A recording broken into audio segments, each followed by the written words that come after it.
Happy Saturday, gamers. It's RiftMasters time with our third open qualifier of the circuit. My name is Marco Rafa Alexander Arameda, and joining me, we got a caster swapperoo. We're bringing in Dimitri Og Battery Toledo, my Latin brother-in-arms. What's up, baby? Man, it's been so long, not just between you and me, but also Wild Rift. It's good to be back. It feels nice. It feels comfortable. And yes, sir. We've got an awesome qualifier. Like you're saying, the third one. It's the last one before the last chance qualifier. So it's looking a little stacked right now, though, Rafa.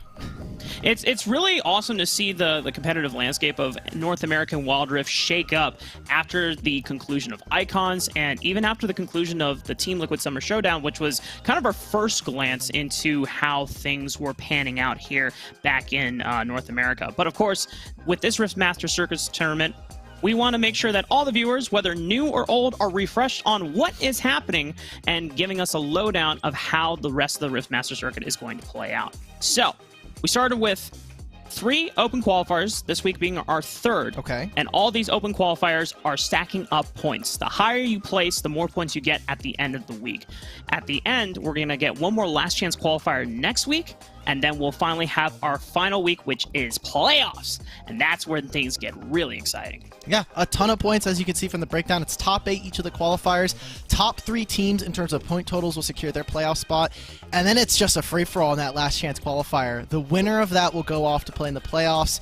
This is just a breakdown of some of the just the qualifiers that we'll be seeing this week. So day 1, we'll be seeing a lot of best of 1s and eventually best of 3s tomorrow.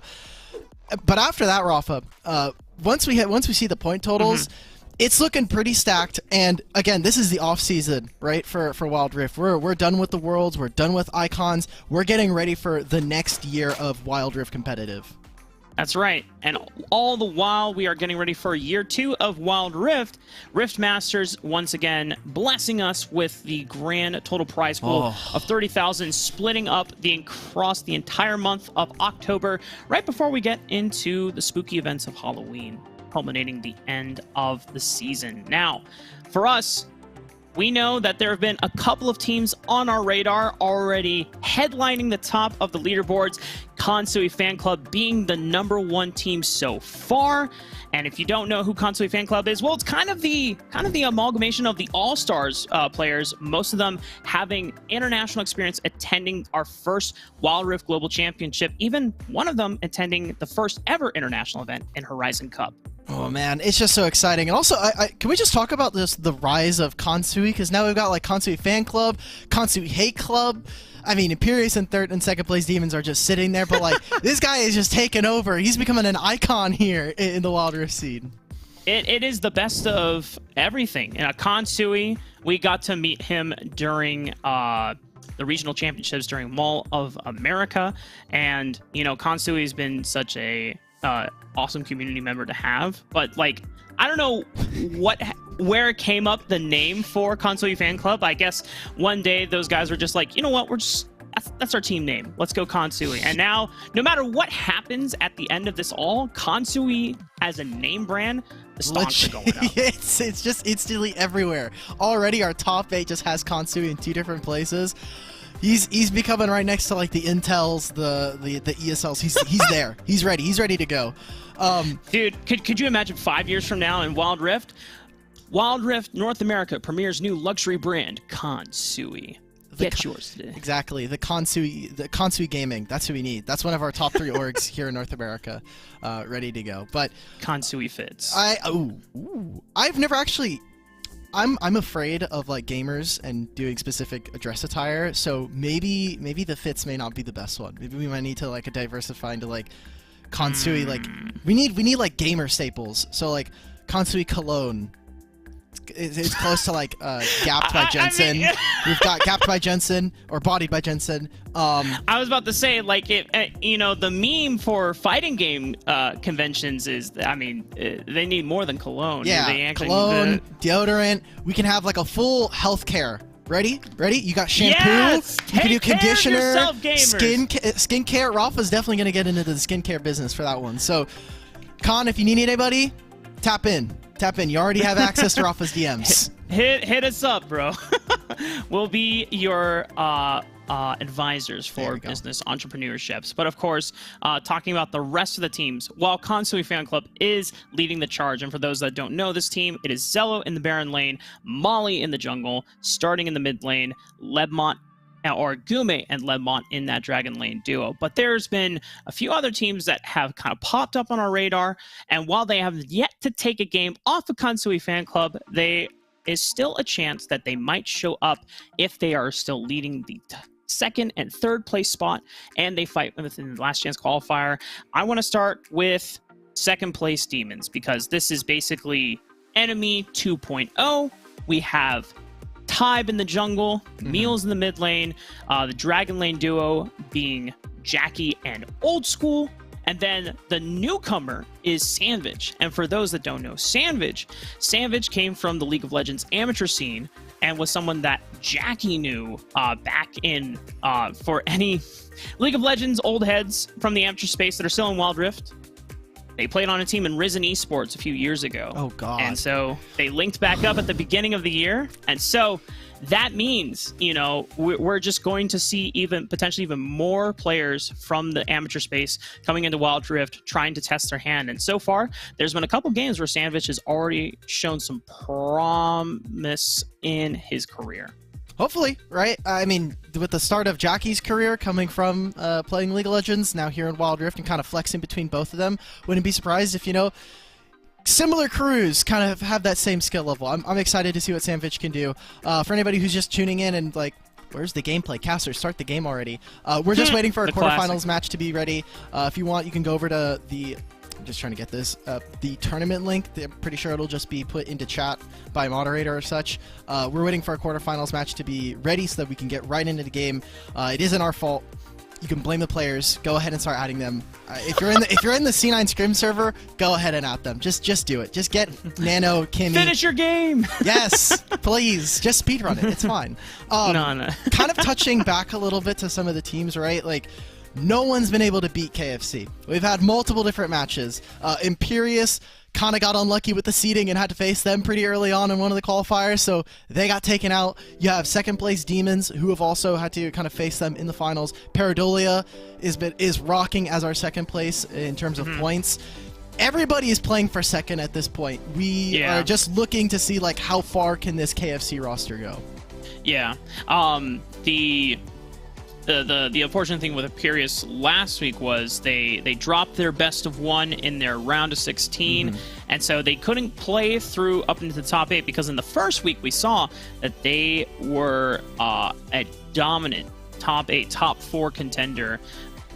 Could not take the dub though in the finals at the end, but Imperius is also probably the other final team that I'm looking at as like, wow, this team is really exciting. You have Johto. For those who don't remember... Oh, praise our Lord and Savior, Johto. Johto, go back to the WNS Day 1 Championship, Suzaku versus Cloud9. Unless if you're a Cloud9 fan, then you don't probably... look. Do not look at that match. Do not look at that match, guys.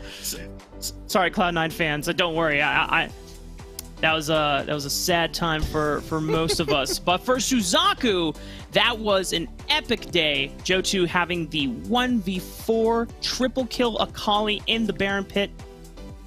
What a legendary moment. Probably one of my favorite moments of all time from so far in North American Wild Rift history. Johto on that mid lane for that team. The other big name that a lot of people in the community know is Payne, who is a younger player, didn't play at all during the first competitive year of Wild Rift in any of the amateur teams as far as I know. So this was his year's debut of playing, and I thought he was going to be playing Baron lane because we knew him as like a Darius player, but he's been playing Lee Sin, he's been playing jungle.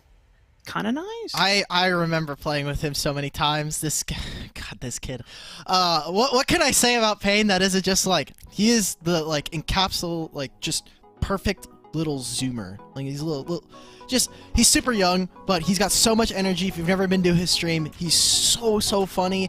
And there's also a lot of clips about him just like making some of the worst plays possible. Oh my god, it's so fun.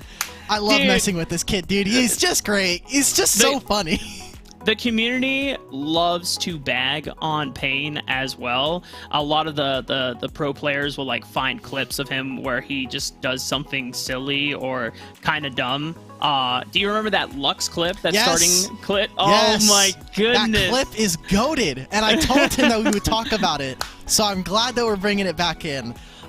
You know, I'm gonna ask our producer and break the fourth wall here. If there's at any point we can give you a Twitch clip link and you can play it on stream, is that possible? I don't know if that's possible. Well, we'll figure it out. Rafa, I do have bad news, however. What's the bad news? So I'm looking at the bracket for this event, right? And currently, before we get into our quarterfinals, some of the matchups are already kind of starting to come in. One of them, however, is Imperius versus Komita. And if you don't know, Komita does have both Payne and Kansui on it, and it has Joey, 9, yikes. Currently looking at it, I don't think we're seeing Payne or Kansui in the future. So one of them has to go. One of them has to go. Yeah. And yeah, you even have Yikes on that roster as well. Oh man, that's tough. That's tough. Well. Yeah, that's what I was kind of hinting at, Rafa. I'm looking at it. I clicked on it because I'm like looking at the graphic, trying to like go through it, and I see that there's a big W posted right next to Imperius. So, okay. Pain salute. I'll just do a pain salute real quick for you. I'm sorry, brother. Wait, no. Pain's on Imperius. No. No, he's on Comida. No, Pain has been on Imperius in the past. I'm looking at it right now. Yeah, he is swapped. So I'm looking at the roster for Imperius. Team swap? Yes, they've got Deceived. No one told me this. They've got Suki. They've got Jotu, Tony, Alui, and obviously, like you were saying, they got Dienzo. But yeah, wait, so yeah, he team swapped. He role swapped, and then his whole team was like, "Stay down, brother. Stay down." Who's the jungler for Imperius now? I'm gonna assume it's Tony. Pain, what happened, bro? Wait, is there drama behind the scenes? What did you leave? Did you get kicked off? What happened, my guy? Oh no, Pain.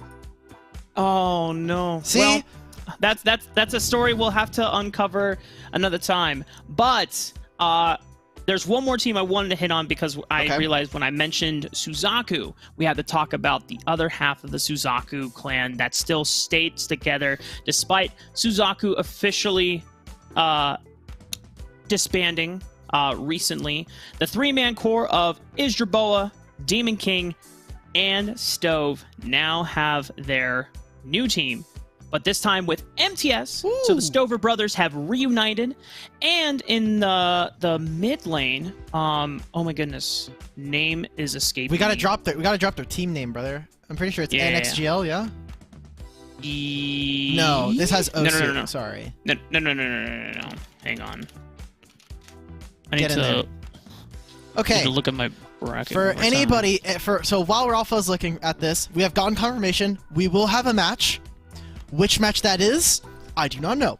But I'm going to assume it's probably something with Imperius. That could just be me guessing. There we go. We've got KFC versus Stamina. Oh, Stamina Esports. Oh, this should be fun. There's always a bunch of chatting. Professional hot tub streamers. That's what it is. Okay. That's right. The goats. Okay. Goats. He did not just call these guys the goats. Dude, if you call yourself professional hot tub streamers, that's kind of goat status. Okay, true. You know? True. Also, I have to give my props to Isdraboa because dude had to play Dodgeball Simulator last weekend when he was playing against Ash Arrows. So that's a tough situation to be in. Cosmic Soul is the mid lane. That's right. Okay. Everything refreshed and ready. But Constantly Fan Club taking on Stamina Esports. For those that remember, Stamina Esports was the third seed from the WOL that went to Icons just this past summer. And there's been a couple of changes that we showed to Smacks, but once we get the roster back up again, I'd be more than happy to kind of share with you what were the changes from that roster.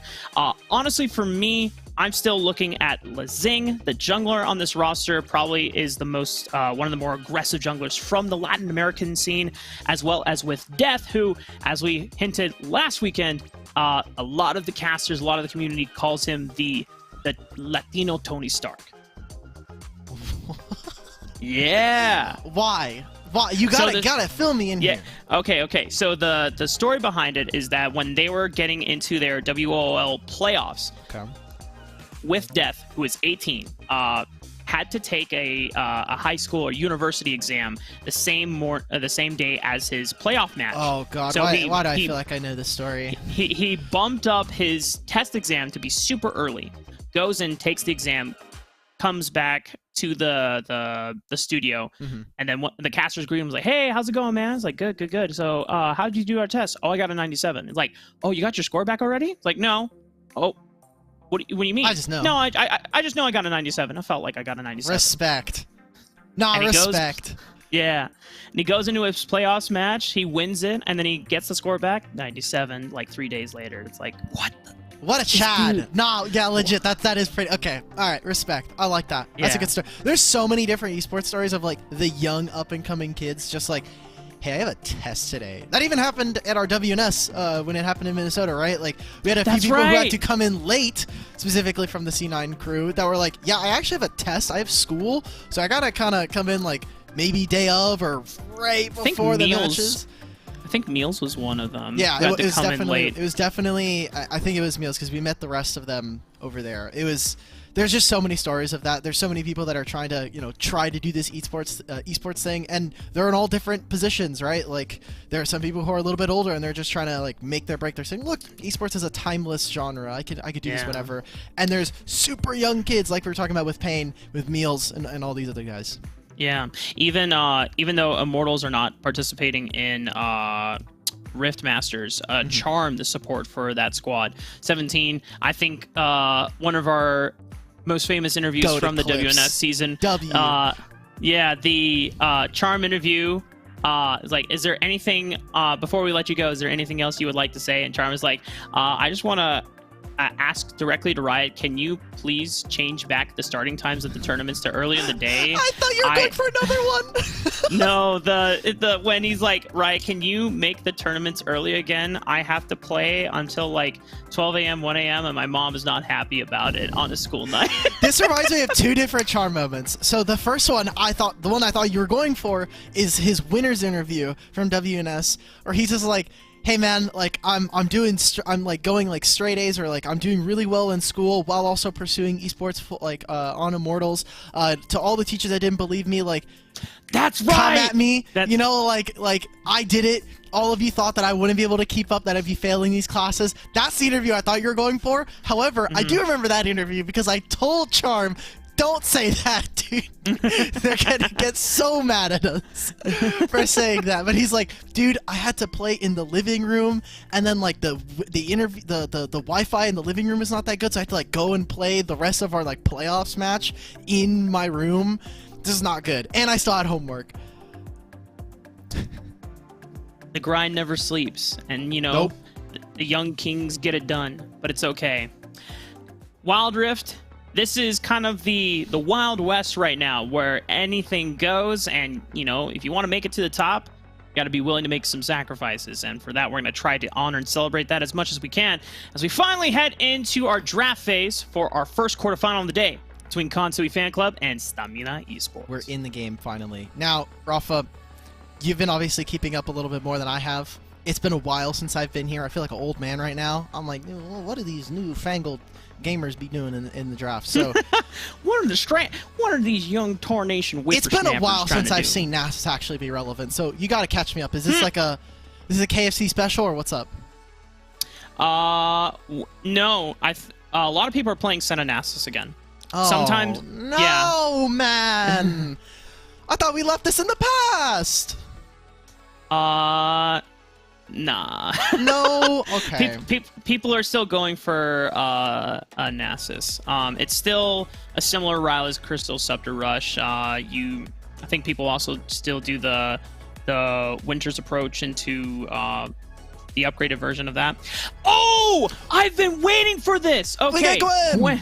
We get Gwen. So normally a lot of people have been playing Gwen in the Baron lane. Although when she first came out, hang on, I got word from production. Can you repeat that one more time? We just swapped the names of the teams. Stamina was on red side. They're on blue side now. Okay. It makes sense. I saw the Jace ban. I was like, that has to be for starting. There's no way this guy's egoing. I'm like, yeah, we got to ban my Jace. Yeah, okay. So, the other big thing, too, is that Stamina Esports are not willing to first pick the Lee Sin either, but they know that if you let that into Molly's hands, he will just completely take over the game. He has been destroying every single game on Lee Sin. It is insane. So understandable that it goes the way. This is actually quite a few jungle bans toward the way of Molly. I think this is going to push him down to his third unique champion so far in the Riftmaster circuit, at least on stream, because so far he's always gotten Lee Sin, and if he doesn't get the Lee Sin, then he usually goes to the Riven second. There might have been one Kha'Zix game. Other than that, I am not too sure. I mean, that's everything that we've known him to play in solo queue, right? Like, it's just those three champions. He stomps it. He's also just a multi-role, like, god, basically. This guy is so insane. Every time we see him, doesn't matter if it's mid lane, top lane, jungle, he's everywhere. This guy is super nuts, super young kid. I'm really excited to see more of him this year now in a different role, which I think is something that we've also just seen just because of how young Wild Rift is all these players, they're just willing to play whatever role just so they can get onto a roster. They're like, do I have to play support? Sure. I want to be on a first place team. Like, I will take this. I will bite the bullet and play this different role just so I can say that I'm here. It's definitely prevalent in all esports, not just Wild Rift. Sometimes, you know, you see a winning roster and you could be on that winning roster and you could contribute, even if it's not in the role that you originally started as. Do what it takes to, you know, be the best that you can be, right? For the second round of the ban phase, just kind of summarizing what we have so far on the Rift, Stamina Esports, they have powerful solo lanes that can be potent split pushers. Ashe, don't be surprised if this is flexed to support. That has been something that's been popping up a lot as well in Wild Rift. The infection of Ashe support, man. I can't. Yeah. Ashe is so hard to deal with. You know, we already mentioned professional hot tub streamers before as kind of the team that had a lot of difficulty dealing with that champion. You know, Ashe Arrows being able to come off cooldown every 15-20 seconds super late game is... Oh, and you know what? There it is. One thing I did forget is there was one game where Lee Sin and Riven were not available, and Molly did play a Fiora game, so... I was wondering about that. I was wondering, like, okay, is Fiora actually just a flex? And same thing for Stamina, like, I know Gwen, like, 2 weeks ago or so, when the patch hit, like, did get hit for jungle nerfs, like, or is I know you were excited about the champion. You're not a big Gwen jungle fan. Okay. No, I'm a big Gwen jungle fan. Okay. I'm saying the nerf on the jungle, like, it went from 5%. It was 1% down. Yeah. Yeah. Okay. I think because they buffed Gwen, her laning stats overall, because they wanted to make sure that, hey, she feels good both in Baron lane. We don't mind if she's played in jungle. Yeah.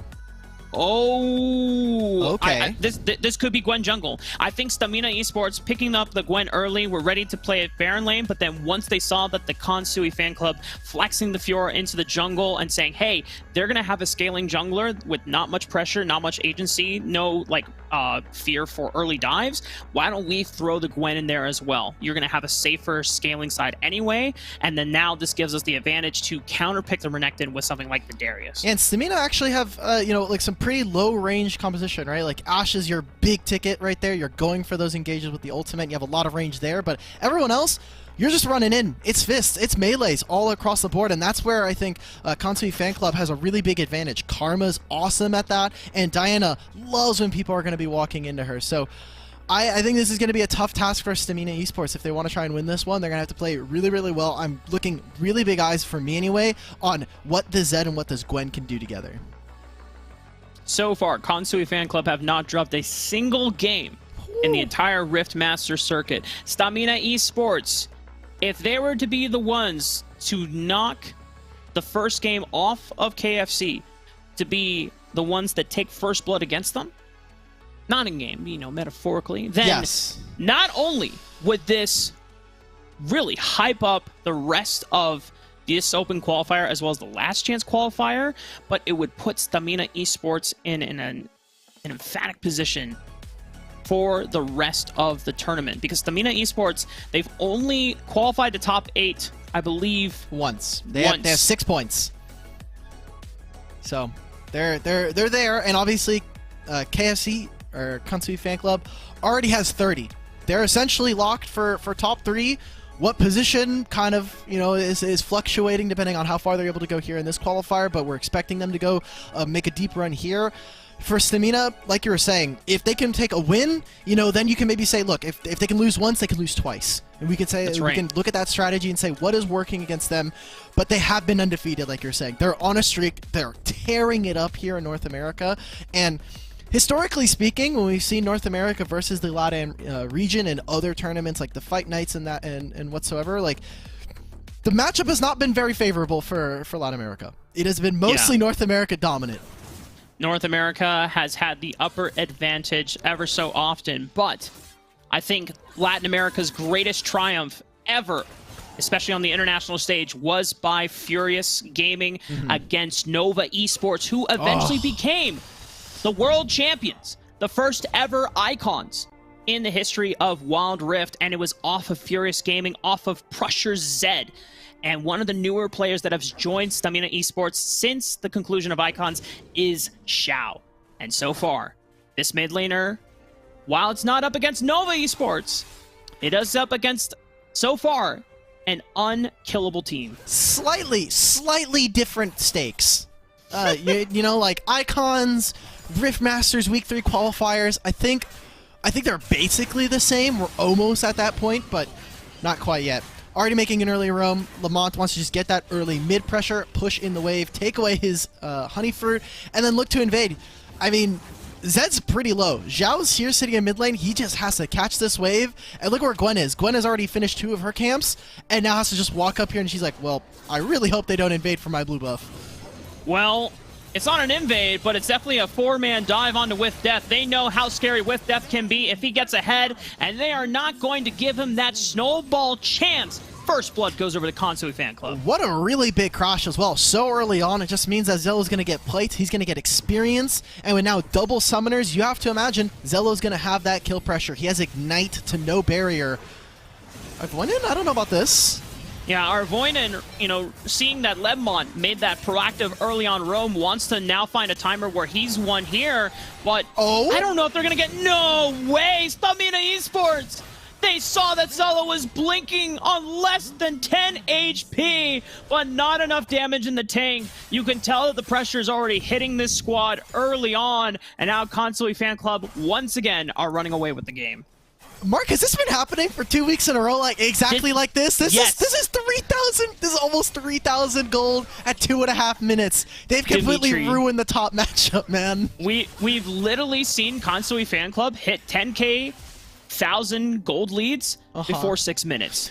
Like, it is balanced, ridiculous, man. Yeah. What? No, like this team, whether it's the players themselves having gained that international experience, seeing how the best teams in the world play and taking it for themselves, or if it's just this group of players being on the same page, they have consistently made early game plans, shoving waves, finding timers, and executing it without any hesitation whatsoever. Oh my god. I mean, he's just straight up dead. The Ash Arrow is more just like a consolation, like, hey guys, just making sure. Alright, cool. You already killed my Baron laner. He's gone, and now they just get to proxy the wave. Zed's in this really tough position. Xiao's like, well, I want to be able to move, but the wave's always pushing into me, and I can't really get much damage here. Gwen's in that same position now, because she's going to lose an access to one quadrant of her jungle because of what's happened in the early game from Kansui Fan Club. So being able to only farm this red side quadrant just means she's cut off from gold, cut off from experience. This just means that more and more of this is going to fall favor into the red side. You know, Dimitri, whenever we talk about a composition that has a scaling threat, like Fiora jungle, sure, and it gets ahead early, like this, yeah, it's not good. It's not good. It doesn't feel pretty good. And this is where I think you look at the compositions when we were talking about it in draft, not like 4 minutes ago or such, right?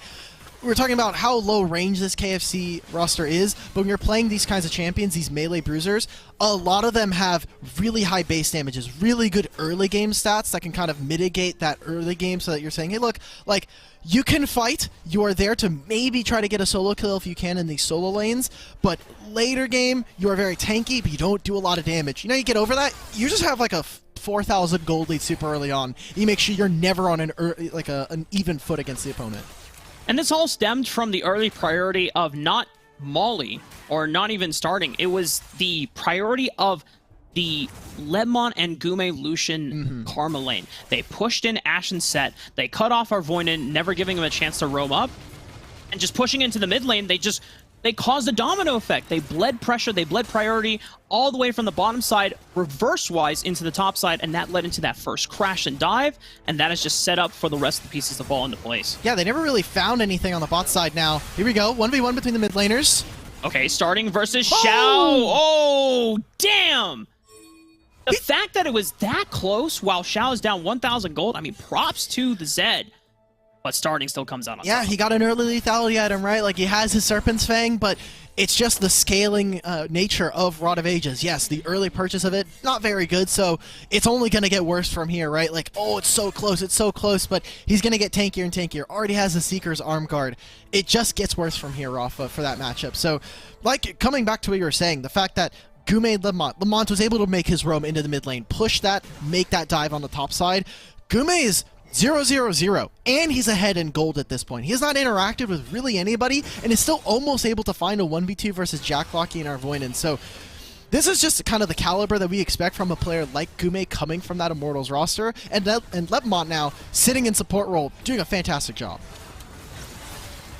Now the challenge for Kansui Fan Club, as they have done this successfully so many times. However, Molly gets a little too close to the sun, caught out by Arvoinen. Great catch by the side of Stamina Esports. It's a trade as they lose the tower in the mid lane. Yep, it's just gold in their pocket, starting to come back down into the Dragon Lane, pick up this wave, but this one just continues to unlock the map. Does Molly dying there feel great? Rafa, I'm gonna be honest, probably not, but in the grand scheme of things, I don't think it'll have a massive impact. They still got that mid turret, and they should have access to both of the soul lanes, especially still this Baron lane with where it's at. And Lepmont is everywhere once again. Something that we were hinting on in the broadcast prior to this week. Smacks brought it up.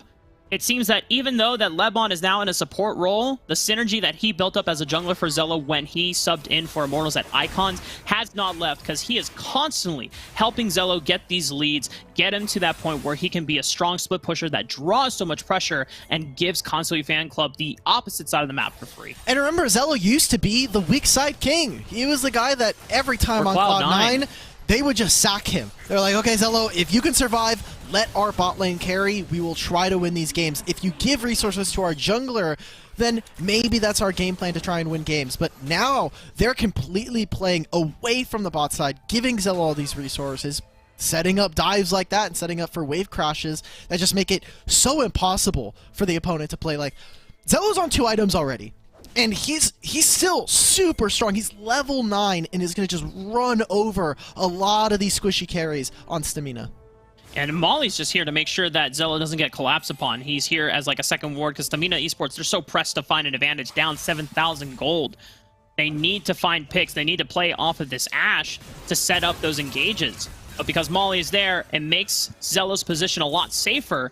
And while all that is happening, Lepmont and Gume setting up the mid wave, starting on the top side of the map. And then for 1 second, Stamina Esports leaves Xiao. It's a 2v1 instant dive. The rest of the bot lane duo coming in to collapse. Rest of Stamina Esports just doing everything that they can to salvage it. But the riposte cancels out the dunk damage from With Death. Zello on the triple kill, looking for the quadra, but it is Gume that snatches it up. And that's the ace for Kansui Fan Club. And it's 11,000 gold. They won that with 4 members. Starting was nowhere near that fight. He was sending a postcard from the other side of the map. He's like, I got my turret. They got another one down in bot lane. They completely aced Stamina under their turret. I was thinking, maybe this is going to be a little bit closer than it looks. But they didn't. They just gave them no quarter. Immediately destroy all of them. And Stamina completely collapse. You can call it wallet diff. You can call it team diff. Oh, it's definitely wallet diff right now. Yeah. At this point, the gold lead is so massive that Stamina Esports, you know that they have to funnel all 5 of their players onto one target to have a chance of being able to take them down without any successful counter response from the side of KFC. But KFC are so good at setting up waves, at being all at the right places at the right time on the map, so that no matter what Stamina Esports seems to come up with as a response, Kansui Fan Club always gets something back in return. It just felt after that first play that Stamina have not really had time to keep up the pace. Like, KFC are playing on 2x speed right now, and Stamina are still trying to react like a play 3 minutes ago. After that first dive, we're going to say goodbye to With Death. Just salute. Goodbye. There you go. You're just going to get soloed by this guy. He's so far. He's double your gold. Zello? Lazing doing a lot of damage to Zello right now, but Lepmont once again, just like at Icons on Immortals, he does it again to keep Zello safe and alive, making sure that the Croc does not go down. This Rift Herald spawning will crash into the inhibitor. Arvoinen will try to defend this turret with his life. 1500 HP, and Consoy Fan Club still continued the siege. They just had competing goals here, right? Like when you're playing this Ashe in this style, all you're doing is you're setting up for your top side. You're setting up for your solo lanes to really carry this game. And Ashe is not supposed to do a lot of damage right now. Like, she's got her Imperial Mandate. She is playing for the team. Jack Locky is playing to set up these the other side of the map. But they were demolished so early on. I mean, the game's just over at this point, Rafa. Like, they're almost about to double 10, like do a 20k gold speed run on Stamina. Yep. There's not much doing. Wild Rift fans at home, very familiar with the dominance and power that Consoy Fan Club has just demonstrated within the past 2 weeks of Rift Masters competition. Hell, even towards the back end of Team Liquid Summer Showdown, when the final roster wasn't formed yet, the 3-man core of starting Molly and Zello still showed the potential of this team. And now it seems like there hasn't been able to spawn a team that is going to be able to answer them. Our closest matchups, well, it has not been with this team. So, I mean, Esports definitely going to be looking forward to the second game as they try to hold on, gather as much information as possible before we head into the second game of the series. Speaking of Zello, so I did just do a League PC, like a 5-on-5 tournament, and Zello was in it. Zello was playing in that tournament. For anybody who doesn't know, the CLG one? Yes, there was a CLG Open tournament they were playing. It was played at like an arcade that's over in New York City. So for anybody who doesn't know, League of Legends, their World Championship is going on right now, and it's happening, at least right now, the group stage is happening in NYC.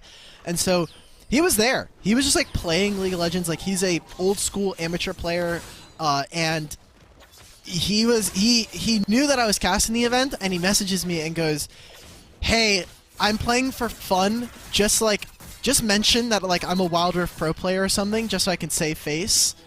Like, and then they lost like really badly. I was like, "Bro, what happened?" He's like, "Do not ask. Like, I'm a Wild Rift Pro." Smile. Fantastic. You know what? He was playing a for fun tournament. There you go. This is where he puts on his game face, where he plays for the big bucks. Instead of trolling solo queue, he just trolls League of Legends tournaments. That's what that's you know what? He still got like I think he got like a small chunk of change. So it doesn't matter. Like we're still winning out here. Anytime you get dollars for playing video games, that's a dub. I mean, look, at 5th through 8th place still get $250 here in Not bad. the Rift Masters tournament. Like, you're playing Wild Rift, you're getting money, like, it's $250. Would you like $1,600? Yeah, probably, but $250 is not bad. Better than zero. Yep. A Consoy Fan Club have just taken the Baron, so probably could be the last push in the game that we see. It is more than 13,000 gold at this point. Yeah. Massive advantage. It is really just one more fight that KFC need to start. Stamina Esports, if there's any Latin American fans out there who are watching and they want to get some hopium in the tank, here it is. Pick right now. Okay. All right. Well, there goes all the hopium. It's just slowly, it's gone. It's just like all the helium supplies in the world. They're just slowly draining from everything. Damn. I mean, Zello's used the ultimate, so Dominus is procced. They're going to keep going for this. Slowing Smite's there. There's Arvoinen with the stun, the Facebreaker. He's going straight in. Zello! My man, he just doesn't care. 2v5, 1v5. The game's over at this point, man. Like, I was kind of going to take a bet as to whether or not he was going to reach 15k, but the game's over. Yeah. I mean, even if they took down Zello or Molly in that top lane exchange, all 5 members from Stamina Esports were invested into saving that one lane, and the rest of KFC are like, bro, you got 2 other lanes that you're not defending right now. Like, I mean, we can just take the base. I mean, but that's... What can you do as Stamina Esports when you're down that far behind? KFC making it look clinical as ever. Another win in their books. It's not the end of the series yet, but a dominant showing like that kind of spells where we are headed, but there's always a chance, starting with the second game of the draft. Yeah, you know, like, game 1... This happened, I'm sure, after the second top dive with this, like, alright guys, so about game 2. Let's start like getting into that one. There's really not much to say. Like, this is staying in line with the performance that we've seen KFC from the past 2 weeks, and they don't look like they're stopping anytime soon. I like how they're playing around lanes. They're playing, I think, a lot more cerebrally. Like, hey, I'm about to crash this wave. Let's try and get this across. Like, let's try and punish this. Let's play on this wave. Let's play on this crash so we can prevent the enemy laner from getting gold, getting experience. So it was never close for Stamina. Like, they spawned in, and that's the closest the gold got. And then after that, it was just downhill. Yeah. The big thing that teams, when they play against Kansui Fan Club, need to realize is that this team, even when they don't have Lee Sin as their jungler, they are not afraid to go for that 125-minute dive timer. Like, it has been almost every single game that we have seen KFC on screen, on stage, that they have done a similar tactic or the same plan every single time. They trade aggressively in the Dragon Lane duo so that Lebmon can get a free pass to get out of lane by the first minute mark, rotate to the mid wave, help starting get that wave pushed in. Starting is granted priority. Mid laner is the first one to collapse. They fight over Crab if there needs to be a fight. If there's no fight, they take the Crab quickly, and they rotate bleed into the Baron lane, and they go for the dive, all the while Zella has been stacking a wave. There have been times that some teams recognize this and they'll shift their jungler and the mid lane to catch, but it seems like their supports are never there, or sometimes they're just caught sleeping at the wheel thinking, well, Molly's playing a scaling jungler, he's not playing Lisa, there's no way they're gonna dive. And then, like, hey guys, why are there 4 people on my tower? There's a Fiora under my turret, man. There's a Kha'Zix. What did this guy even do? I bet you 100% part of it is the top laner, the Baron laner, just goes, all right, I'm probably gonna die, but I think I can trade. Like, I can get this. Just drop the wave. I know it's gonna feel pretty bad in the short term, but if you just drop the wave, your mid laner is still pushing. Like in that last game, like we saw, Zhao kept pushing the mid lane. He was getting gold. That's something that starting had to drop because they made that play. And with 3 people sharing experience, sharing gold, especially on a turret plate, you can have it, you know, like diminishing returns. You can say, look, you overforced, you overloaded one side of the map. Wow, we're gonna try and, you know, it's our part of the dance to lead you in this dance. Let's take a little bit of gold on back. So it's a little bit of reactive nature. There's a lot going on. They're playing super fast, like we said during the match. I kind of want to see if we're still waiting on a team to beat them once, but it just doesn't seem like all of the teams so far have really found that's the same step, the same solution for KFC's aggression. It's a distinct difference in plan making, right? Like, Kansui Fan Club have a plan from the get-go, and they're like 95% consistently executing the plan every single time. There's only been one game to my memory where Kansui Fan Club didn't immediately get a dive off, and it was because the enemy team immediately rotated their support at the same time that Lebmont was moving, so they both fought for 2v2 mid prio, and therefore it was a bigger question to Kansui Fan Club saying, oh, we might have to face a 4v4 on this dive. Do we want to take it? You know? And then they are less... That's less probability of that play working out just from hand gaps, right? But if you have a clear 4-on-1, 4-on-2, even 4-on-3, I think Kansui Fan Club are going to take those odds every single time, and they just rotate so fast and they make those plans so quick that by the time the Baron laner realizes that they're going for the dive, it's too late. They've cut off your exit route. They're in between the 2 towers. So I think for this next game, and it's kind of why before the show started, Dimitri was telling you, I'm not sure necessarily what the best champions are, even in the aftermath. It just feels like it doesn't really matter what champions you play. It matters how you're playing the map, right? Yeah. I mean, again, it's just such a telegraphed timer, like 125. Like, okay, I know from watching their games that they are going to move to mid lane. You have 2 options. You can follow, or you can make sure that Gume gets put down in the dirt. But right now, you look at the 80 carry suite, there's not much doing there. You're not going to try and find a solo kill. Lucian should be able to get out. There's a lot of mobility there, so you could try to focus that class in terms of, you know, like what champions are available. Maybe you go for a mobile ADC, you try to, you know, really pin Gume down. But with where it is, it just seems like the best option is to just get out of that lane. Marksman does not matter. I've known this for a long time. Just get out of the lane. Go do something else. Go find another buddy. Go pair up with my jungler. Like, we're gonna be chilling down here. We're gonna be farming. I will trade with the enemy ADC, but like, I'm not gonna be useful for that first like 5-6 minutes. Just go somewhere else. Match them. Stamina Esports, the ball is in their court to see what changes they make, and like we said before, it exists. The changes have to happen not just within the draft phase. I mean, the draft phase, you can pick similar archetypes of champions that do similar things. It doesn't, because that's what Constantly Fan Club are doing as well. It doesn't matter if they have the best early game jungler in their pockets. Fiora will do it. Kha'Zix will do it. Riven will do it. Xin Zhao will do it. I bet that Molly would not even be afraid to take something like a Shyvana and dive early, or an Evelyn and dive early. I refuse. I'm sorry, Rafa. I refuse to believe early Shyvana dive is real. If you have 4 members, you don't like. It doesn't matter, right? He could be playing AD crit singed. You know, like, he doesn't have to actually be a Shyvana. He could just be any champion at that point. Yeah, I mean, there's no world he would play it, but like theoretically, like if you have the numbers advantage, you just make the play happen. So, Constantly Fan Club, we got you baited. Not a Gwen. Gragas first pick, Stamina Esports. This time, since they are no longer on the blue side, they ban the Gwen, and they'll look for the Fiora in response. Okay.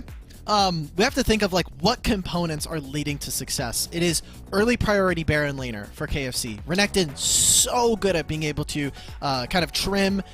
If he wants to push a wave, he just hits his Q, his Call the Meek, done. That wave is gone for the most part. So you got to look at what is happening in the Baron lane.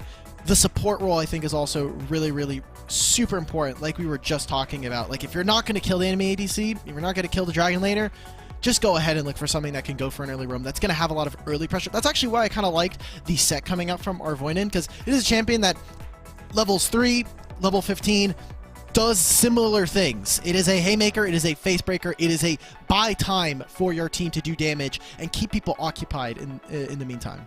And it's great at roaming too. I legit don't think Arvoinen was prepared to see that early or fast of a play.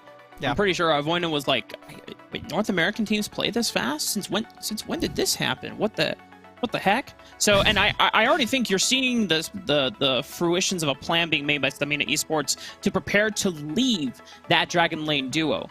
And Ashe, you know, does decently well, but they probably didn't want to leave her alone into the Lucian. But with the Ziggs, a lot safer, incredibly safe lane. You just clear the wave with your abilities, and you sit back in the tower while your support, you know, off on the other side of the map, does whatever he wants, you know? You know what's great, too? If, so let's say all 4 of these players are shifting into the Baron lane. You can have your Dragon laner shift mid lane, so you have a 4 in the top side, and you have 1 person sitting in mid lane. And Ziggs can just clear a wave. If he hits level 6, you can just clear 2 waves at the same time. He throws his ultimate, boom, that's 1 wave gone. I can hit back mid, and we can keep playing this 4-1 style where we're trying to match numbers versus KFC. So I kind of like it. They're also going a lot more global, not just with the Ziggs, but with this Galio. So getting rid of long-range AD carries, I kind of like it. With Lucian gone as well, I wonder if KFC are going to start dipping into other marksmen that still have a dash and can play safe. My eyes are kind of on Ezreal, but I know that champion is... Ezreal, in theory, is good. Could do so much damage, but totally skill shot dependent. I think a lot more reliable marksmen are still up on the table. Varus and Senna have been taken away. The Kassadin late game, fearing from KFC, and that should be an indication that Constantly Fan Club are wary that Stamina Esports are going to be better at reacting to the early game plans they make. If you stop Constantly Fan Club from being able to get early advantages, or if Stamina Esports play into instead of reacting and running to support a play that is being attacked, if they opt in for a trading objective style where they see Constantly Fan Club diving Baron lane with death, good luck, bro. We're gonna dive. We're gonna dive Gume on the other side of the map. If you keep the gold lead even that way, you know, Constantly Fan Club are saying, man, they might be able to hit that point where they scale into the game. So, All right, so we've got 2 roaming supports. I'm going to just assume that this Galio is going into the support position. You can just buy boots, and you can match this Thresh. They're playing really reactive, I think, from KFC. They still have a top lane matchup that has really good wave clear here. Oh, we're getting Samira. Okay, still safe, but definitely a little more aggressive coming out from Gume in this position. Dimitri, I have a prediction now. So okay. Kansui fan club, because the read I'm assuming they're making is they recognize that Stamina know that Kansui fan club want to go for dives early on, and they predicate that, okay, they're going to go for a Baron lane dive again. Kansui fan club, if they read this correctly, and now that they're on the blue side, they can go for a bottom lane dive this time against the Ziggs, who is going to have less protection. You have to dive against the Galio, which is a little scary, but if you play it right and this Samira gets rolling, or you take a 1v1 against the Ziggs by yourself as a Samira, anything can happen. Anything can happen, you know? I agree with you. Samira into Galio is not fun. And we'll have to see where exactly both of the junglers are going to be, right? Because if Xin Zhao is there for the dive, I think this is really, really tough. KFC do not have a lot of damage. I think a lot of it is just a ton of burst, right? Thresh, Samira, they will have a lot of damage once their first abilities kind of hit, once they go in. But after that, they're waiting a few seconds for their cooldowns to come back up. So I'm a little bit worried, right? Like, yes, if they can blow up the Ziggs, then I think a lot of Stamina's like, their foundation starts to crumble, and then the rest of their game will just fall apart. But KFC, I think this is really, really coming down to, can they outskill their opponents? Last game, I think it was a lot of, we're going to play better fundamental Wild Rift than you, and now this time they're saying, we are going to try to 1v1 you in this case. You have a lot of skill expression available from both teams as well. I think Kansui fan club, this is exciting that Gume gets to show us a Samira game. I don't know if this is his first Samira stage game, at least that I've witnessed. It always seems like Gume was either on Lucian or Gume was on some mage bot lane, so that Lebmont had the freedom to roam on the other side of the map. For Stamina, if you have ultimately at the end of the day, if you get through the early game safe and without huge deficits, you have a range advantage in the Ziggs, and you have a decent enough front line to keep a fortress around you and protect you from flanking threats in this Renekton, flanking threats in the Riven. Gragas is probably the only person that can attempt to try and punt the Ziggs back into you or try to just blow you up with a full AP setup from starting. But other than that, Stamina, if you are able to protect the Ziggs, you have that is your win con for the later stages of the game. Kansui fan club, though, we have consistently seen these guys time and time again get these early leads, and it just seems like you want to believe. I can feel it, Rafa. And for people, probably the Latin American fans that are in the audience, they're like, I want to believe that Stamina will be able to win this game. There are really great things that they're showing from us. But it's just like the shadow over their shoulder that's like looming over, like, hey, we are Kansui fan club. We are #1 in North America. We're just gonna roll you. Like, I get it. I understand. I'm excited to see what comes out of this, is because we have such a spicy draft that's a little bit different from KFC. But I'm legitimately worried, because it's not just the skill diff. It is how KFC are playing the game. They are going for these dives. They're trying different things. We'll have to wait until we get into game. I can only say, please do not die to the 130 gank. So many times. It almost seems inevitable at this point, but there have been once or twice that the very early play was diffused by second place demons. I don't know if professional hot tub streamers managed to diffuse one as well, but get into the lane states. It is, as we predicted, the Gragas mid lane, a call in the mid lane for Xiao. Not gonna lie, don't know how this matchup goes, but a lot of times Gragas blind is safe into a lot of assassin picks, because anytime they want to interact with you, you just throw your belly on them. It's really good into Akali, because Akali, if she ever lands the shuriken flip, you can just stop her in the middle of it by dashing. You can do the body slam, and Gragas stops that. Plus, he has some innate healing, so this is really fun. Electrocute proc, like, Akali does not have enough early sustain to really deal with this, and already they've forced a super early recall out from the bottom lane of Stamina. They're not even moving away from this lane. They're not going for the topside roam. Bot lane's already had to make a reset just because of how early they've taken trades as Gume and Lebmon. Well, for the side of at least Jack Locky and Arvoinen, they avoid level 1 all-ins, but a level 2 all-in could be had. That's an immediate flash from Jack Locky. Here they and come. Now, here it is. 4-man dive. Run from it. Hide from it. You can't. Death approaches all the same from Kansui fan club as they find 2 under the tower. The 4-man is inevitable. You can only try to mitigate the disaster that is happening. Oh my god, Rafa, they did it again. They did it. They forced early recall. They got the summoners. It's so good. I love KFC.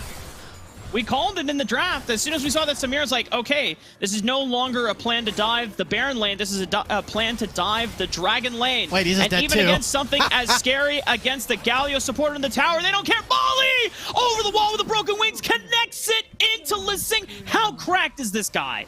Dude, it doesn't matter. The Riven mid, the Riven jungle, he plays it all the same. He's just there with it. He gets the flash. Rafa, we're yet again 2.5 minutes, 4K up. They've got it. Zello, man, he's sitting up here. He's like, guys, we're not playing around to me. This is awesome. I'm still winning. He's still up in gold right now. He's still up a little bit in the experience. I mean, this is just insane. He's probably just going to get the solo kill here. Death has to play so carefully. He does not have the barrier. And here it comes starting. And this is so devastating for With Death because he just got back from the recall. Forced to come into a lane where the wave crashes on him. Getting all in by Zello with the ultimate. Starting force out his own ultimate. But With Death is able to dance, dip, dodge, and weave. But can you dance, dip, and weave from 4 people total? This just seems so unfair for Stamina Esports. But Kansui fan club will take no prisoners, no mercy in this dojo. And in the meantime, someone else died. We saw Molly get another kill. He is 5-0-1, 100% KP, and they're just running over this game. Like, top lane's over, the Dragon lane is over as well. Akali's like, guys, what do I do? Like, I need to get level 5 so I can get my ultimate, but I can't really roam as fast as someone like starting on this Gragas. So, starting items are already done. He's got the Ludens. You go to Zello. He's backing really close to his Black Cleaver start. So, what do you do in the face of unending, undeniable aggression from KFC so early on? Unfortunately, Dimitri, nothing. I don't have that answer. Neither does Stamina, dude. Yeah, neither do Stamina. This is, to be honest, I don't think really any team has been able to have an answer. That has been the story, the trajectory of KFC within this RiftMasters circuit. This is our quarterfinals. So we are not yet into the semifinals. We're not yet into the finals. But so far, it's just dead. God. The first... Okay, you mean our alleged first seed is looking good? Well, yeah. Our first seed and the first step to our third open qualifier for KFC to continue showing their dominance. I guess the golden road of hitting all 3 finals tournament. Jeez, Gume! Relax, man! I mean, this matchup is over. The mid matchup is over. Like, starting literally has not been in lane. He's just like, I'm roaming, man. Like, I'll pick up farm where I can. I do not care. I'm gonna run over these guys, and they have complete control of the map. The Dragon, the Rift Herald has spawned. Molly's already started it, so with answers not available on the top side, maybe Stamina can go for a steal here. You see Lising, he's getting ready for this, but how does he enter as Xin Zhao? He has his flash available. He's not going to even contest. His mid laner is gone. Akali's just now collapsing onto this, but there's nothing for them to do. KFC, they get the Rift Herald, and they can very easily just coast this into grabbing mid lane tier 1 and then getting their Dragon. So something interesting here, Dimitri. Okay. Our producer just told us that after qualifying for top 8, Kansui fan club not only since they already locked in their playoff spot last weekend.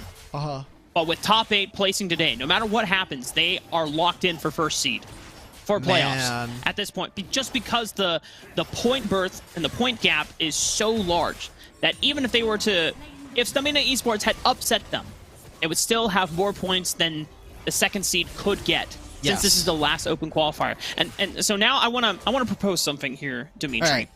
For Kansui Fan Club and for fans of not only this team but also the rest of North American You may Wild need to Rift. hold that. I think we're about to see two people die. Let's see how they play this one out. Molly, Okay. Blade of the Exile, Death Sentence under the tower, and good response from Avoidant. The heroic entrance stalls the dive on the first wave, but what can you do on the second wave? Starting, where did that damage come from? No. Xiao doesn't even get a chance to live with Flash or Barrier. All right, so they got the 2 kills. They're gonna give this turret. What was your proposal? Give it to me, because this game's doomed as well. So, hold up, Lemon, you're not a jungler anymore. He's not doing it. You don't gotta bully junglers like that, man. Come on. Oh, sheesh. Kansui Fan Club, because they have not dropped a single game so far within the RiftMasters circuit. Okay. Their challenge now to make the stakes even higher for them and to make it a more exciting potential run, as they are the favorites for the RiftMasters tournament, to have the perfect season, to not drop a game, to not drop. So, you know, that's just not dropping a game, not dropping a series, not dropping any single qualifier that they participate in. Yeah. Okay. Whoop. Okay. All right. You got really excited there. I understand. They're the first place team by a pretty far margin.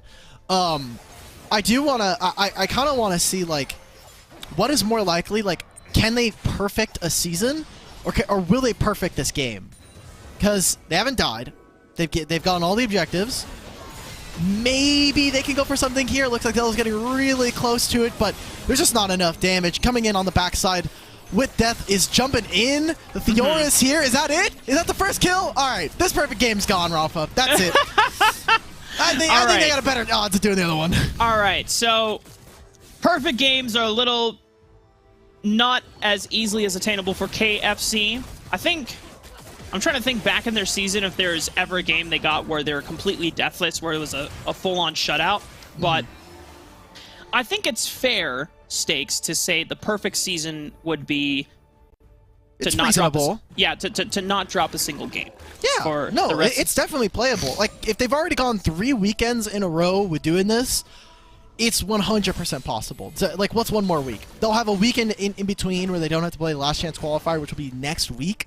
Yep. But, like, okay, cool, I gotta break off and then I get to come back and win North America. That seems fair.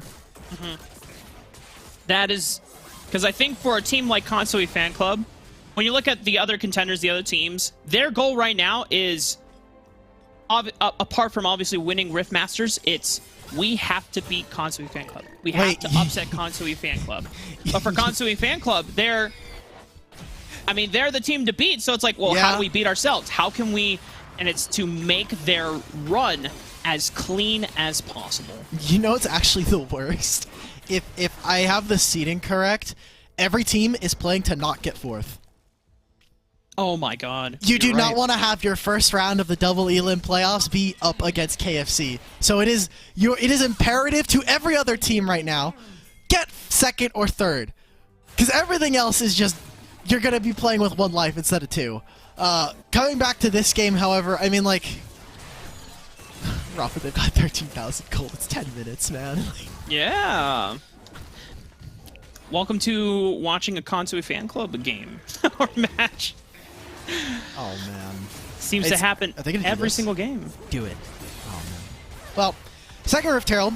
Maybe this one will actually do turret damage. All right, it does. The last one got stopped.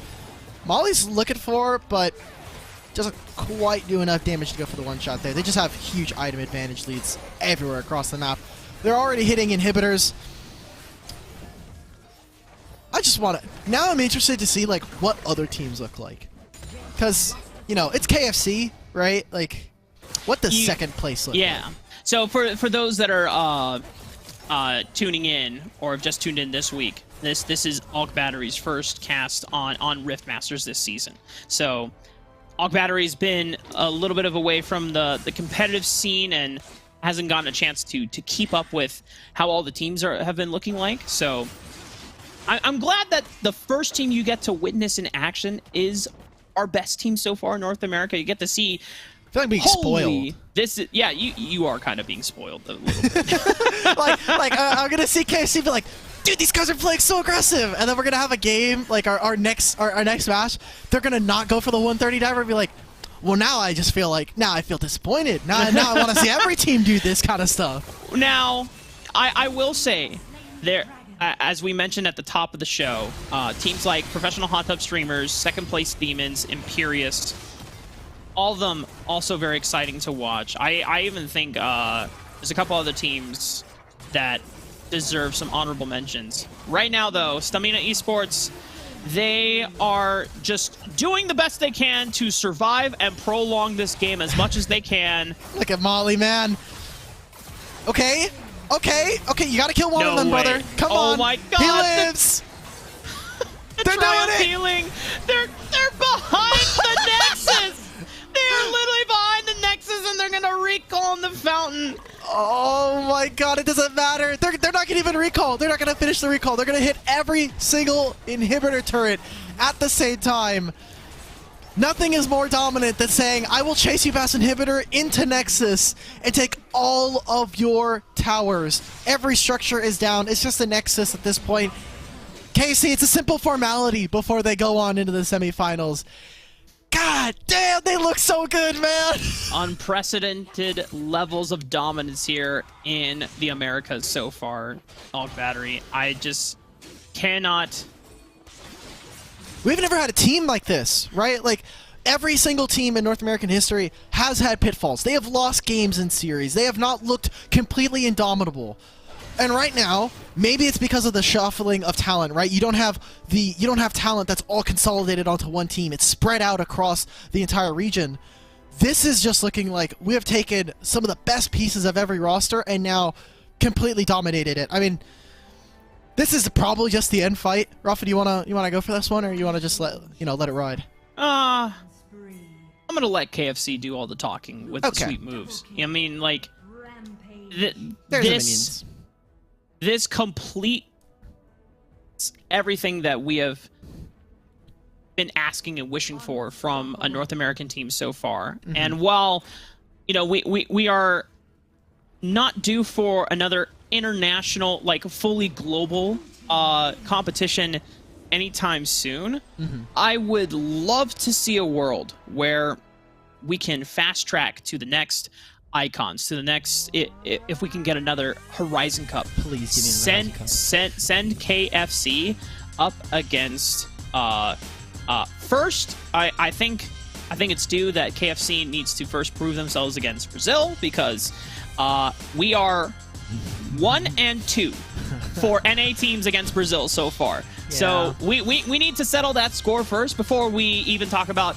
oh yeah, let's see if these teams can take on Southeast Asia, Kansui Fan Club can take on Southeast Asia and Korea, and then maybe the WRL, right? It's like, well, we gotta first even up against Brazil, because, TSM versus Tribe in Horizon Cup, 1-0. Sentinels Liberty, 2-0. Don't remind me. At least Immortals Liberty evened and settled up the score. So we're actually at 1-3 right now. Oh, awesome! So it got better. You know what? But before we start talking about, do we have a team that can, beat like the Eastern teams? We first got to prove that we're the best in the West. I'm glad you completely ignored and didn't bother to mention Europe. Good on you. I'm glad that we're still staying in line with that one. Europe is dog. It's okay. Shout out to Stuart, man. But he knows that Europe teams did not have the best showing at Icons. So, but EMA, EA, they're seeing they got their own tournaments right now.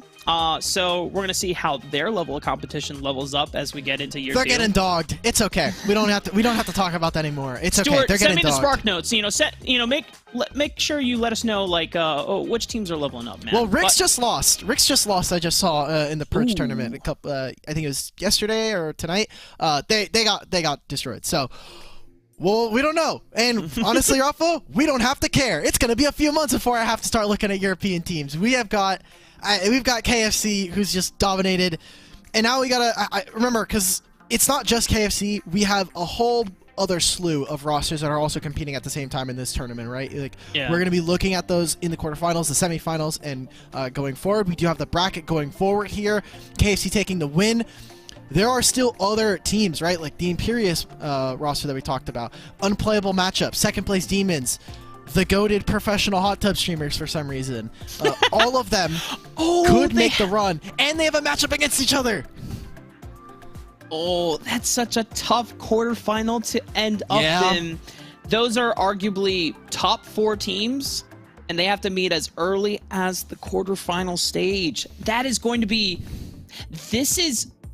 This unironically is probably the most important best of 3 in the entire tournament, because Constantly Fan Club, we're kind of projecting them as being the tournament, the qualifier winners and heavy tournament favorites by the end. But for second place Demons and professional hot tub streamers, they're all competing, as you said, to not be competing for the 4th place spot at the last chance qualifier. But in order to do that, they need to get enough points so that they solidify into the 2nd or 3rd spot. And in order to do that, you cannot end in 7th or 8th. You have to end in the top 4. They're really close to each other. Professional hot tub streamer have 10 points. Second place Demons have 12. So the margin there is really small. It's 6 points for getting 5th through 8th. You really just want to make that berth, take that over them. But we'll have to see. We'll have to see what the results of those are as we get further into this tournament. Yeah, well, I'm not sure which quarterfinal matchup we're going to get next, but for us here on the broadcast, we're going to be throwing it to a quick break. When we come back, it's our second quarterfinal matchup of the day, so make sure you're back in your seats, and we'll see you on the flip side.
When your heart is racing, racing at the speed of light, and you feel like you got nowhere else to go.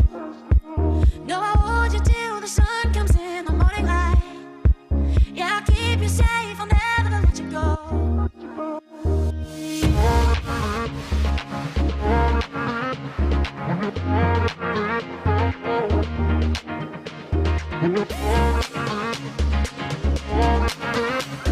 When your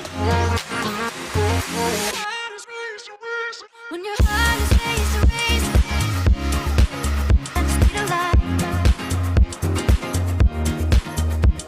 When your heart is racing at the speed of light. Yeah, I'll keep you safe. Yeah, I'll keep you safe. I'll never let you go. When your heart is racing, racing at the speed of light. And you feel like you got nowhere else to go.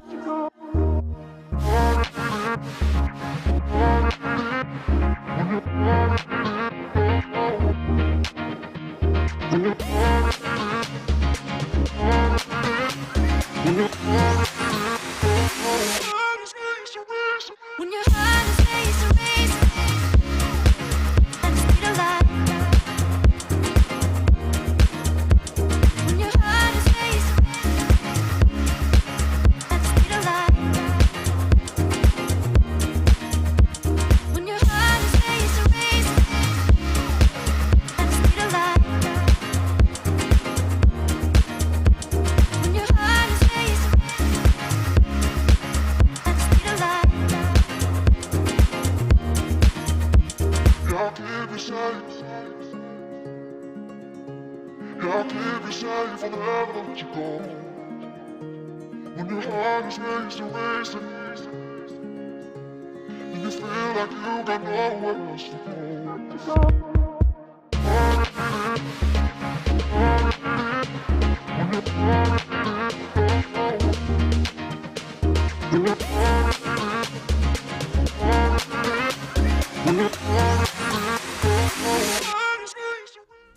What up, Wild Rift gamers? We're back. Second quarterfinal of the day coming your way. And it's going to be Imperious taking on Unplayable Matchup. Now, Dimitri, I'm not going to lie. I'm a little, what's the term? Not whiplashed, blindsided by the fact that Payne is no longer on this Imperious matchup, and he just got knocked out. So Yeah. sorry to bring it up again, Payne. But but now for Imperious, this is still a roster that I want to see in action before, and I didn't get that pleasure last week because they got knocked down in the first best of one. So, with that being said, we now get to see how their strength plays up against Unplayable Matchup, who have qualified for top 8 in the past and have, solid roster. This is going to be, I would imagine, a very formidable, if not close series. Yeah, maybe. Real quick, if we want, for anybody who's just joining in after our break, we can take a look at our bracket here for the matchups that have just gone on. If you don't know, we are playing all of our quarterfinals today, so we're actually going to start from top to bottom. We just saw KFC take that 2-0. Like we were just saying, Imperious versus Unplayable matchup, and all the rest of those matchups will be played tonight on stream here. So if you're a fan of second place team, Paradolia, you can take a look at that later on.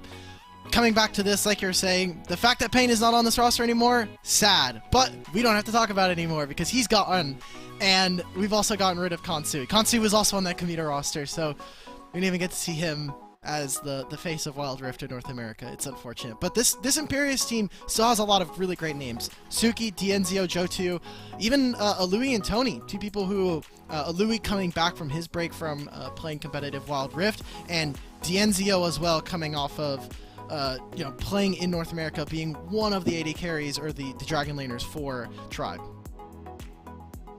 I think that's the biggest exciting story for me is the reunion of Alui and Dienzio back from their time in their first ever roster in competitive North American Wild Rift.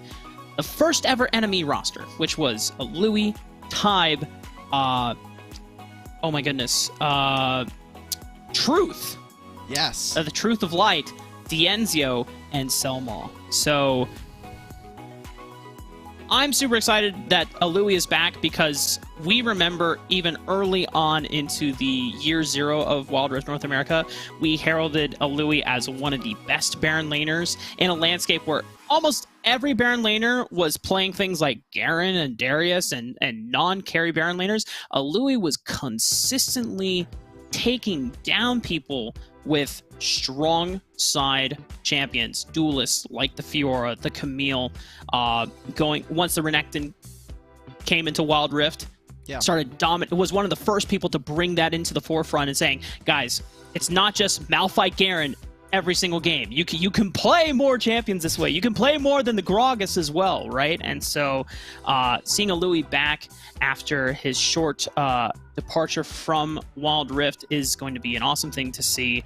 And of course, when you have someone like Dienzio on your team who is super vocal, super confident player to have, I feel like that already has, or that sets up the foundation for a good environment to be playing in. And we also got to look at across the other side. Unplayable matchup, like... These guys have we've seen bits and pieces of this roster. They were originally Redline, so they do have 12 points coming into this matchup. Boom was someone that was a part of Redline and was a part of. It wasn't family. It was a team with KT from the WNS when we were doing the last chance qualifier. That's right. That's right. Yes, I don't think it was family. I cannot remember the name to save my life. But Boom was on that roster. They all and Nielsen, who's another content creator who's been playing. He's been playing in a couple qualifiers in Wild Rift. Hasn't really kind of made that stretch into playing in much larger events. So. Hopefully here with the top 8 finish and maybe even going further on in playable matchup are going to try and leave their mark. Unplayable matchup so far. 2 bans, Support, Senna, Imperius, Jason, Ashaway. So far, neither of these teams have taken a crack at Lee Sin, nor I think the other big ban that has been imperatively up was also Gwen a few times. I imagine that for Imperius, being able to lock down if you want to play for a Louis on the Baron side of the map, you want to get Dienzio a safe ranged dragon laner, whether it's a mage that he went to and played so well during the year 1. Oh, it's Yone! Dimitri! You get to have a Yone game! Okay! Everybody on Twitter, every single analyst, content creator, YouTuber, streamer, everything has been just complaining about this champion. Permaban. He got released. Everyone's like, this champion is not balanced. You go over to SEA, you watch some Brazil games. This champion is not okay. I'm super excited. I want to see Yone find level of success. And hey, look, if you really need an OP champion to get a win, all's fair in Love and War. Go ahead, get your wins. If we're gonna talk about how Imperius start answering into this Yone, it's range. I mean, Yone has one major gap closer in that Fate Sealed to lock down backliners, but apart from that, it's the Soul Unbound, and it's only a short jump before you are tethered and forced to go back. And outside of that, Yone, still a melee champion, has some mobility spells, but for Imperius, they say, if we can keep this guy off the backline, let's empower that with strong disengage. Gragas Varus, very good answer into this so far. Exactly, and the Gragas is flexible, right? So really can do anything you want there. Unplayable matchup. I kind of want to see if they're going to try and lock down what I'm going to assume is going to be a jungler here, something that's still flexible, because if you look at the jungle suite right now, it's starting to get kind of locked down, and there's the Olaf here, so yeah. The Olaf. Okay. Yeah, Ziggs to match up the range. Okay. Oh, while we're on the topic of talking about unplayable matchup, I want to give a apology to Napstaton, who I was mispronouncing the name last week as Napstaton. I saw the comments afterwards. I apologize, King. I will try to remember. It is Napstaton. Napstaton. Okay. I'm not gonna lie. I read the name and I thought his name was Napstation. So yeah. See, like we all have fallen into the pitfall. But the unfortunate thing is that I think a nice thing in the future is if there's like a section to include how to pronounce your name, so that if we're gonna celebrate you or not maliciously flame you, just give some playful banter back. I want to make sure we're saying your name correctly. So help us out so that we can help you in the best way. Or just have a single syllable name. Napstaton is way too many syllables. I'm sorry. Nothing against the person, but that name we may need to change that name. We may need to change that name personally. don't know what once I realize it's Napstaton. I know it's 3 syllables, but like there's a slight like ring to it that I can kind of get behind. I'm like, oh yeah, Napstaton, like Napster or the Napsta. Yeah, it's just really long, right? Like it just doesn't Napstaton, and it's Sure. like you've got like the hard like sound. I'm not really here for a linguistics course. I'll be honest though. I'm here to play a mobile game on my phone. I think the big player to watch out though for on Unplayable Matchup, not only Boom in the jungle, but also Fez. Fez being an incredibly dominant Baron laner, gave us one of the best Scion matches ever in Rift Masters, and showing why this super tank needs to be prioritized more often. You get through the laning phase, you are unkillable. You can just continue running amok. And of course, it is with the Hull Breaker as well. So you cannot be left unattended, but you're so hard to take down by yourself. I'm looking at this right now. I don't really see anybody on Imperius that can kind of kill a tank right now. So Scion would be perfect. Ding, and ding, they ding, were ding, ding. and they were waiting, right? Like they had the Yone. The Yone's flexible. They had the Ziggs. Ziggs mid lane is like whatever, but like you knew like they were keeping their options open. And so now with the Scion here, Imperius are gonna have to come in with the last pick of their on their draft. What can potentially beat this champion? Because this Gragas could be going into jungle, could be going into top, but like there are not many options for tank shredders from the Baron lane. Yeah, you would either take something in the jungle that has a heavy scaling and can take down tanks and become a dedicated split pusher in the late game, like Fiora. However, Fiora's already banned, so maybe Gwen, but then that means your team is really loaded on magic damage as well, since you already have Ahri and Gragas. So running through the list in my head, okay, Jax, that works. Yeah. Jax in the late game, very potent split pusher, stacks up attack speed. You can eventually shred through a tank, especially if you're running a tank destroying build like Divine Sunder, Blade of the Ruin King. For sure.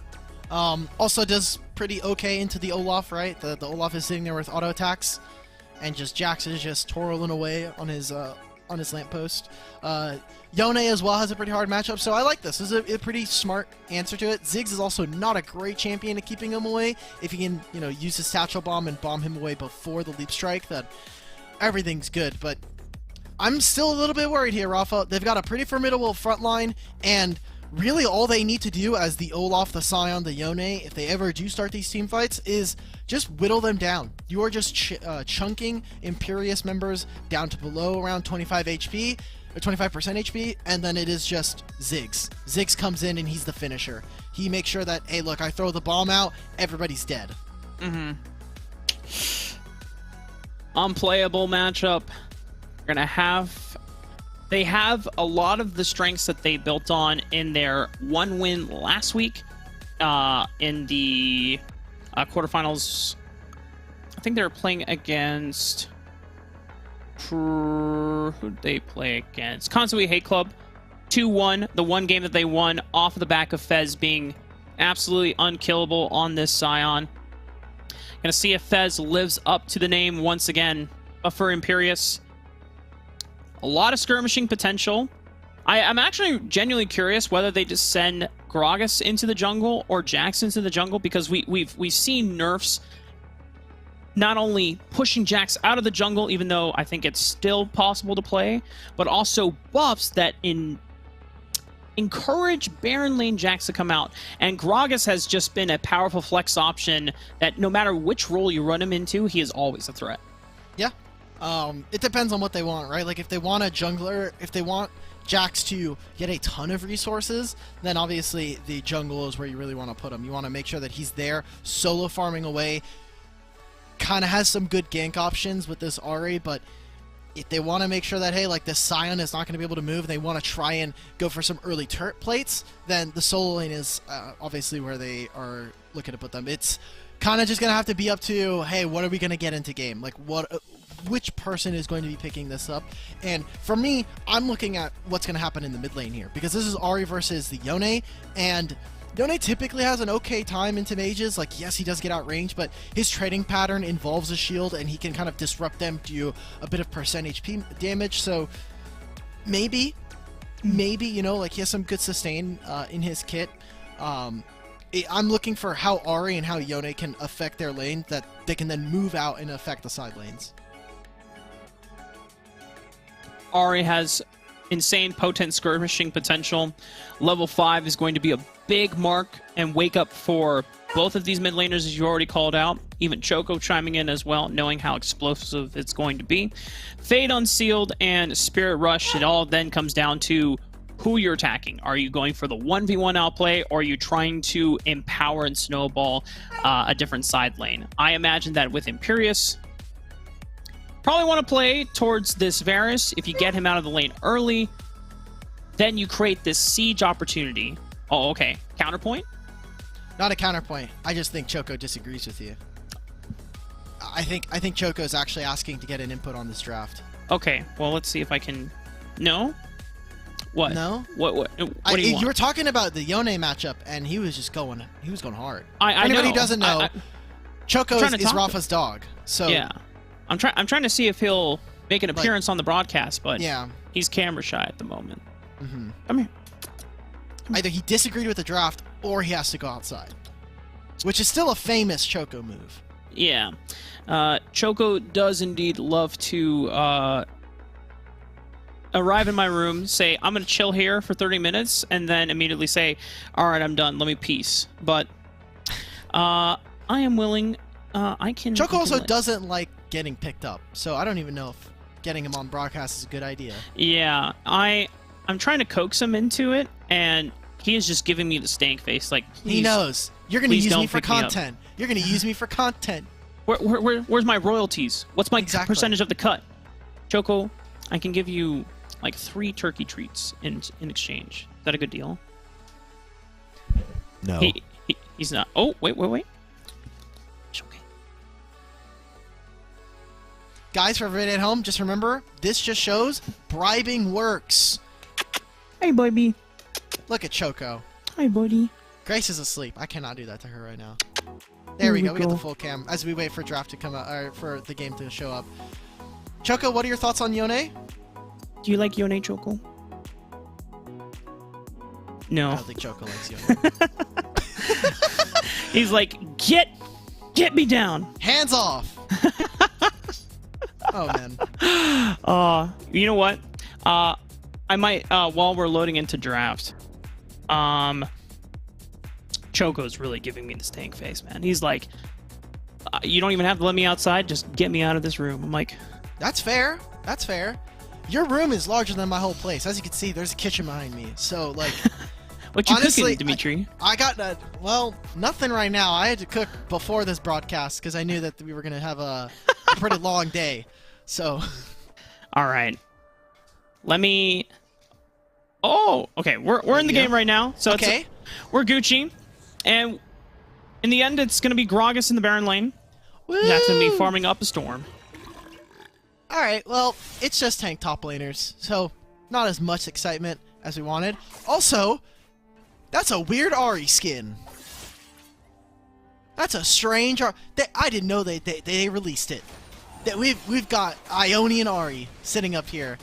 All jokes aside, it is an Akali this time, which is a significantly easier matchup for Yone. Okay. Wait a minute. This changes things a bit.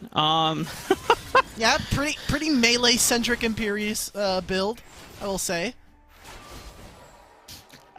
Well, look, you know, everybody makes mistakes. Everyone has those days, and it just happened that, you know, honestly, this is still good for unplayable matchup. Except that part. That part's not good for Imperius matchup. The flash being gone is not good.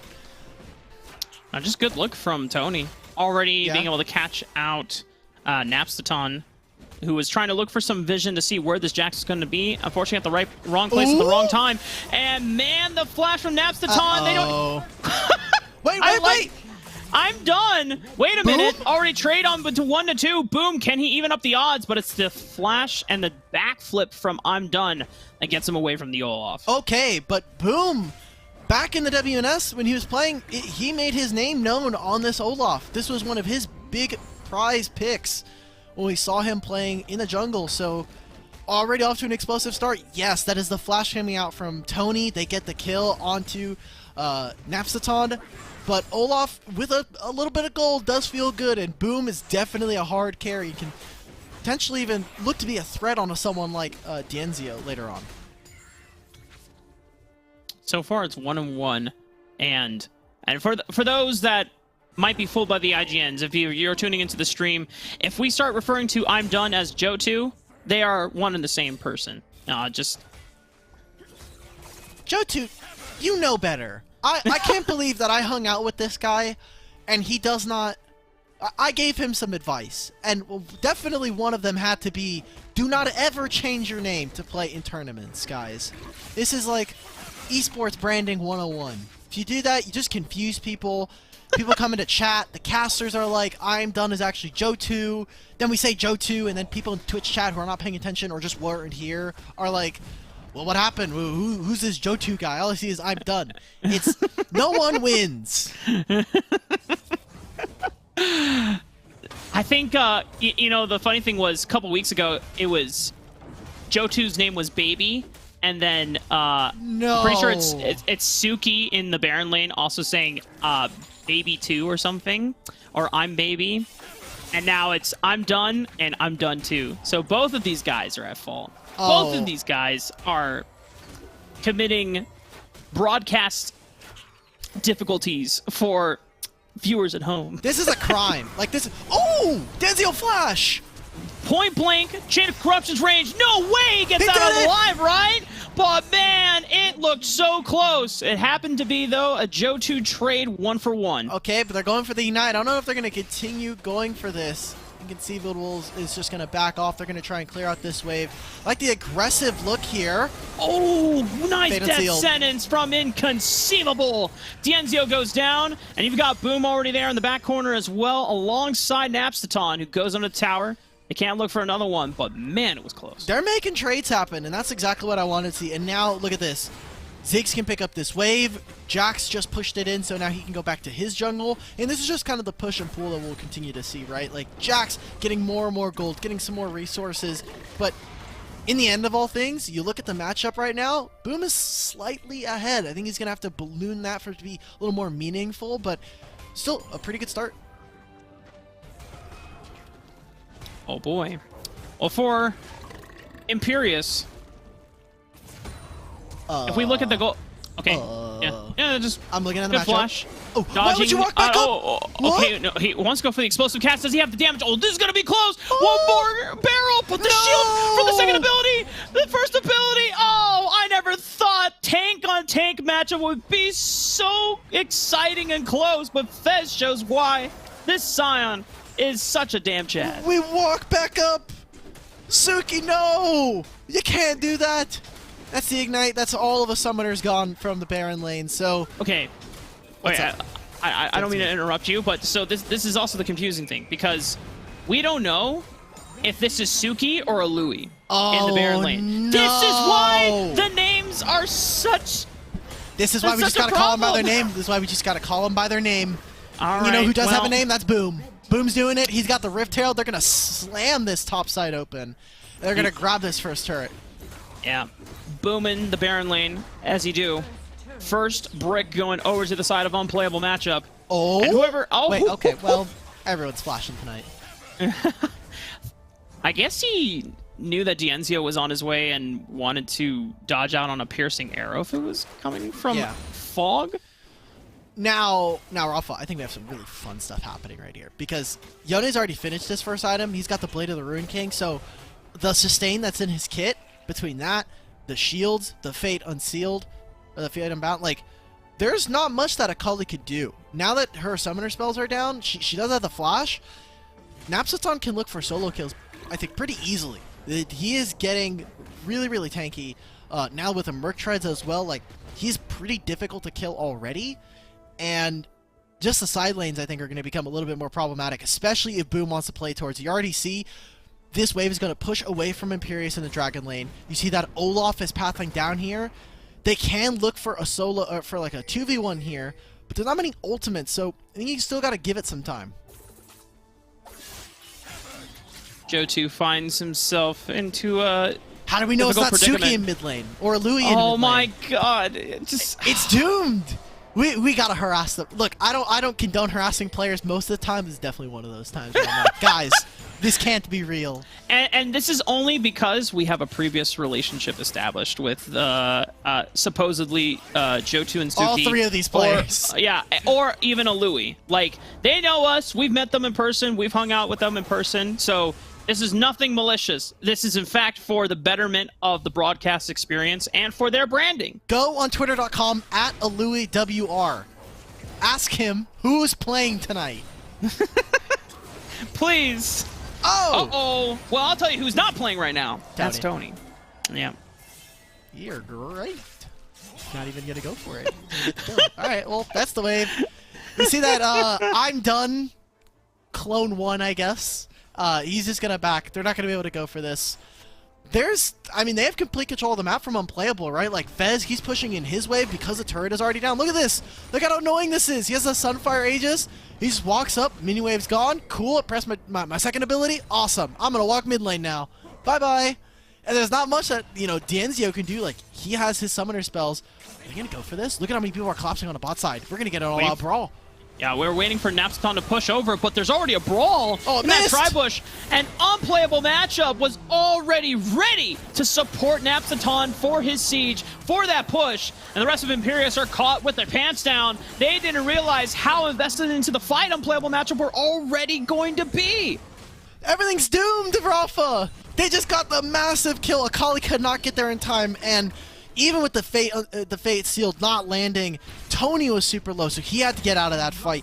The turret's gonna go over to them. Unplayable matchup. They're just abusing the fact that they won the Baron side matchup. And, I mean, Napsaton, since he wasn't put down early enough, he is controlling the other side as well. And like we were talking about with the bot lane, Ziggs just clears lanes forever.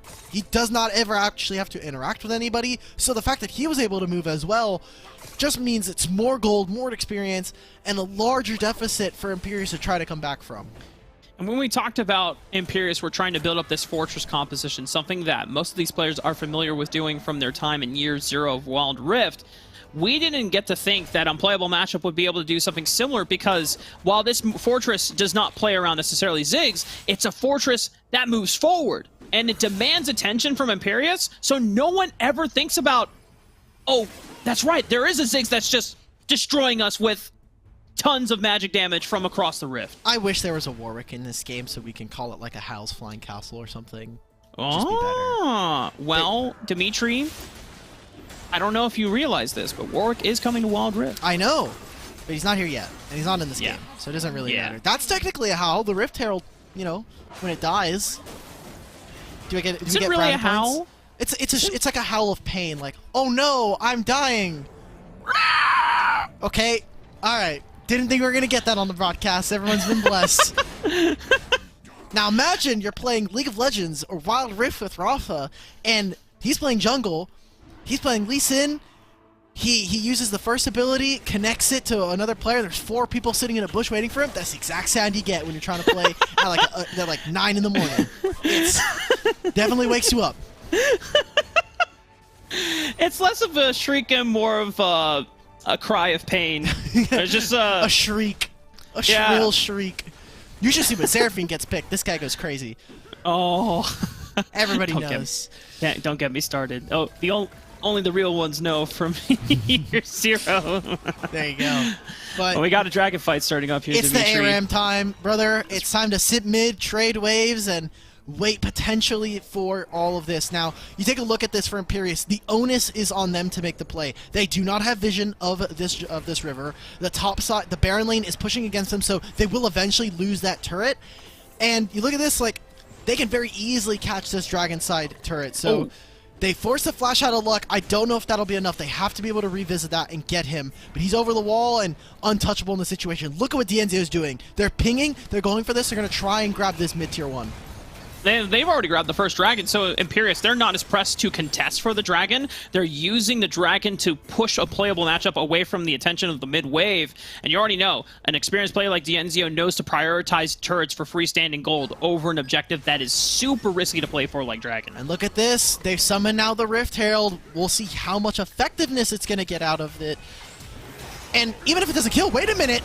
Oh, Death Sentence, it was a flash as well from Tony to try and get in place, or Dienzio, but he gets...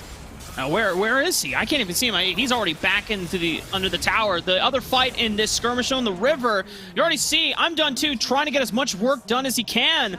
And already unplayable matchup have lost a majority of their damage. Napstaton and Luck already taken off the table. Imperius, despite being down multiple kills, they're looking to turn things around right now. Look at the turnaround already. Johto, I'm assuming it's Johto, looks for another kill. God. They almost got it. I know your pain. Yeah. And but they went even. Like you said, the damage was gone. Napstaton and Luck, they just died. And so there really wasn't much to do. And I'm surprised that they didn't just have the Ziggs sit in mid lane. Again, this is a guy that can sit in mid lane and from afar throw out the bombs. That turret became so low, it just takes a single satchel bomb for it to go down. And the dragon is still up. So wonder what unplayable matchup is going to do, especially now that Fez has already finished his Hullbreaker. You see him in topside. He's going to push out this wave. And with no Rift Herald, it really makes it so that this dragon is the only objective available. And this will force Imperius to choose between trying to fight for priority over this dragon or having to deal with Fez taking turrets on the Baron side of the map. So already, Suki, who we have just got confirmation from a producer. There it is. This Suki is the Baron laner who has named themselves I'm Done To, and of course it's Johto as I'm Done. Both of you, gremlins. Yeah.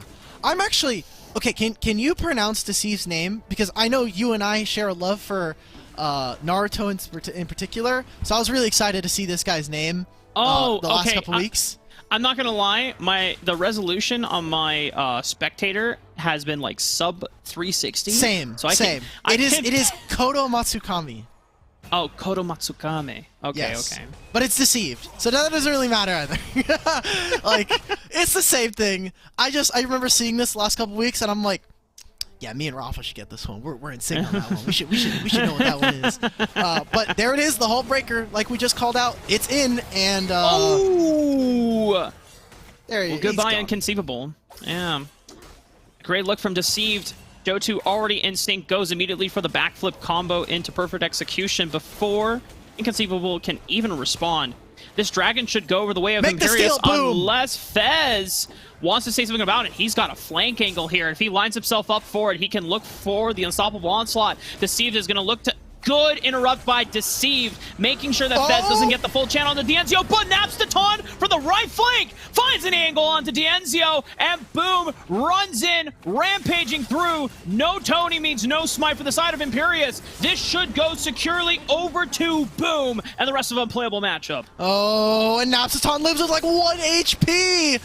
Can Johto get away with this? He has a second perfect execution. Boom is gone. They may have gotten the dragon. They may have gotten a few kills. Oh. Suki gets it. Inconceivable says, you're not killing my mid laner and my jungler like that. We're going to get an answer for it. A flash out of Inconceivable makes the play happen. And I told you, Dimitri, this game was going to be a spicy one. Definitely a lot closer than our previous quarterfinal. Honestly, it is definitely a lot closer. The thing I care about, thanks to our producers, we got more pixels. So we can see the game better. Woo! That's all that matters. You know, when it was the 1v, you know, when it was the KFC stomp, we didn't need all the pixels. The game was very clearly over.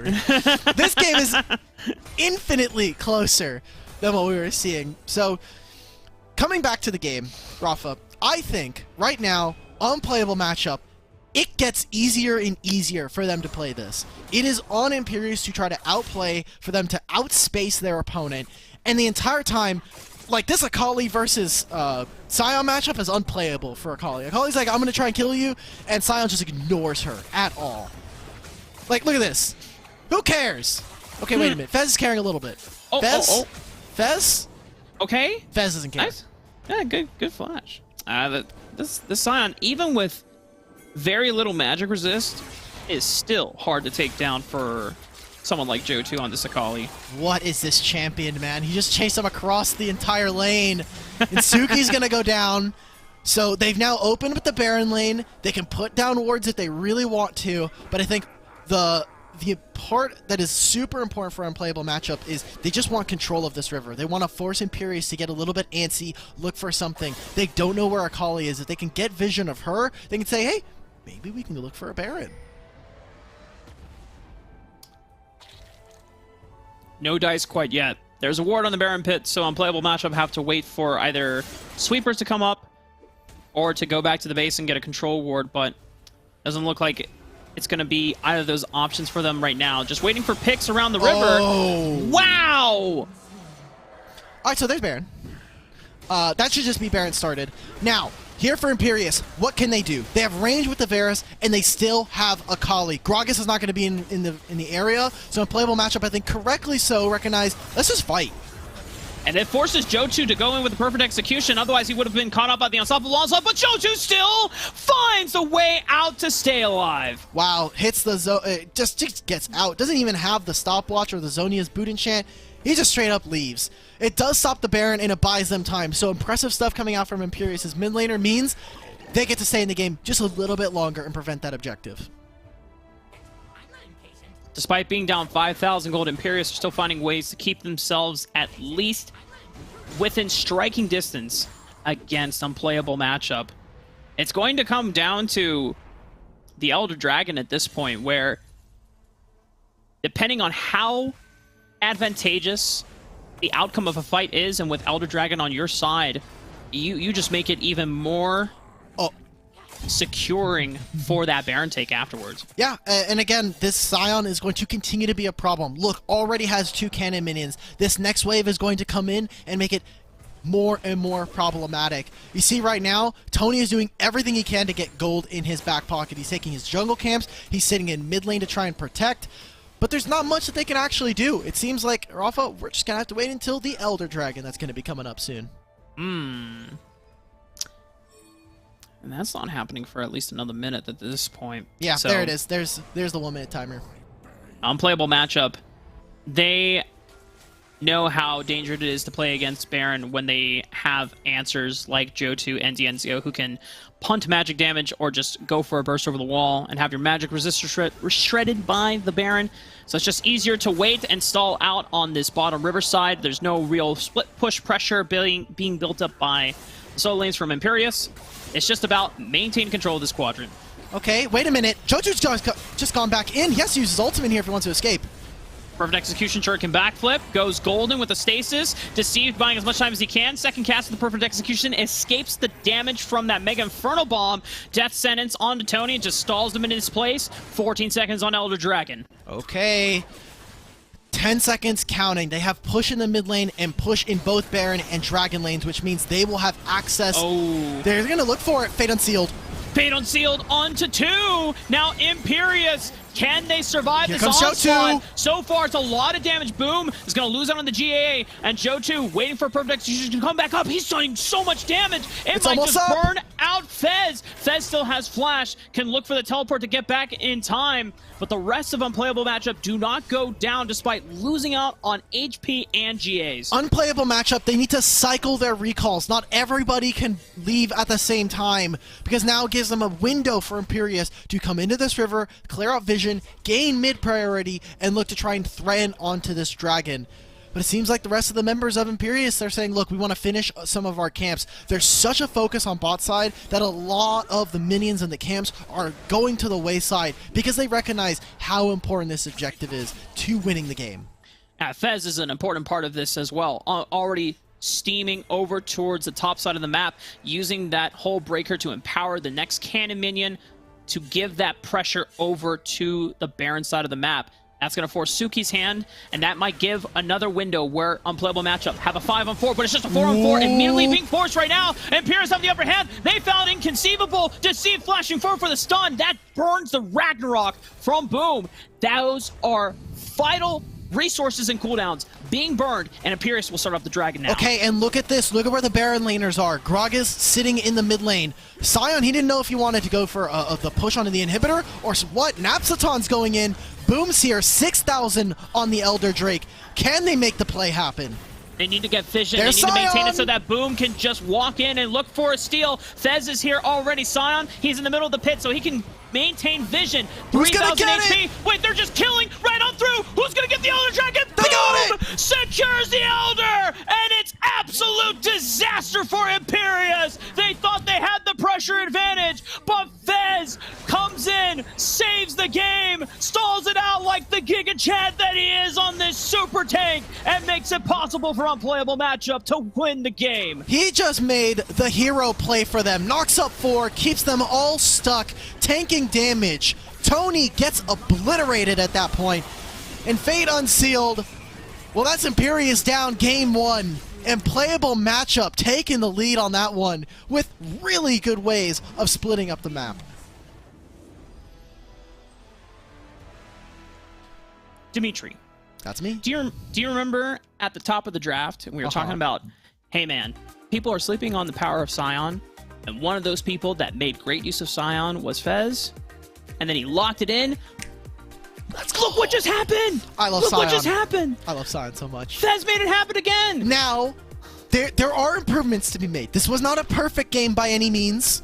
Joe 2 on this Akali was putting in work, and I think Fez may have overestimated his ability to keep Akali in lane, which is why we saw a few times it was getting a little bit dicey as to whether or not the Akali could actually find the solo kill onto him. But once he got the Force of Nature, and once he was able to push out in one of those lanes, it became untenable. Akali could just not match up to him in that part, and I do want to give special shout out to the mid jungle of this Unplayable Matchup team. Boom and Napsaton really putting in work in the early and mid game. And then that Yone. This champion is not okay, guys. Again, that Fate Unsealed is just too much of a backbreaker if you are even or ahead on this guy. Imperius are going to have a lot to think about when they go into the second draft, Alk Battery. Not only was their answer into this Sion not playable, and it did not work out, but there's also a clear lack of tank killing damage, even from the sides of Imperius when push came to shove.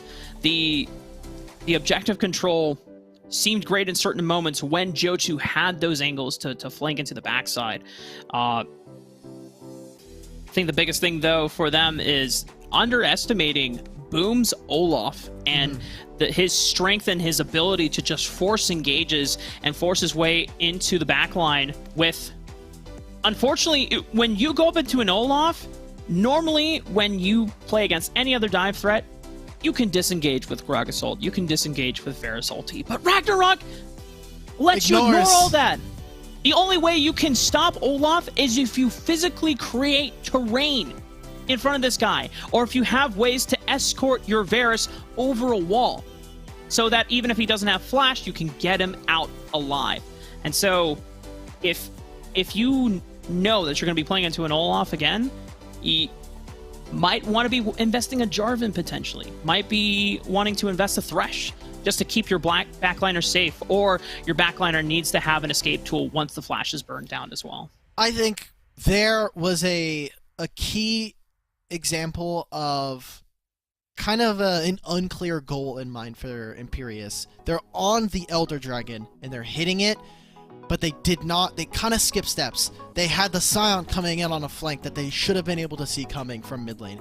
You have them pushing on from the Dragon lane as well, and that pincer maneuver, where did the backline go? They're saying, oh, finish the Dragon, but then you're all hitting onto Sion.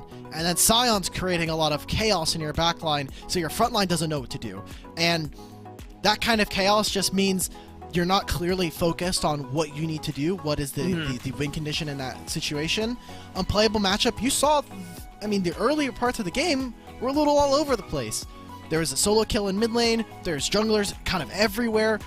It was a really even game for the most part, but once we got into those team fights and once, the map started to open up a lot for them, Imperius, I feel like, kind of got lost a little bit in the sauce, and they just they kind of took their hands off the wheel, and that's the game at that point.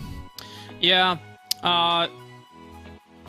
Imperius have a lot to think about, obviously, going into this next part. And as we've talked about before, Imperius making it to top 4 to give themselves a chance to contend for the 2nd and 3rd seed spots for playoffs, since at this point KFC have already locked in number 1. It's far more imperative. If they were to lose to unplayable matchup here, then their only chance is last chance qualifier at this point.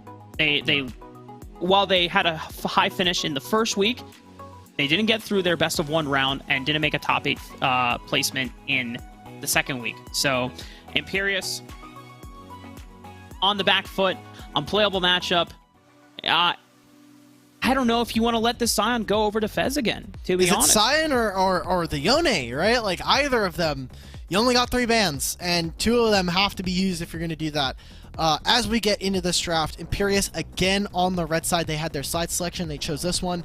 Kind of before we get into draft, touching a little bit like you were saying, both of these teams are sitting at 12 points, and it is only top 3 that secure a spot in playoffs. Everybody else has to go play in last chance qualifier past that cutoff. So making top 3 is super important, especially if you're looking at the next match after this with Paradolia. They are in 2nd place. They have 16 points. Every single match matters so much to these 2 teams right here, and only one of them can advance at this point.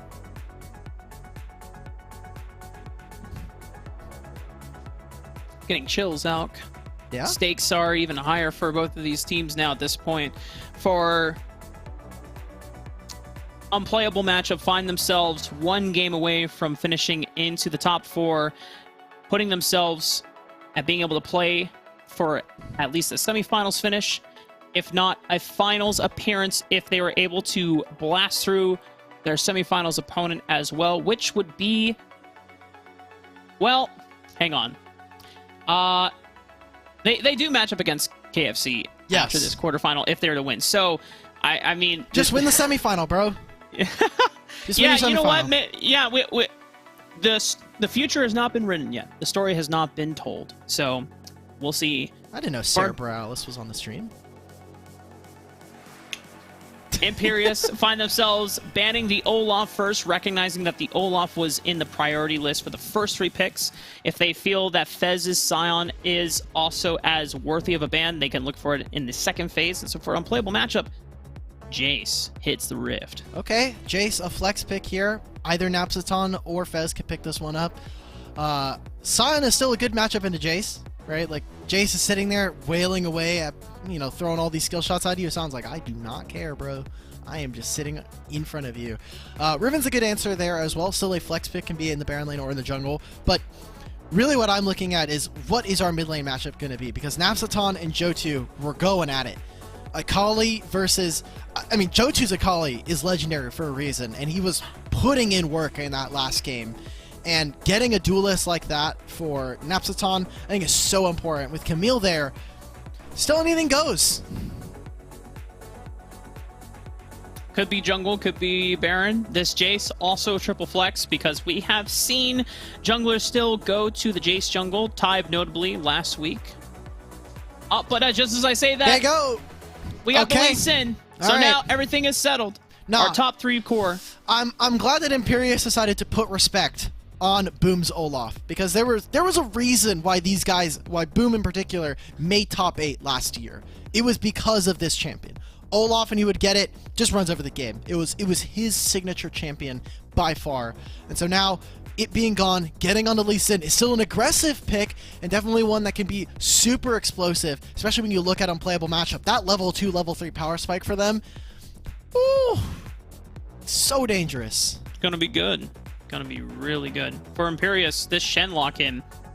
Baron lane Shen has seen some appearances every now and then here in Rift Masters. I know when we saw it last week, Smax was a big fan. They were talking about how the Shen flavor we saw emerge during the regional championships in All America was also super cool to watch. Of heavy push on trying to empower a carry jungler, and then you give a big shield engage supporter on top of it so that something like a Riven can dive into the backline with impunity. The yummy Shen flavor. Beautiful. Shades of Shen. Shades of E, too. Oh, Eon Shen, maybe. Eon Shen, for sure. There you go. That could be. There we go. Wait, this is the connection now. This is the callback. Eon Shen can be our the face mask product. Okay. All right. I'm down with it. Unplayable matchup. Despite having great success with the Yone last time, since they already have the Jace, they don't want a decent answer into it, taking it away. Whoa! Whoa! Whoa! Instant double lock-in. We're playing. They just picked an order. We picked our top lane matchup. Oh wait, that Jace Smith. It's Jace Smith. There's no way that's going into the Baron lane. Yeah. Camille. They got their jungler. They've got the Brand as well. Brand's really good when you have a low range melee composition like this. Picking up something of like the Rylai's, the Leandries as well can be so deadly for them to deal with. And they're just going to double down on it. Not a lot of range on this, but they got a ton of engage. And all that matters is you send the Shen and Diana forward. Send them both in. Just chuck them on through. Yeah, and this is just a really good read from Unplayable Matchup. They recognize that the favorable match champions that Johto would want to take into a Jace have to be some type of melee burst assassin or fighter that matches into the Jace pound for pound, blow for blow. And it's like, well, there's no more ranged champions outside of Varus coming in. It's all going to be quadra melee. So as you said, that Pyroclasm is going to get so much value. And that is all the magic damage you need. The rest of this composition, while physical damage, it's perfectly balanced, as all things should be. There it is. Now, for Imperius, I will say, they have a favorable support matchup. Thresh can stop a lot of Rakan's engages, or at least delay them for the time being before the Grand Entrance starts to come through, and the quickness. Diana obviously buys a lot of time by just being such a tanky mage bruiser. She can just stand in front of you with the ultimate, with the Zhonya's enchant. Varus buys a lot of time, but for Unplayable Matchup, it's that first punch. They need to throw a really strong first punch, get rid of one member, you wait for some cooldowns, you get your hook shot back up, boom, they're gone. Just like that. That's it. Boom. Boom. They're gone. Boom, Lee Sin. Boom, Lee Sin. Boom, hit him with a boom. And, you know, we have seen very many potent Lee Sins in Riftmasters so far. Molly topping the charts, but also no shortage of great Lee Sins when we see players like Tyve, players like Demon King take up the Lee Sin as well. Although it's not as often. Obviously, we saw Imperius' former jungler, Pain, make great Lee Sin plays. This time around, Boom is going to step up to the plate, see if he can put his name into the hat for being a Lee Sin master. Because throughout Wild Rift North American history, we have seen Yikes, Lebmont, great Lee Sin players already across the entire board. Legendary even. Legendary Lee Sin plays. Yeah. Sheesh, Lee Sin as well. Kick heard around the world. One that saved right. a North American championship. There are plenty of them out there if you want to go look for them. But right here, this is match point, right? Like it can be match point for Unplayable Matchup. If they win this, they go into semifinals. They go up against KFC tomorrow. They got like a little less than 24 hours to worry about that matchup. And for Imperius, this is a team that, you know, we're talking about the confidence of the players that are on this roster. I don't think any of them think they're going to lose this in this manner. Like, for them, you've got Dienzio, former Tribe player, formerly on Enemy, like you're saying. Like, this is a guy that comes from a winning background in mobile esports. Yeah. Losing is not an option. World champion in the past as well. Exactly. So, like, they're high stakes. Johto, one of the best free agent, non-major org signed mid laners in North America at a time. Not, like, all of these players, I think, have experienced some level of success here in Wild Rift, and they want to just take it further. Suki wants to be able to prove himself. Johto as well. Even the people who are sitting in behind the scenes, like a Louis, Tony who's playing, they want to make that push. And having to play in Last Chance Qualifier, while it may be an inevitability, is still something that, if they can, they want to try and avoid. They want to showcase greatness. Yeah, because we all know that whoever makes it through the last chance qualifier, their first opponent is Kansui KFC. Fan Club. And, you know, if you have ambitions to win the tournament, you have to go through Kansui Fan Club eventually. Exactly. But in order, if you want to speak optimally, you would rather play against another opponent to maximize your winnings and your earnings before you have to play against Kansui Let's be Fan careful Club. about talking optimally, because then people might just be like, well, maybe if I lose this game, I can avoid playing against KFC. Like, no. Like you're saying, if you want to be the best, if you're going to play in these tournaments, you have to come in assuming there is a strategy, there is a way, there is a possibility that you have to believe in, that you can beat every team in the tournament. You have to be able to beat KFC, like you're saying, at any given time. Now, if you want to buy time for that, go ahead, but you will face them. And you're going to have to find, you're going to figure it out one way or another if you can beat them.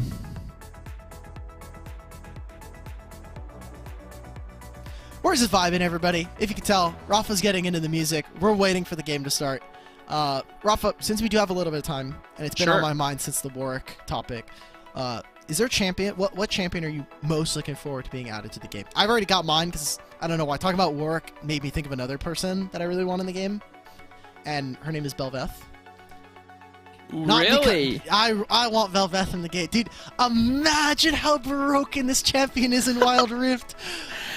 Oh my god. Dude, Rift Herald does negative damage in this game. Champion is unkillable. She spawns the little fishies.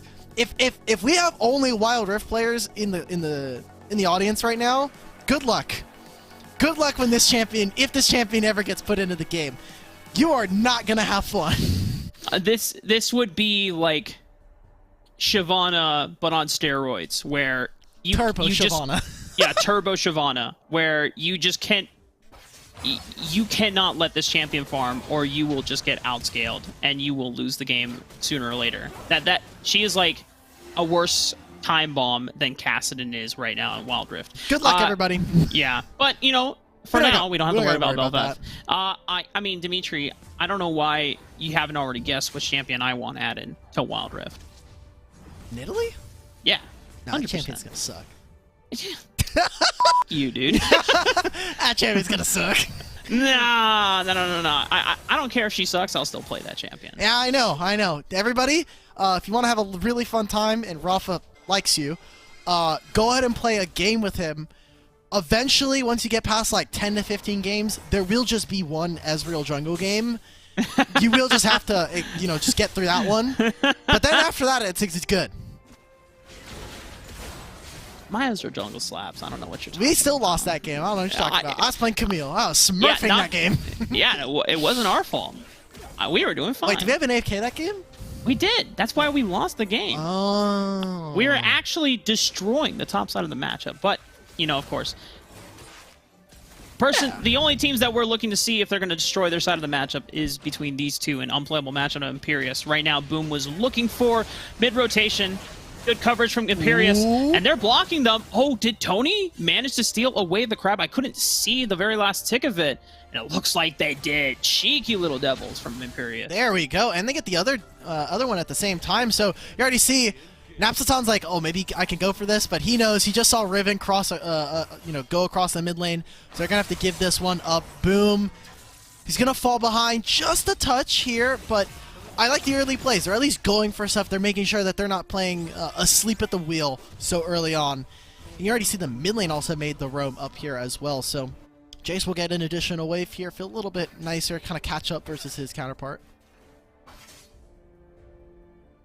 This matchup will get very volatile for the Camille once level 5 hits.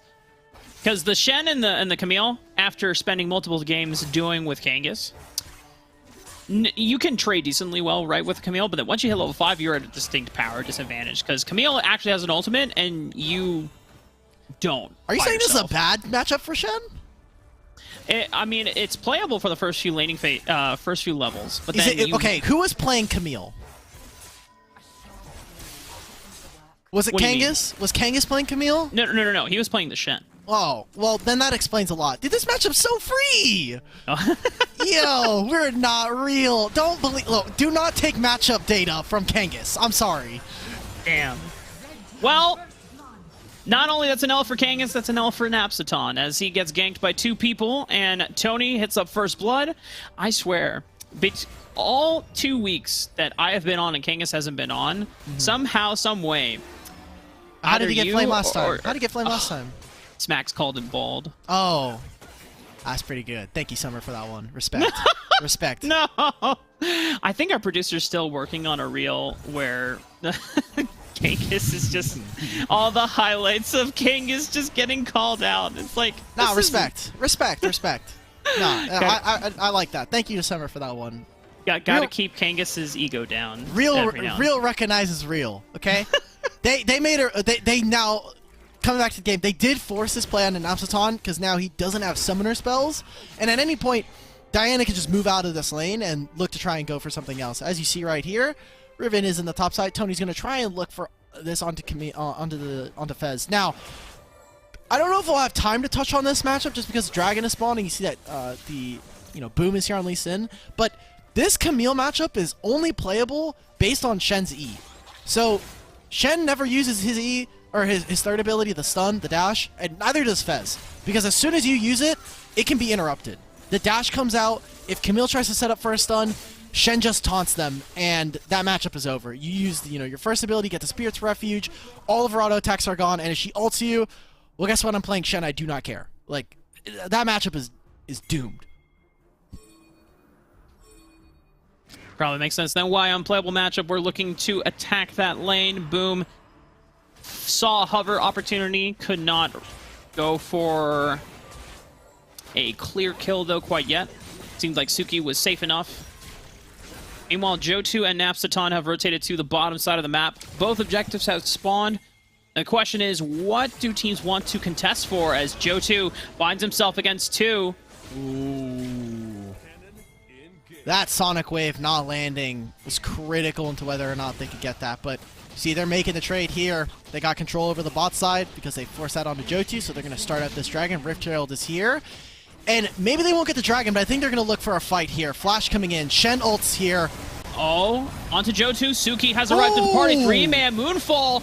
Can they follow up with the damage, though? But Tony comes in with the flash, and he has a lot to make up for after the first game. He wants to show that he's going to be the better jungler on the Rift. Nice job, and they won't get the Dragon, but they will grab this mid-tier 1, getting multiple plays for themselves in the meantime.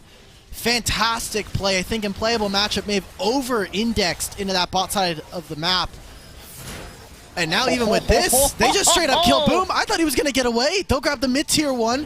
Rift Herald will potentially look for a second charge, but Imperius now explode their gold lead. Damn, Tony is pissed. You can tell as soon as Boom went in for a playful Resonating Strike cancel with the safeguard saying, "Psych, I'm getting out." And Tony's like, "No. You're coming. You're coming back with me." Yeah, get back in here. Oh, man. I think after that Olaf Jax game, Tony just sat down and said, "All right, guys, my bad. I'm making up for it tenfold.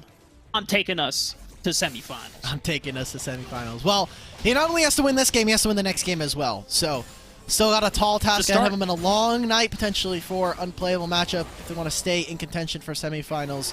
Remember, single elimination here in the qualifier since the last one before last chance qualifier next weekend.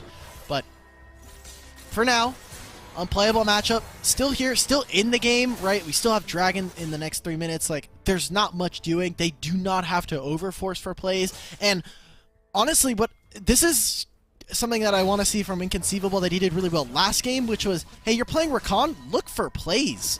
You were playing Thresh last game, and we're making some picks with the hooks. You can go for something. You can see everybody is now coming down in the Dragon lane to do that. 4 members strong already. And because Suki's on the other... Whoa! That kick into the grand entrance combo is huge from unplayable matchup. But do they have the damage follow-up? They finally find one on a Tony. And that means that Imperius have to walk away from this turret. They're still chasing, though. A quick turnaround, potentially. But Napsaton still staying strong. However, can't say the same about Luck. And Imperious being able to still find blow for blow and leveling up on the advantage. Yeah. Good job from Imperious for coming out strong on that one, and they could still maybe look for a pick onto the turret. But you even see in Baron lane, Fez and I'm Done Too were fighting. They were going for it. You see that Fez used his ultimate to try and keep the Shen in lane. You could tell, Shen, he was sitting under his turret. He was like, well, I'm going to use my ultimate here. I might be able to get away with this and maybe try to help with this bot dive. But good job from Fez to make sure that it's still an even number fight and it actually doesn't go even worse than what ended up happening. Yeah, the fact that Unplayable Matchup managed to get a shutdown on a Tony is huge for their gold lead to just try and stagnate it. But the deficit is still on their side, 5,000 to be exact. And this flash hook from Deceived, I was excited, I was ready. But Luck does not go down. It manages to escape. It's beautiful out on the Rift this time of night. Fez, he's sitting there with the first ability, trying to get some true damage down, but now this is a window. Now that he used the dash, he's dead. They still have Cook available, maximizing the damage out before finishing off with the Resonating Strike on that missing HP execute damage. Unplayable Matchup, find a window, as you called it out. This is their turret to claim. That's a little bit more gold in their pockets. All right, feeling good about that. I'm Done Too, got a little impatient. He knows, look, there are 3 people on the dragon side of the map. I do not have to make a play. I'm literally playing Shen. All I have to do is just ult my carries, and we're good.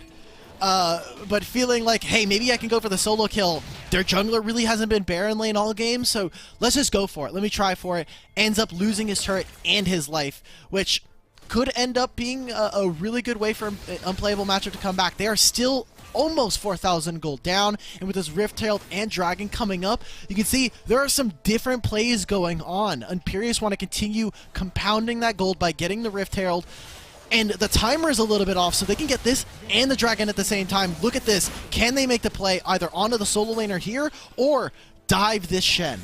Oh, and the way they push Fez off, Fez has to walk through the river dangerously. He has no perfect vision on the rest of the members of Imperious in this river, so it's difficult for him to join and sync up with his teammates right now. This gives Imperious the window to easily walk into the Dragon completely uncontested. Yep, and there it is. They're just sitting here in vision. Shen can be on the other side of the map, ready and waiting with his ultimate, and without any real wards down, super hard for them to get out of fog. With the Thresh hook down, it gives them a little bit of reprieve, and now they buy back space in the river. Unplayable Matchup finally get a chance to walk back into the pit. Here comes Diana. They do have a gold advantage. They would want to take this fight, and they're all grouped up. Johto sees the vision for a multi-man Moonfall into play, has to wait to make sure that Suki is in position to hold onto him, so he has a defensive shield available. Box has already been used by Deceived. 3,000 HP, Dragon resets. Here they go! Move on to all 4 members into the back line. The execute from Tony with that wind slash finds 2, and 3 members quickly fall from Unplayable Matchup. It's an absolute massacre in the Dragon Pit. Imperious will find all 5. And the same silver bullet that found Imperious struck down in game 1 is the reason why Unplayable Matchup will fall in game number 2. The Rift Herald will be spawned in mid lane. They're going to open up an inhibitor on this timer, and Imperious will also get the Dragon to boot. So they just didn't mark a single member. They just waited too long, bought too much time. The entire time, Shen is waiting, wailing away on the top tier 1, and without just calling the play, saying, Diana's by herself, let's just go right onto her. They spend too much time in the river, give Imperious the space to find the massive Moonfall, and they just get struck down. Unplayable Matchup are now in such a terrible position to try and win this one. And normally, one of the ways that Unplayable Matchup we're going to play around this brand for Luck is that they assume everyone from Imperious wants to pile dive in, and it's an easy power clasm. But the way that Imperious played the flanks, both from the left and the right side, they never grouped up. And so you can't maximize your damage on Brand because you're dealing with just a threat from Johto with a Shen shield on top of you. And that makes it so difficult that you have to throw out your burst or she is just going to completely wipe your team. Yeah, right now this Riven and Diana are becoming problematic. There's not enough damage coming out from Luck. He's gone for the Riftmaker to try to go for a little bit more true damage, but really there's not much doing in this case. And Fez, while he has picked up the Hullbreaker, I'm going to hold that. There's a Brand dead. Okay, well, that's the bot lane, the Dragon lane dead for unplayable matchup. If they want, Dienzio can now sit here with his Varus, and you already see it, they're making their move. They're going to try and go for the Purple Worm, Baron up for Imperius. If Boom is able to steal this, it'll buy them some time. I don't think it'll help them win back the game, but it'll be a step in the right direction. Well, let's see if Boom can pull off the impossible. The Siege is already doing a great job of playing goalkeeper, bouncing Boom out of the party. You need a VIP access pass to get into this one, and I don't think Boom has it for Imperius's club. It's 3,000 HP on the Baron, and Boom is nowhere in sight. He's going to make one more entrance, but I think it's too late. Baron is gone and secured. And this is an 8,000 gold lead, and Boom has been found over the wall. Tony's already there. A stasis, a grand entrance to stall things out, but the Moonfall collapses and catches them all. And Imperius wipe out unplayable matchup once again, and they are bringing us to a game 3. All right, there's game 3. Gets a triple kill for Dienzio, and again, this was the most important match for Imperius tonight, was the fact that they needed to win this game. If they wanted to keep their qualifier dreams alive, they needed to keep this one, keep themselves in the series. They get the Baron, they win the team fight, and it all came down to that Dragon fight that we saw earlier on. Broke the backs of unplayable matchups. Whew! Rafa, that Diana was sick, man. The Diana play from Johto, following up on his great Akali play that we saw in Game 1 despite the loss, but I think a huge props to Tony for stepping up, for having I didn't want to say it in the moment and rub salt in the wound, but that Game 1 Jax almost non-existent, no presence on the map whatsoever, especially compared to the light of what Boom was able to get done in that Game 1 on the Olaf. This time around, complete reverse, complete opposite. It is Tony that leads the charge and dominates the early game, setting up for the rest of his team to snowball. The Riven is just so much more of a proactive playmaker, right? Like, she can just use all 3 of her broken wings, and the stun that she provides, the shielding, the execute. She's just so mobile, and that's why she's been so oppressive in the jungle role for so long. She does it all. Fantastic job coming out from Tony. I think all of the members of Imperius really kind of feels like they woke up this time. They played a really clean game of Wild Rift for them, and unplayable matchup, they kept it even for a really long time, but again, it's that Dragon Pit. That damn Dragon Pit, that smile. Yeah, that was the end of everything, man.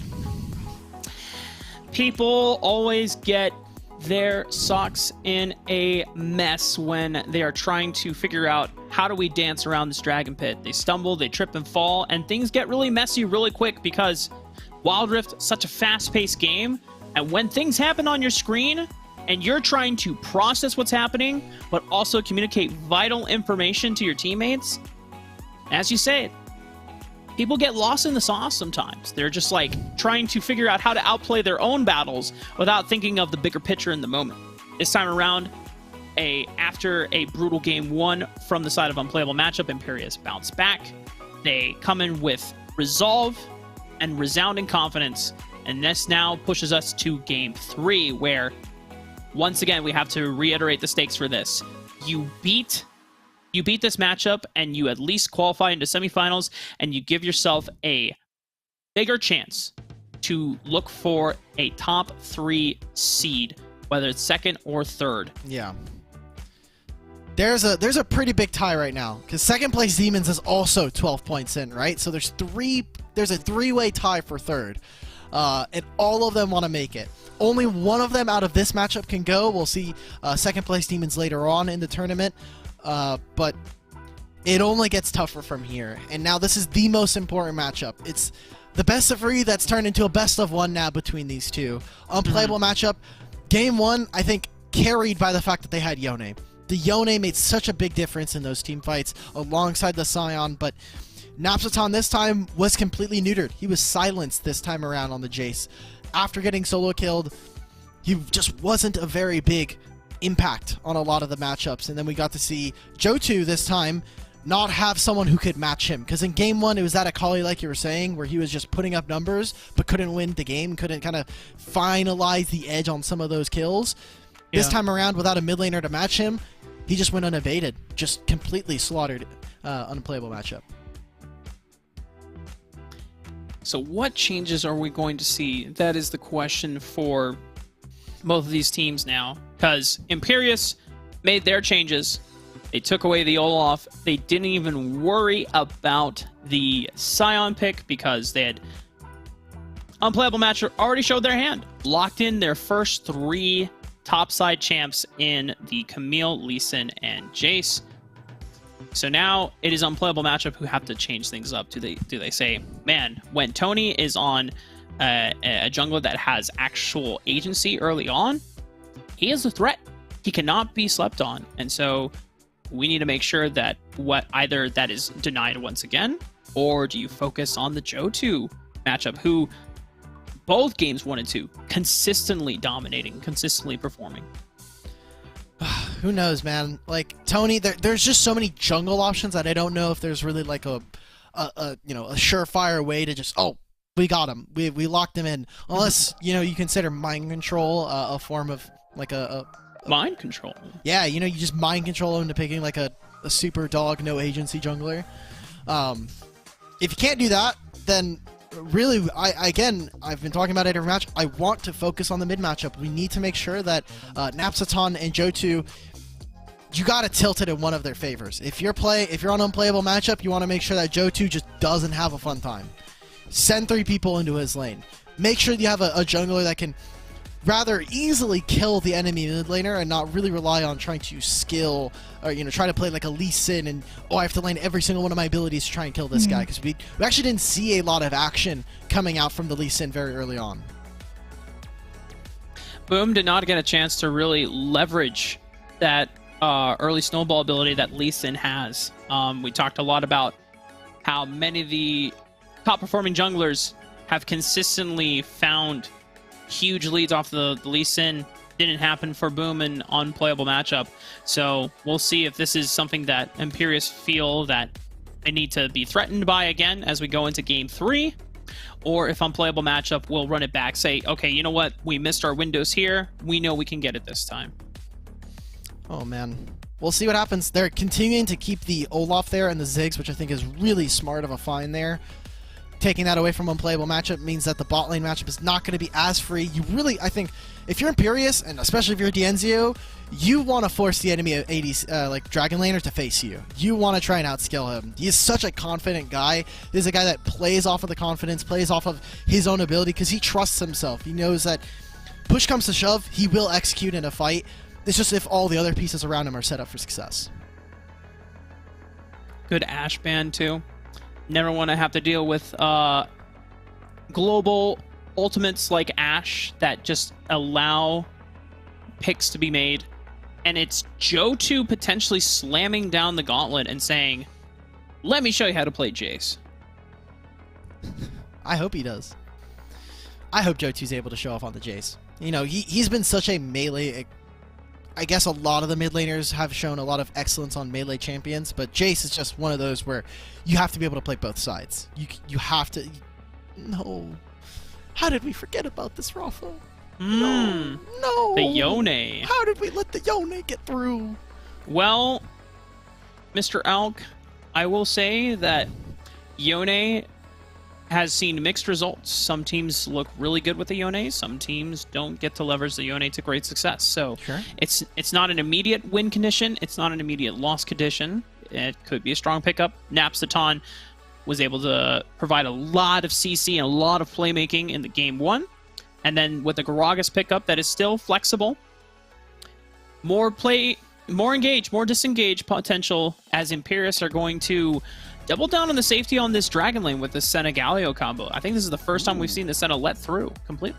Yeah, we haven't been able to see Senna all night tonight so far. So I'm glad we're getting to see it so early on, but this is still a combo that's, I think, pretty susceptible to what unplayable matchup has shown. So Imperius really kind of wanting to double down and see the rest of their draft, but if I'm unplayable matchup, I think I'm pretty comfortable. Gragas is really disruptive to the 3 champions that Imperius have shown, and Yone, same thing. Camille as well.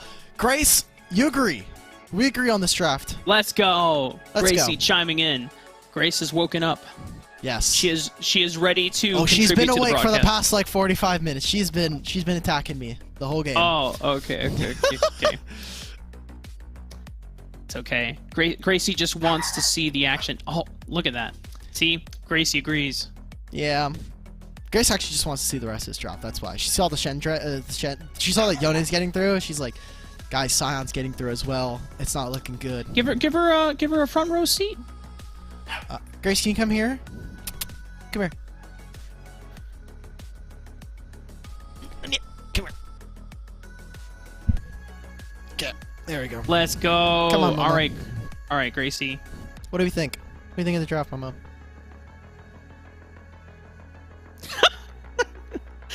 There, as per usual, there's not much going on. Not much going on behind these eyes. She's just cute to look at. Yeah, Gracie is just enjoying her time. Look, see, oh, she's looking at the camera. She's getting into it. Or she just sees her reflection. She's like, I don't know what the hell that is. What's that? Mama, what is that? Well, that's a Fiora and Shen ban. Ooh. A couple support bans being thrown the way as well. Unbelievable play up. Play up? Unplayable matchup. Unplayable play. Understandable. Unplayable matchup. Recognizing the power of Suki's Shen in that previous game. Not wanting to have to deal with it again. Making sure that Fez has an advantageous matchup this time on what I assume is going to be the Camille again for him. And this means this Grog is still a flex pick between both support and jungle. Potentially, yeah.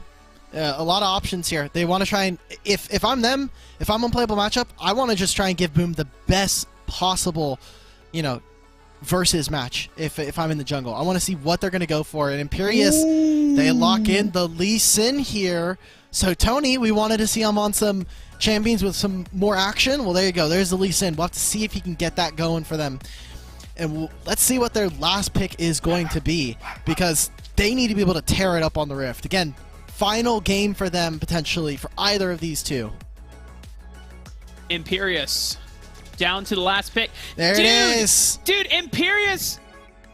Are we sure this is Imperius and not unplayable matchup? Because I almost feel like Imperius just took unplayable matchup's whole flow. Like they took the Jace, they took the Lee Sin, they're even taking the Scion, and to just rub it even more in the stakes of not only qualifying into the semifinals and giving yourself a better chance of getting a top 2, top 3 seed, but then beating unplayable matchup with some of the champions they have shown comfort and prowess on already. It's the idea that, hey, I can play your champion better than you can. Yeah, but this time I think it's a little bit better for unplayable matchup. They have an actual Baron laner that can deal with the Scion, and I think this is still a pretty tough matchup here. Like the Nami is so good into all of Imperius' champs. Imperius wants to go forward, and Nami, I think, does a fantastic job at that. Lucian can do a fantastic job of playing at range with the dash, use the culling. So many different abilities to kind of play these matchups a little bit more flexibly. Imperius only have one way, and it is go forward, play for our Lee Sin, give him setup so that the rest of our team can follow up. That's what the Senna and the Galio are for. Yeah.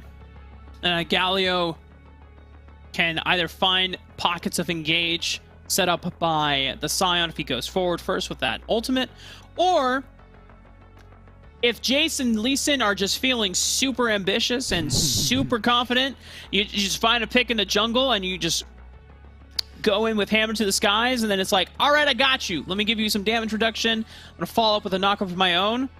This is very much a go-forward composition. But on the flip side, Dimitri, you know that if Imperius were to fall behind with this composition, you don't have many great ways of immediately disengaging from the fight, because kiting backwards, unless your Senna is very strong, does not give you much room to stay grounded on. And that's where I pull out my Dienzio card. Put it face down right now. Okay. Dienzio Senna, man.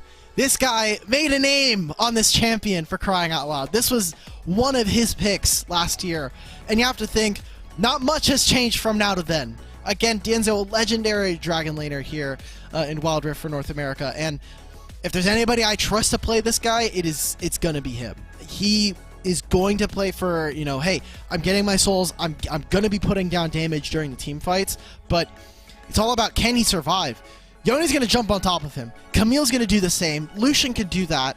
Like you're saying, the ability to kite back is super difficult, and that's where I'm looking at the Galio and the Scion. Can they be those frontliners? If that's a yes, then this game's going to look good. Also, a small note, Imperius have no magic damage, so good luck. Is Galio going to go full AP? I believe that would be the angle, especially if Diancio is the one that's roaming, and you're giving gold over to your Galio. You can at least go like Rod of Ages, and sure. you'll still be beefy, but you'll have some decent magic damage in your kit. Rod of Ages is definitely something you could do. I just don't think it is a substantial amount, and it just, I think, incentivizes a champion like Yone and Camille to just go Death Stance and end the game. Like, Death Dance is so huge for a lot of these champions, and so you look at the first two items: Blade of the Ruin King, Black Cleaver for someone like the Lucian, and maybe even the Camille. You just shred all of these fights. All of those resistances are gone. Yeah. And even then, I mean, you already said it before, like, Camille is much better equipped to take down a Scion in the later stages of the game, because you're going to have scaling true damage. The later the game goes on, more percentage of your second empowered first ability will do more true damage. And that is one way that you can actually cut down this Scion without needing a substantial amount of armor shred or armor penetration whatsoever. The only thing that for unplayable matchup that they also have going for them is going with an aggressive lane like Lucian Nami. Senna lanes are notorious for being very hard to push out, but if you support it with an early gank or early pressure from Gragas, you have really good crowd control. You have guaranteed engage with Body Slam Flash if you land it onto Senna/Galio. That can, if you time that correctly, you got Bubble Follow Up, and then Lucian has enough early game damage to take them out. So, unplayable matchup, I imagine you are really just hoping your early game is explosive enough and you just derail the game that you can get past the point where Imperius lose on the amount of agency that they have with their early game window as well. Remove the mid matchup, the game is free. But Imperius, I'm sure they know that, and I'm sure they're going to have a unique strategy ahead for it. Game 3 here, Rafa. These are just quarterfinals that we're doing today, and this feels so tense. I'm sure all 10 of these players are trying their damnedest to get to be able to play tomorrow.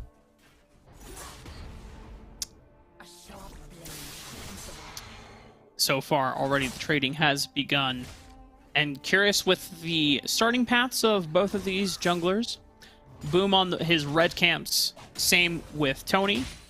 This gives options, though, that if they want to path up, they can cheat off mid wave for level 3 and then choose an angle from there. Or they can look to just completely blitz to the other side of the map. Not even show mid lane, give less information to the enemy team and less time to prepare for a counterattack. Yeah, potentially. Look at the top lane matchup already, right? Like Fez, he's getting his push, he's using his tactical sweep to make sure that he can access the wave, and they're already, like, both junglers are here, potentially on the top side for Baron. Like, there's a play here where if Camille wanted to, they could have just made the roam all the way down, but you see already, boom, walk in here, pushing out mid. They're going to try and get the scuttle and make sure that they have priority with their mid laner. They're jumping over to the Baron side of the map. Tony, recognizing that there's no point in trying to contest the strong 3v3 with a Scion early on. While you are a tank and you have some CC, you still need time to scale up and be a threat. This does put a position where Suki might be alone, but unplayable matchup, not going to even try to go for a dive, and now there's a window where Tony's looking at bot lane instead. Look, but it's a 2v2, right? Tony's the one that's down there. Senna is mid lane, trying to put down wards, trying to find something, help their mid laner push out and get the reset, because Napstaton is already sitting, he's waiting, and they're going to try and make this dive happen. With just Galio and Lee Sin in the 2v2 as you called it out. But you cannot disrespect Lucian damage early on. Luck already forces Deceive. However, Lee Sin early game damage is also pretty damn good. And so Unplayable Matchup now find themselves down summoner spells and losing pressure in a wave under this tower. And despite losing all that, they trade their summoner spells for gold. Boom is down here, sacrificing a little bit of his jungle pathing, his experience, to move in, protect his bot lanes to make sure that they get the crash and they can pick up this minion wave. Didn't lose all that much on top of the turret, so gotta ask whether or not, I think it's a little nebulous as to whether or not Imperius came out ahead on that trade, especially expending 4 summoner flashes. Yeah, Dienzio and Josu were very, very, very desperate on making sure that there is at least a kill going their way, but thanking the lucky stars on the side of Unplayable Matchup, Luck and Inconceivable making it out alive. This slows down a little bit of the pace for Imperius's early window, and there's still time to play for on Unplayable Matchup side. Yeah, for Imperius, I think that may have just been them being a touch impatient. Tienzo was nowhere near that fight, and so they're really kind of banking on whether or not Tony's base damage was going to be enough, and as you can see, it just wasn't. So for the side of Unplayable Matchup, they are going to feel pretty happy about that. A small gold lead, but nothing to really write home about at this point. We're seeing the ping starting to come out here. They really want to push this wave, and it's up to Tony. Does he go mid lane? His mid laner is going to be taking a reset, so maybe we just go for bot and try to protect them. Just play for a counter gank. Ward sputtered out by Boom. Gonna take it out because of the protection from these 2 control wards, and so far a inability from Luck and Inconceivable to be safe enough to get that wave push and take out those wards first. There's no advantage gained from Boom being able to come to the bottom side other than just temporarily taking out Vision. So now it's just a shift over to the top side, where there's still 50 more seconds before neutral objectives spawn, and it doesn't really seem like either team is set up to make plays. And there's not much happening right now, right? Like, we're waiting. They're waiting for some of their items to finish. Kick comes out from Tony. There's an ultimate as well. These are things that are not going to be available for the Dragon, so I think some of the nerves are starting to show up, Rafa. Both of these teams are getting a little, they're getting antsy. They want to try and make these plays. They want to try and get first blood. No one wants to be the one to make the first mistake of the game, and, it's showing a little bit. Unplayable Matchup, definitely more on the side of, hey guys, we really need to snowball. We really need to get things rolling. Oh. Imperius, though, do they find this? It's another flash on Inconceivable, That's but this one. time there's no escape. Imperius are the first ones on the board this time around, and with both objectives spawning, they have the man advantage. Okay, they may have the man advantage. Scion is here as well, but look at the ultimates that are available. Hextech Ultimatum and the Fate Unsealed. Have to be able to play around the solo lanes. Whoa! Here they go.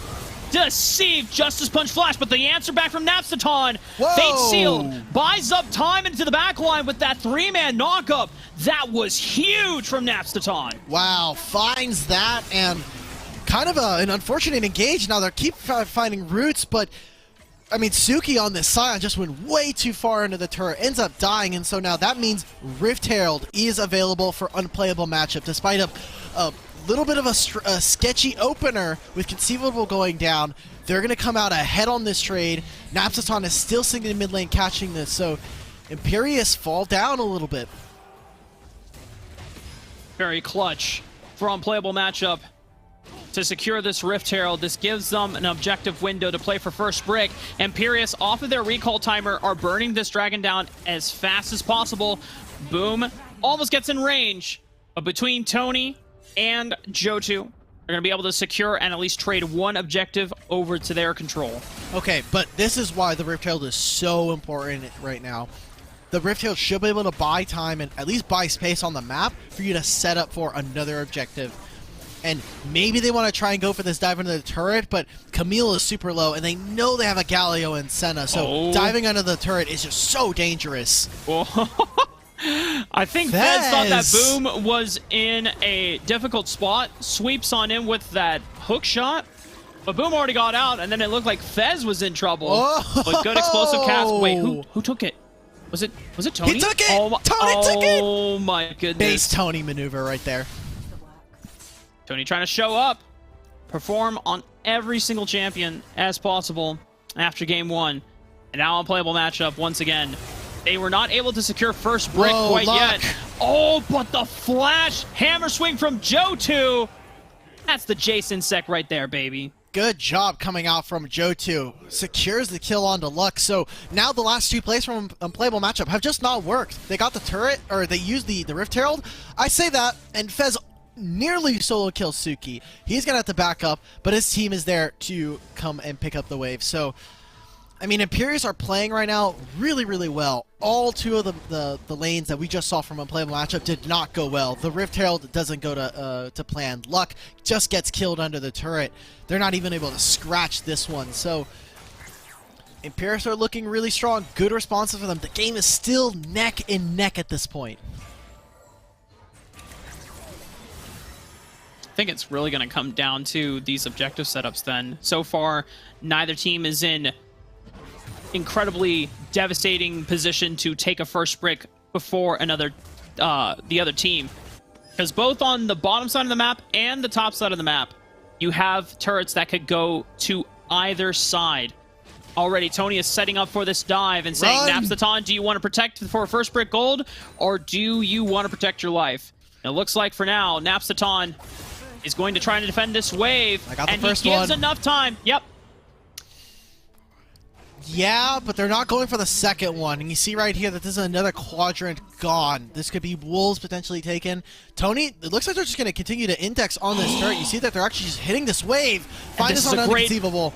Yeah, great pickup. Yes, it's a flash out of an Inconceivable, but now that Summer Spell is gone. And that is off of just great information from Imperius, knowing that unplayable matchup are forced to respond to the turret take on the bottom side of the map, and that some people might just be rotating a little sloppily, I guess, just not taking into account where everyone else is on the map. And it's just great positioning from DNZO and Deceive to be in position for that pick. This is like a movie, right? We're like, okay, well, we could make the movie really boring and go down the really safe, boring path that's going to like extend the trip a couple days, or we could go down the very dangerous, super sneaky path that is literally the entire crux of the movie. And unfortunately, Inconceivable, he picked the one with the danger signs on it, and he got punished. He had to use his flash there, so ends up almost getting caught out. And like you were saying, they knew there was 3 people on the top side near the Baron lane because they just took the turret, so they're like, okay, well, let's just go for it. They got 2 turrets there, a super long lane. I don't know if they'll be able to kind of revisit this, but you already see Suki's down here. He's going to pick up this, and they're going to look for the fight onto the Rift Herald. He can be here in a matter of moments thanks to that unstoppable onslaught. And there's quite a few item advantages for the side of Imperius versus their counterparts in unplayable matchup. Distinct gold advantage, only 2,000, but a couple of key characters looking at Tony, looking at Joe2 to make the difference here. But for unplayable matchup, can they sync up their burst? Can they sync up their CC? Here comes Suki, but the rest of unplayable matchup have already singled out Deceived. But Fez, canceling out the last part of the Sonic Wave. That was huge from Fez! That Hextech ultimatum dodges out on the last bit of damage, and now there's no jungler for the side of Imperius to contest for the Herald. Oh my... Fez! What was that? That was incredible. And Napstaton, he's going to keep going. He uses the soul. He comes right back, and they can't find anything. Imperius almost trapped them inside of the Rift Herald pit, but it's not enough. Unplayable matchup. There's some sick hands on some of these gamers, Rafa. I mean, when both of these teams recognize the stakes that are on the line, I think this is where we get to see some really damn exciting Wild Rift. Front row center. Both of these teams not willing to give an inch. No! But Fez, you outplayed it once, but can you outplay all 5 members waiting in a death brush for this dragon? And that is Imperius, a man advantage. But we've seen situations where unplayable matchup, we're able to win out situations with a man advantage so far, but as I say that, it looks like unplayable matchup are not confident enough to enter quite yet. Yep, they just can't. They don't know where Sion is. Sion is denying so much entry, so they just make the play on the mid. Splits up, middle side of the fight. Deceive does not go down. Dienzio gives his life for the cause, but the rest of Imperius' squad collapses on in. Good cast from Boom forces Johto to flash. Multiple members, low health bars on the side of Imperius. Oh no. Unplayable matchup. They're getting so antsy. It's getting to them. The gold, it keeps getting even, Rafa. It's like it goes one way, and then it evens up a little bit more. Dienzio going down there. A big pick for our unplayable matchup as they find that for themselves. Again, this Yone is proving to be the difference maker. There is such a massive difference in Napsaton playing the Jace and him playing on the Yone. That ability to engage with the Fate Unsealed is just so pivotal for them. So as you see, yet again, playing around their Baron laners, Suki taking a third turret for himself with his jungler Tony shadowing him in the jungle, getting ready to play for a potential 2v2. As we head into the 13th minute of the game, Imperius have taken a large stock of control in this top quadrant, trying to push unplayable matchup back. The vision control will soon sweep back over. There's not many objectives to play out for at this time of the game. Dragon doesn't spawn for another couple of minutes.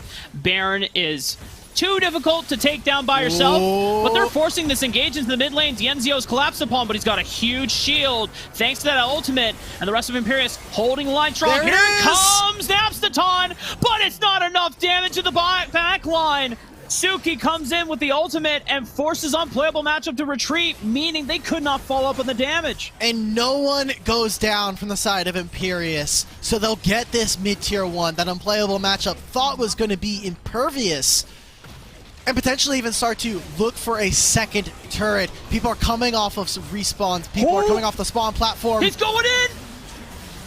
No. Boom is down. Wait, the death timers are staggered enough here. But I don't know if they can get the inhibitor turret quite yet. They're pushing for it. Wave. They're going for it. Luck. Oh my god, he just barely dashes out after the root from Senna. That could have been game ending. That dash, that relentless pursuit coming out from Luck, almost potentially game saving in some instances. But 2 turrets off of a couple of picks. You have to feel now, if you're Imperius, that the momentum has completely swung. It is now finally firmly in their favor after Napsaton unable to kill Johto. Unplayable matchup, as you had so nervously looked at for so long, were neck and neck with Imperius for a majority of this game. The gold lead always swinging back in their favor, but neither team had a firm grasp until now. And for Imperius, the goal is to look for this last dragon before the Elder, continue stacking these scaling advantages. Unplayable matchup, they are running out of options. The damage is no longer as formidable as it seemed to be in the first 15 minutes of the game. And it's gotta be, it's nerve-wracking, right? You're like, okay, we can't make it's like that sinking feeling, especially since you can, in Wild Rift, you can just check the gold at any time. Napsaton, down 3,000 gold right now. You look across the map, you're like, okay, I'm down in gold. I don't have the same amount of impact as someone like Suki, or as Johto, who has 4 items at this point, Rafa. Napsaton's barely sitting on 2.5. Basically like 2.25. He's picking up the garage sale of items, but, I mean, Johto at this point is a powerhouse. Mirror Mana, the Serelda's Grudges finish. All of the armor concerns that we had about potentially not having a front line are kind of assuaged by the fact that they just have so much shred now, finally kind of hitting some of those items. And they have complete control of the map. That tier 1 in mid lane is a nightmare, I think, for unplayable matchup. The fact that they are not the ones to grab it first, they lose so much access to the map. And when you're behind, you cannot afford to build defensively because you need to make sure that you are matching the damage that Imperius is bringing as well to the table. And in fact, when Imperius are not building that many resistances and defensive stats, that is your only window where you just hope that, hey, maybe they play too greedily, Maybe we can catch him out with a Oh, burst wait of a minute. surprise damage. Tony looked for an insect, but now he's routed off completely. Johto is in his back pocket. Heroic entrance from Deceived buys enough time, and this time around, Oh, Fez no. does not secure the kill on Tony. Napsaton. But that's huge, though, from the side of Unplayable Matchup. They found Dienzio and Johto, and Tony is sent running for the hills. Cannot continue to stay in a fight. Whoa, But meanwhile, Suki's here as well. They're coming back into the fight. Tony's here. They're pulling out. Napsaton's going to be the one to match. Dragon has spawned, however. Can they keep him out of the pit? I don't think so. They're all trying to stay here. They're getting into the pit. This should be could potentially be a steal here for Tony, but he's staying in Fog of War. And they're doing this rather slowly. Napsaton can't even stop Suki at this point, so could potentially be even a kill up there. The inhibitor's going to go down. yeah, they both forced ultimates, or at least Suki forced an ultimate. Napsaton has fate sealed in just a few seconds, but was not going to be staying in range with that Soul Unbound. And despite not securing the dragon, Imperius, through Suki's efforts, now has opened up the gates. One inhibitor is gone. Incredible presence of mind coming out from Suki in the Baron lane, grabbing that turret for his team. Despite a team fight loss and losing out on the objective, I think that's still a clear win, and it is going to be a pressure point for Imperius. The silver lining for them, if you're on Unplayable Matchup, is it is in the Baron lane. It's the lane that is closest literally to the Baron, and this is the objective that is most important right now for the next 3 or 4 minutes, is can we secure this Baron? Can we stop Imperius from getting it? And can we keep ourselves in this game? I'll have to see if Suki looks to make similar damage on the other side of the map. Could be a good pickup here from Unplayable Matchup, but no real damage follow-up onto Deceived.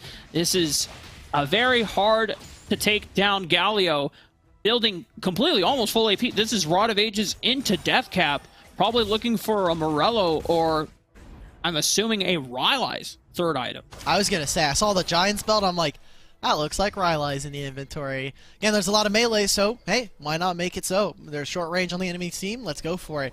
San's just now finishing off on pushing his Dragon lane, which means he's going to potentially finish that. And there's the Rylai's we were talking about for Kodo Matsukami.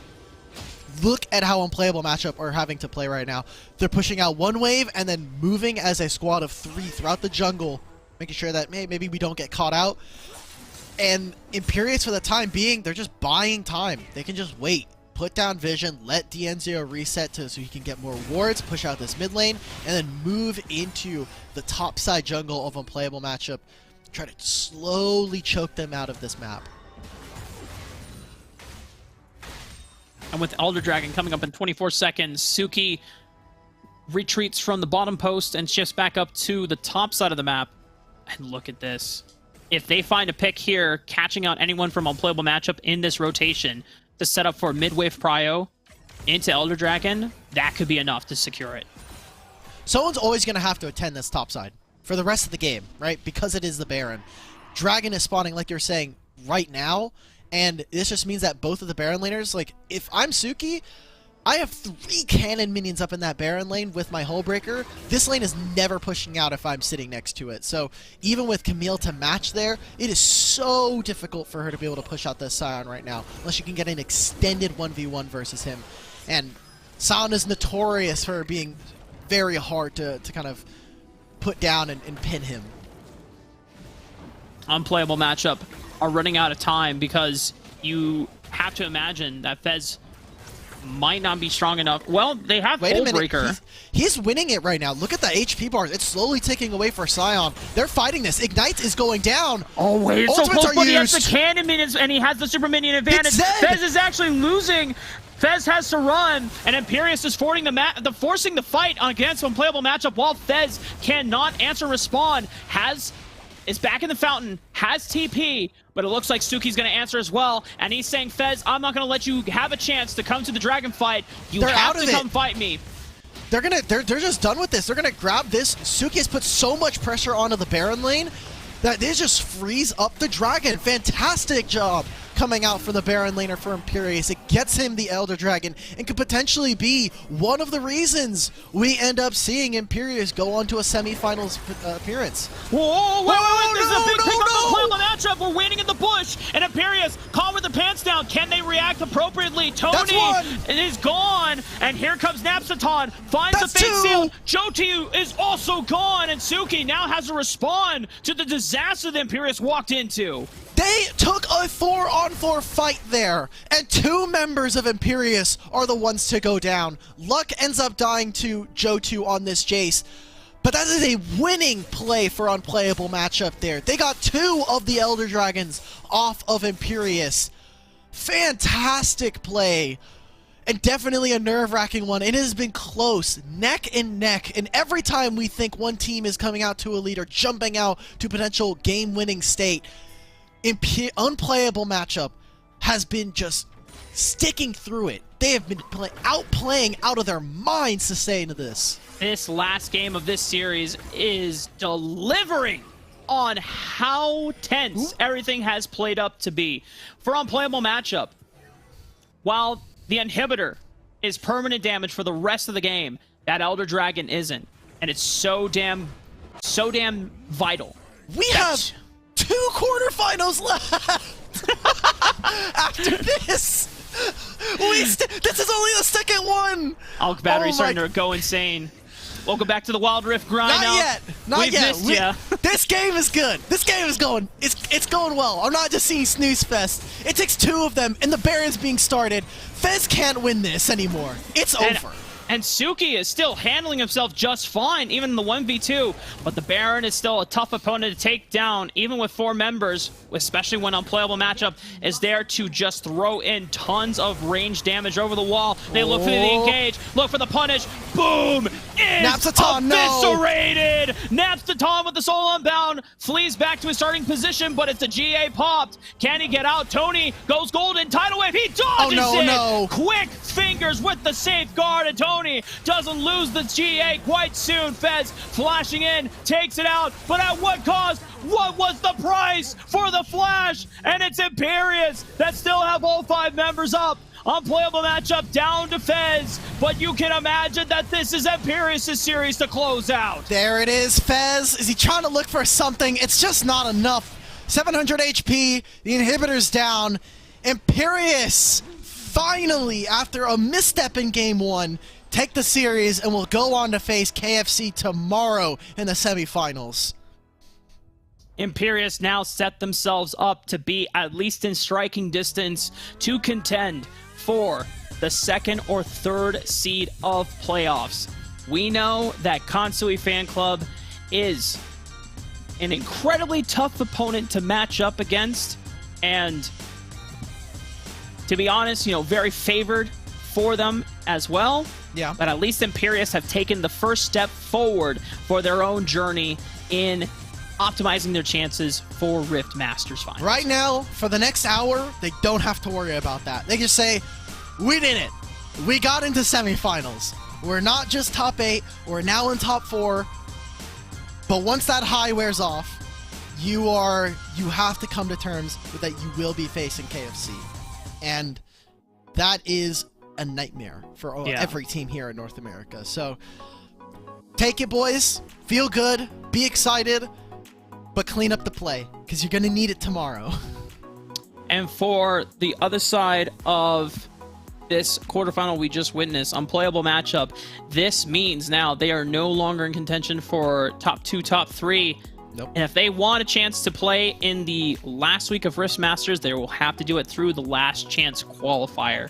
So they're going to take the weekend to kind of refresh themselves, review their play, as many teams will probably do as they look to make their last round through next weekend. But of course, we still got 2 more quarterfinals to play out for today, so that we can look into our semifinals and then finals for our open qualifier matches tomorrow. So that means, Dimitri, I imagine that after a series like that, we need some time to recharge. The audiences deserve some time to recharge and refresh themselves. So quick break. When we come back, it's our 3rd quarterfinal of the day, so make sure you stick around. We'll be right back.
Bienvenidos, welcome back, all of our Wild Rift gamers and Wild Rift familia. We got third quarterfinal coming your way in just a moment. And so this means now, Alk Battery, we are winding down the number of candidates that can contend for the number 2 and number 3 seed of playoffs. Yeah, for this match, we've got Paradolia versus Janus Esports. I think if we have the bracket ready, we'll show everybody that. But currently, Paradolia have the second amount of recorded points. They have 16. Second place Demons, Imperius, and Unplayable matchup. War at 12. Imperius taking that wins means that they will go a little bit further. As you can see, we are coming off of a pretty long series from Imperius and Unplayable matchup. Kind of hoping that Paradolia and Janus Esports kind of deliver in the same way. Janus actually just has 0 points. These guys do not have... They have 0. So, yeah, really, they're just playing to get experience, give us a little bit more, give us some tape on them, and potentially look to see for them in the last chance qualifier. You know, I'm curious if you could, as a team, qualify in the top 2 or top 3 seeds if you have had no points before. I don't know if it's possible. I don't. So here's the thing. Paradolia has 16. Yeah. First place is 15 points. That's right. So you can't get second. You can't get second. Yeah, you can't get first, obviously. Yeah. Right. You can't get second.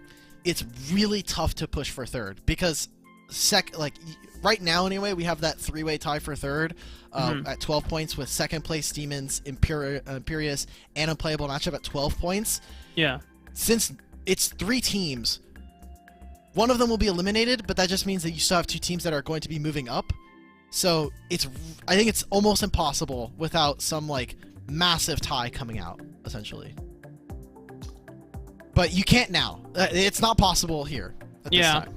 And as our producer noted as well, there's a 3-way tie for third place as well. Exactly. So it's just not possible. If it was a 2-way tie, then hey, maybe maybe it's possible. But it's just it's impossible. So really, we're just getting tape. We're just getting tape of Janus Esports for the time being. So with that being the case, I'm actually going to take a trip back and see what was Janus Esports' trip to get here. They took out Infinity, which is another Latin American team, not a top Latin American team, but a frequent participator in a lot of Rift Masters and other North American or America's competitions that ever come around. So I always love seeing that Infinity are always participating and pushing themselves and getting a lot of experience playing against formidable competition. That helps level up the WOL scene overall. But they also took out NXGL, which was another team that qualified. Dolph, Osu. Yeah. Top some 8. English people. Yeah. Yeah. So Janus Esports, the names are Soren, Servan, Hotfeet, Hexaton, and Ryan. I'm gonna assume that's Ryan. So, yeah. By the way, if we're mispronouncing any of these names, you know what? Just let us know in the Discord. Give us your pronunciations, add us, and we'll try to get them in while we can. But for now, this is what we're assuming is the correct way of saying them. And I'm gonna be honest, I do not recognize any of these players just based on name. I don't know if this is their first time competing in Wild Rift. I don't know if this is their first time competing in any type of... We have no knowledge. These guys are we're going to pull the Kangas favorite.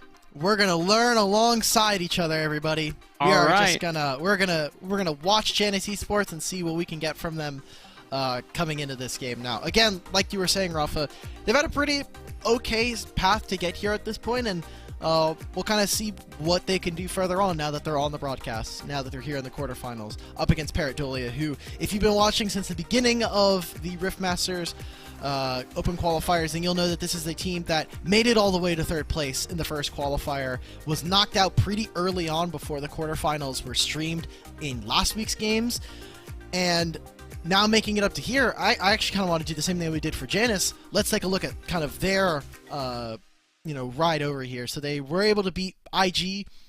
I don't know who these guys are. 9 Lives, which I can recognize as, if I'm pretty sure I Let me just make sure it's not just the player. Huh. Okay. Oh, Mark, they got you on this team. What do you mean? There's a player named Mark, spelled the same way. Oh, really? Nice, congrats. I'm glad you How lost about that? Paradolia so you can be on the show tonight. Oh. Congrats. Fantastic stuff. Man. All right. I didn't even have my phone turned on. Come on now. How do I know that? You might have been in the tech check just playing. No.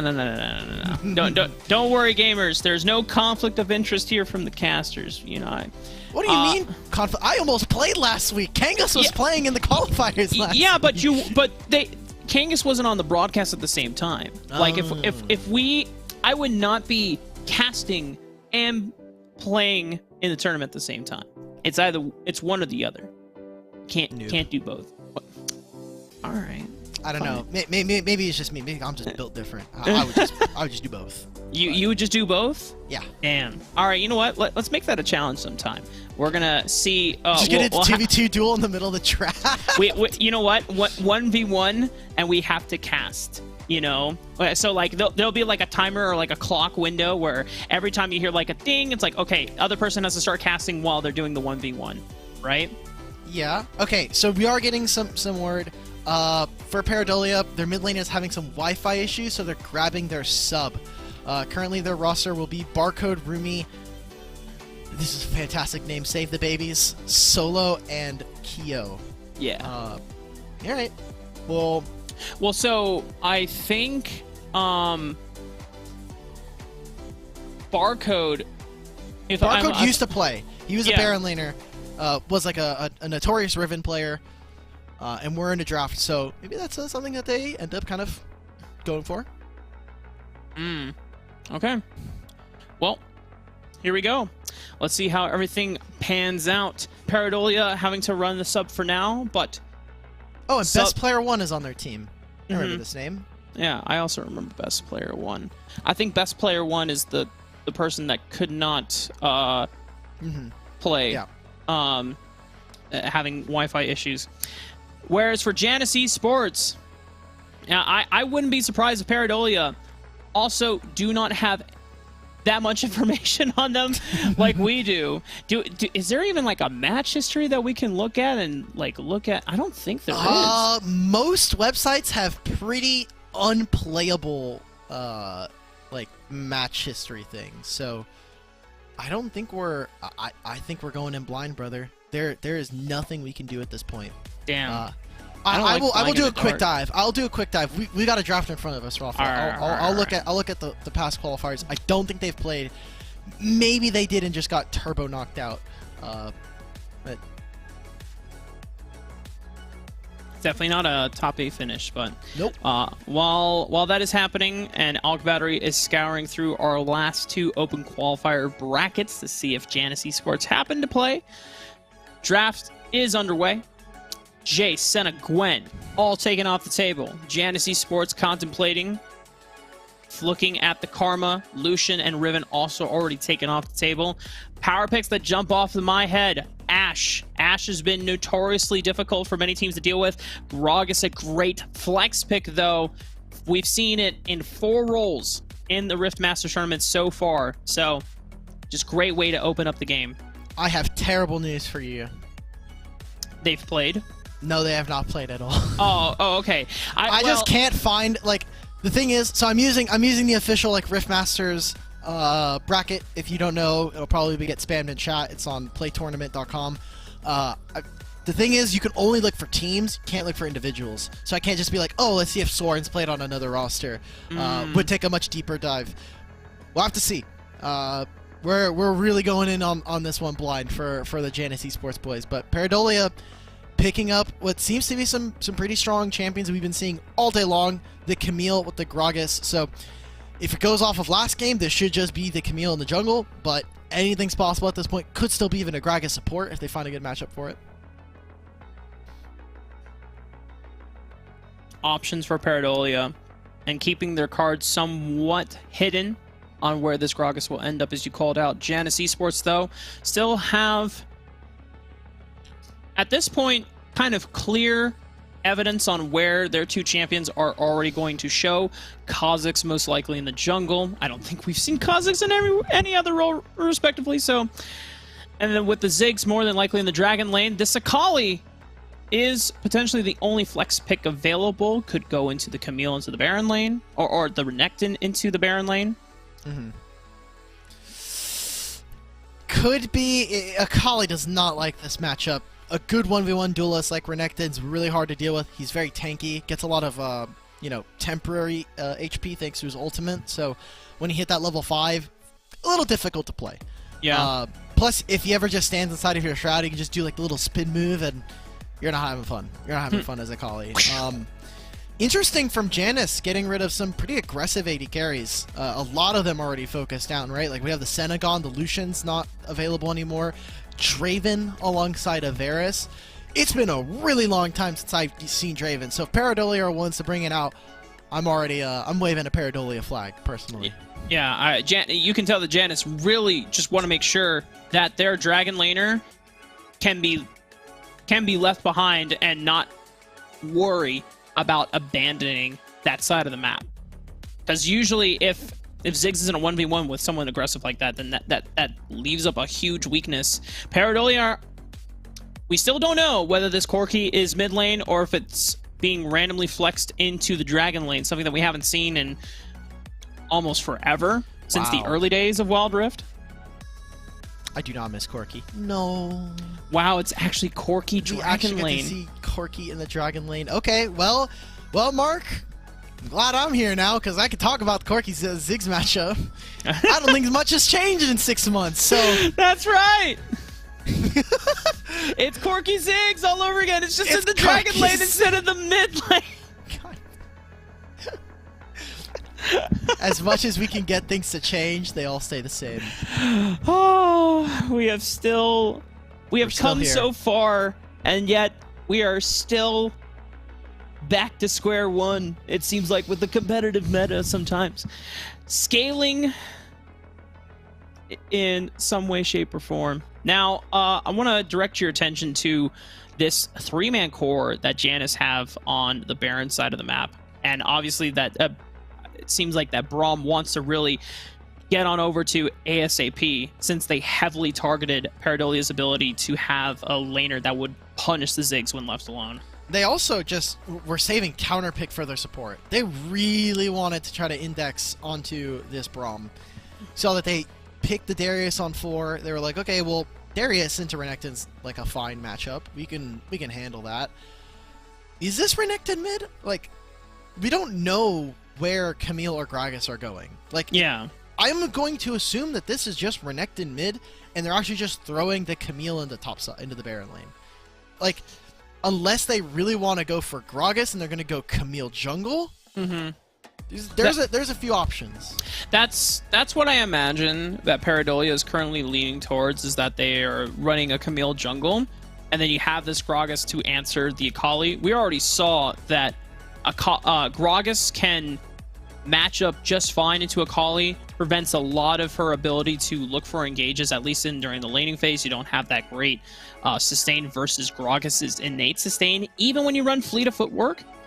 And this gives you powerful roam timers as well. You get wave priority, you have CC before level 5. So I imagine that Paradolia are just trying to play towards this Renekton, snowball the Renekton, and Janus Esports, their window is, we got to protect it.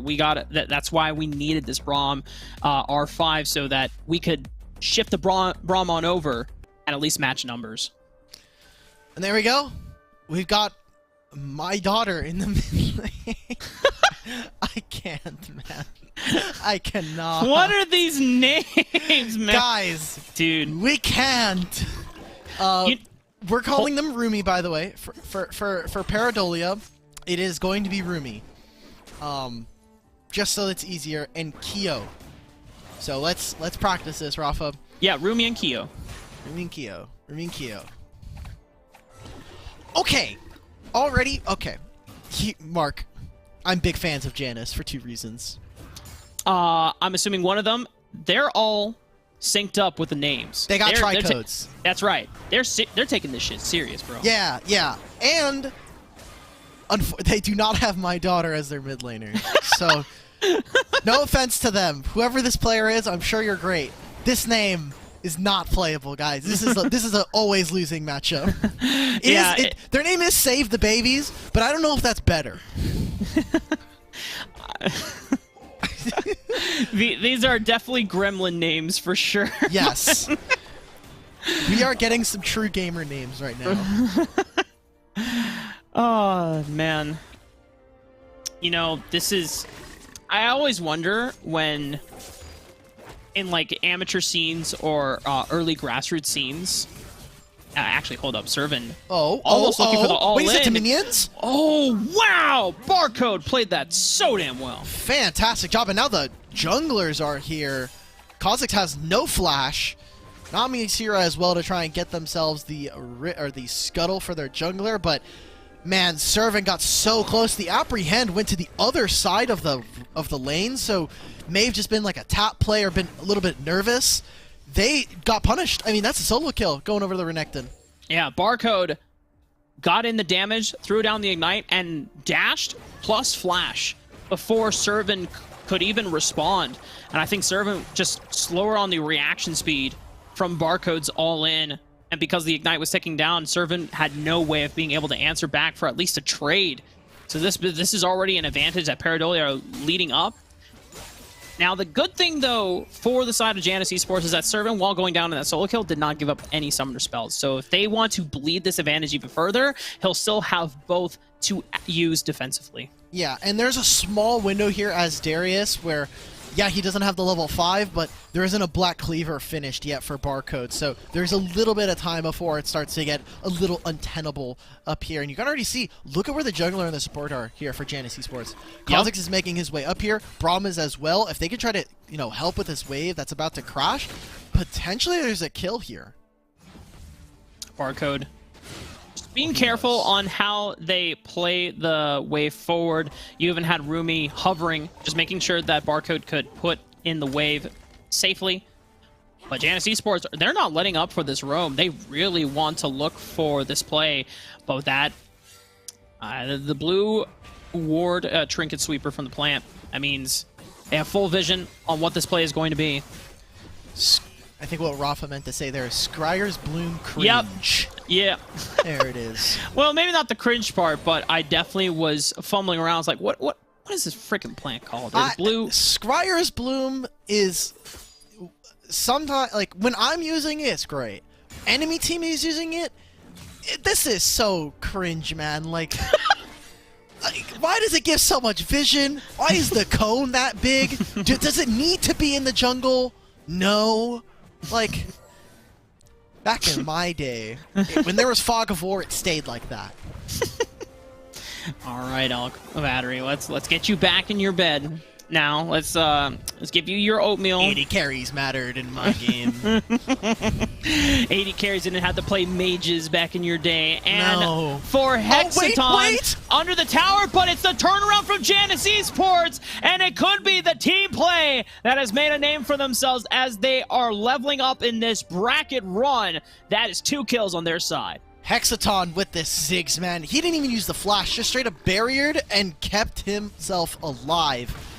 That satchel charge made a huge impact on that play, and maybe it was a mistimer because right now Solo is now picking up the Valkyrie, the package for the Corki. So maybe, if they just waited one more wave, this could have potentially been used to find that kill and set themselves up for an objective. But now they find themselves without summoner spells, but most importantly, they do have their ultimate. So Janus really want to try and avoid Paradolia wherever they are. They don't have the Kha'Zix ultimate for a time being, and Soren will not have the perfect execution. No ultimate spells from a couple of key members from Janus Esports. Gives Paradolia that window to safely secure the Rift Herald. But Janus Esports, they don't front about it. They quickly look to burn down the dragon. They have vision on it, but it doesn't matter. Hotfeet has secured it. Paradolia collapses on in. Package doesn't find anyone. Janus Esports, however, still managing to get out alive with this Rift Herald play. Advantageous off of Paradolia, looking to secure first brick. It doesn't get it quite yet. 238 HP still on the mid lane turret. super close, and still Paradolia end up still giving over a kill, so any of the turret plate that just went down is kind of equalized by the fact that this Gragas did just die, and Kha'Zix is slowly getting to that point, Rafa, where, look at that, almost 1,000 gold in the lead, and there's not many tanky members. This Corki, as soon as he gets picked off, he's done for, and even Camille, with all of her bruiser kind of, 1v1 strategies that she has in her back pocket thanks to her kit, she's still pretty squishy for the most part. So I don't know how easy it's going to be for you to get like a Hextech defense like shield if you just get one shot by the, the fear. And you know what's so interesting from Janus Esports? This composition is very reminiscent, very recollective of the compositions we saw that the best teams in the world in the WRL would run in their run for icons. You would see huge burst damage from the mid lane and the dragon lane in the middle of the team fight, and then you just use this Kha'Zix to start picking off stragglers and start resetting one by one. That's a really great point, Rafa, but I just liked how impatient they got, that they just straight up tanked like 4 turret shots just to try and kill this turret. Understandable. And still didn't get it. I would have done the same thing. And Janus Esports looked at that and they're like, you can't do that. What are you doing? You guys are trolling. Well, what is this? Why are we going for that, guys? It does mean that they have to reset, and maybe with where this wave is. No, this wave is really hard for them to push. So Janus will not get any chip turret back on the opposing tier 1. Servant really wants this turret down already. He wants to make sure that this turret is gone so that he can create an incredibly long lane for Renekton to try to play against Darius. So I think they got it too. Turret's going to be down. Could have to really watch out. Hotfeet, you are in dangerous territory. Ooh! Okay, nice 2-man bubble. Can Barcode follow up on this? But great block with dead. Ryan. The Unbreakable Shield prevents the tidal wave from coming through for a full multi-man knockup. Barcode falls. And there we go. The lead that Barco had is completely neutralized at this point, and the map state tends to go a little bit more even. Janus, all they have to do is whittle away turrets. The thing for Paradolia is they have such good wave clear. These turrets are, for the most part, untouched. You look at the mid lane, you look at the dragon lane, they have almost full HP, and that just means that Ziggs has to spend time hitting them with his auto attacks, hitting them before his satchel bomb could be really effective.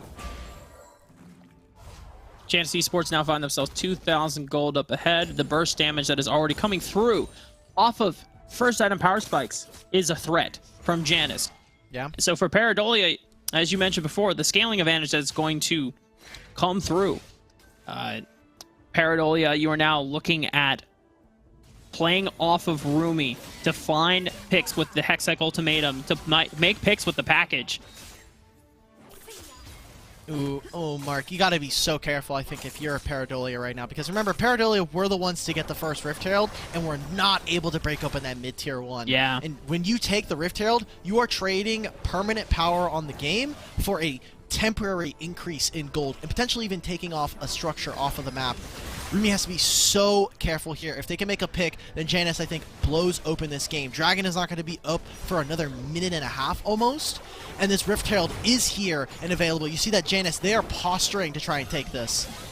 Okay, well, there's Hextech Ultimatum, but the package doesn't really find a great pickup, though, on a hot feet. He stayed at the edge of the trap, and yes, Ryan will go down, but there's a huge advantage for a turnaround from Janus. Hot feet leaps back in, finds 1 reset, finds 2, finds 3!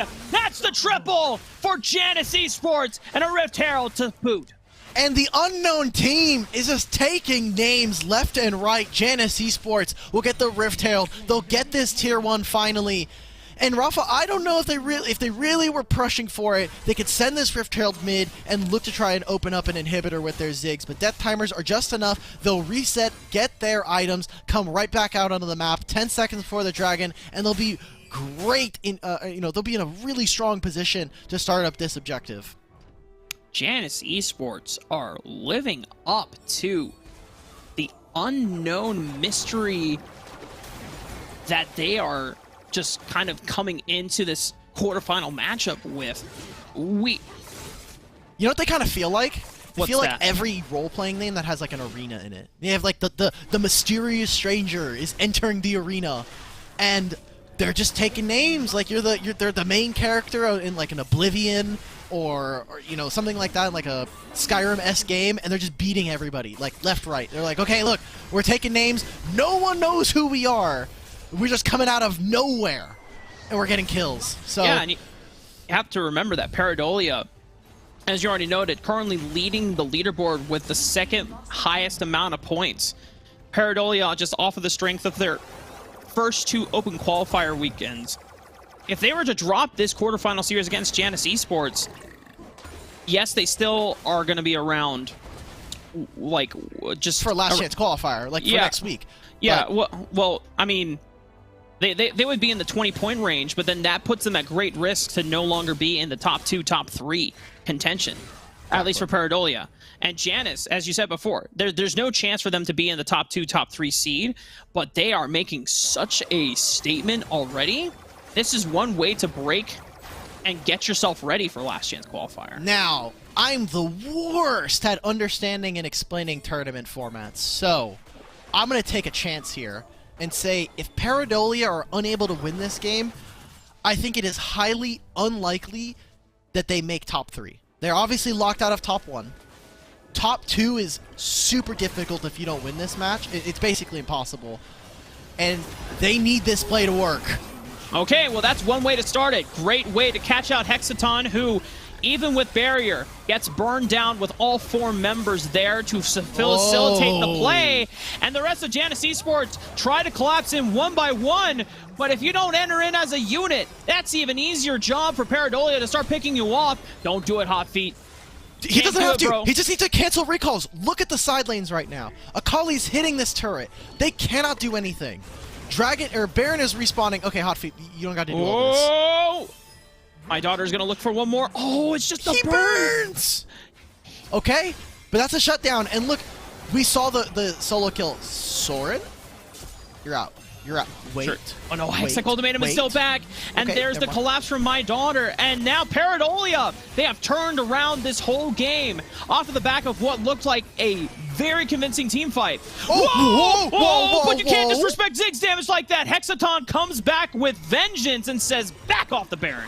Okay, that's, yeah, there's your Baron gone immediately. You're not doing that objective anymore. That entire time, Barcode got solo killed by Servant, and that's why I was really interested there. Hot Feet going a little too far. If he could just stop the recalls, could have potentially bought a little bit more turret damage onto some of these side lane turrets, but in the end goes down, almost threatens the Baron for Paradolia, and almost Caster Curse-esque. As soon as we start hyping up Janus, massive picks coming out from the side of Paradolia mean that they get right back into this game. They even up some of the scoreline and start to look a little bit more competitive back into this. We've got a game on our hands, Dimitri. No! Okay, well, I'm glad you saved until, like, the third series for us to go through that one. No. It's okay. It's okay. We're not quite there yet. We don't know how this the game 1 and game 2 continue to pan out. But they saw Hotfeet on the bottom side of the map, so Paradolia immediately turned to the Baron, but Hexaton is going to throw the bomb out once again. That's this time, one. Rumi dodges out on damage with Hextech Ultimatum, locks out Servant, but here comes Ryan and the rest of Janus Esports to collapse on Hexaton! in. And this gamble from Paradolia could have been too risky. The punish from Janus Esports will be unrelenting. Paradolia lose 3. We cannot be doing Baron. Not 30 seconds ago did we just say doing Baron while Ziggs is up is impossible. And again, Paradolia, they may have just forgotten the stove is hot or something, but they burn their hand a second time. They lose out on the Baron. They die a couple times. And the thing here is, Mark, they've had the Corki package available for at least the last 5 minutes, and they've just not dared to use it. Solo has not grabbed it. Maybe in the next 45 seconds when we see this third dragon spawn, this will come to fruition. But for the time being, Hexaton on this on the Ziggs is providing to be a massive nuisance for Paradolia. Yeah, unfortunately for Paradolia, we have not really seen advantageous plays made with this package. They have either come up short or they've just been used to really just prevent Janus Esports from walking into a choke point. But we haven't seen major advantages being really taken away. And now that Janus Esports claimed the Baron, have had 2 dragons to the name already, getting ready for a third. It's that power exchange that you talked and warned about at the beginning of the game where Paradolia focused on Rift Heralds. That's temporary. Dragons are forever. Oh my god, the 6 damage! They have to use the package defensively. It gets 0 value here. And Ziggs, there's too much turret damage. He doesn't even get to use the Satchel Bomb. So with Baron empowered minions, every single wave is now pushing onto turrets. That should just be the mid turret going down sooner rather than later. There's a Satchel Bomb. That's the first inhibitor gone. Top is the next. Hot feet. Oh Just my deleting. goodness. Good night, my daughter. Janice Esports. What a great sentence. Fantastic stuff. Thank you, Paradolia, for that one. This is really cursed, man. The Ra family is expanding. The No. Ra father has prayed. Janice Esports taking out inhibitors, taking out members of Paradolia, and the Nexus is fully exposed. But Janice Esports know that they don't need to end the game right now. They don't need to wager or they need to gamble on trying to force a 5-on-4 in the base of Paradolia. Go for the guaranteed objective, secure the mountain, and Janice Esports will cash in one last time before they make their last push. Wow, this is the first time I've seen 3 dragons taken on the same team all night long. We've just only been having 2 dragons. It's been 2 dragons and then the Elder spawns. So we're being spoiled here. Janice are really focusing in, kind of dialed in on these dragons, getting so much permanent power in their back pocket. So they'll have the Mountain Drake, the Infernal, and the Ocean, which just kind of is the tipping point in my opinion. Like, they're already so far ahead in gold, and all these additional buffs make it more and more difficult. You see that 8,000 gold lead? It's closer to 10,000 thanks to the value that they're getting from these.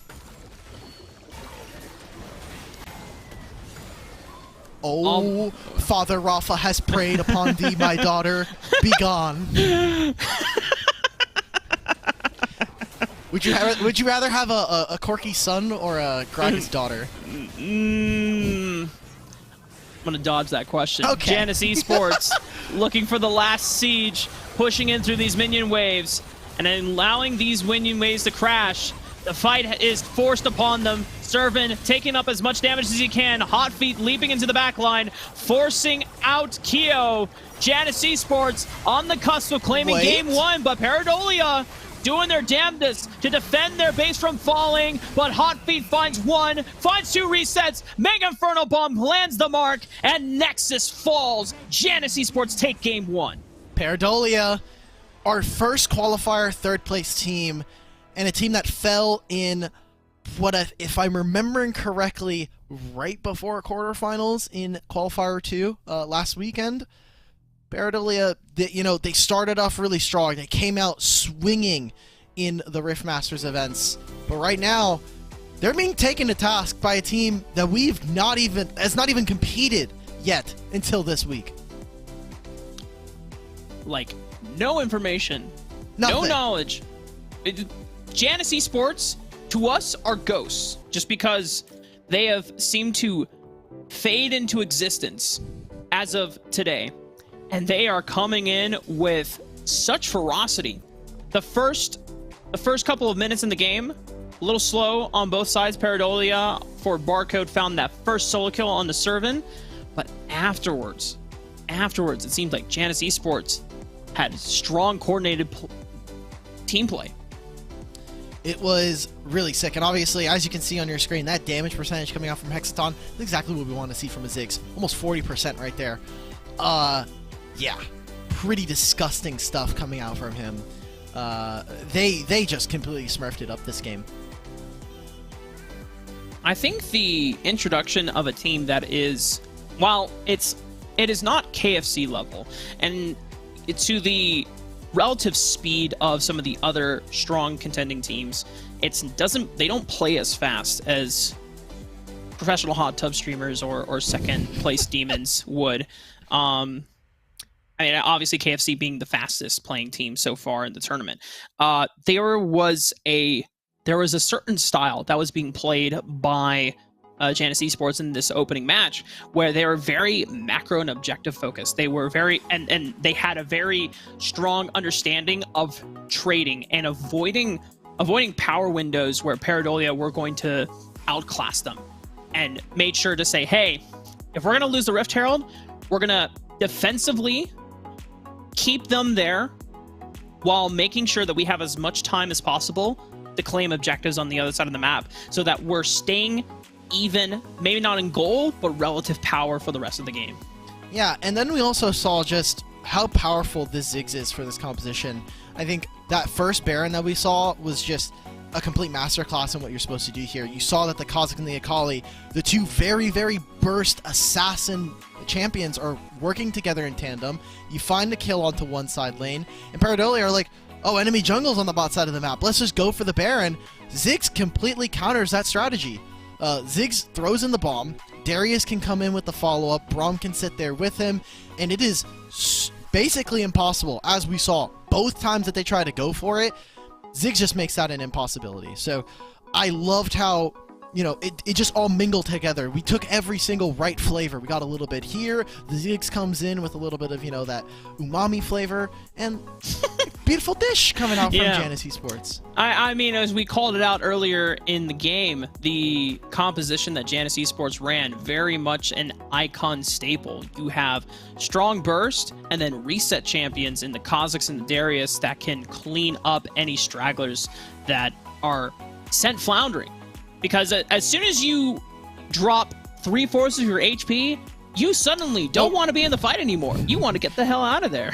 Yeah, that's exactly what we were talking about, right? Like, Ziggs comes in, and he's either the finisher or he's going to make sure that you're close to it. Mm-hmm. He just completely obliterated all their HP bars, and it's exciting, I think, for not just for us, but I think for everybody included here for the Riftmasters, that we have what is almost like a firecracker team. You just like, you know, just a flashbang, boom, done. They're like, whoa, where did these guys come from? Why am I blind? Why did I just lose 0-2? Okay, well, that's our quarterfinals done. It's not quite over yet, right? Janus Esports need to be able to show the consistency. They need to be able to finish out this series.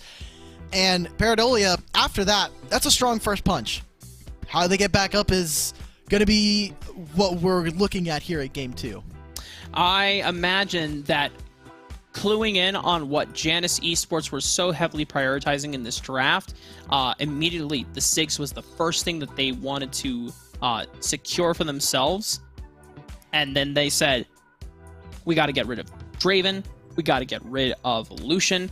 We need to take away strong laning marksmen that can punish the Ziggs while we leave Hexaton by himself so that Ryan can start roaming to the Baron side of the map. So if Paradolia this time around, instead of letting their Dragon Lane pick go all the way unpicked until the last two picks, they probably are going to say, if they go for Ziggs again and we don't ban it, then we need something that actually punishes it early on. Yeah, I mean, we even saw him outplay the 1v3 into turret. That wasn't even the most exciting part of the game, surprisingly enough. The fact that he lived that, exactly.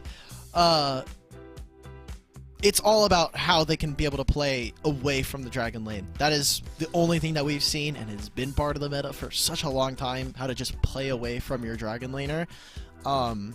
And Hexaton, I think, like you said, we got rid of the strong laning marksman.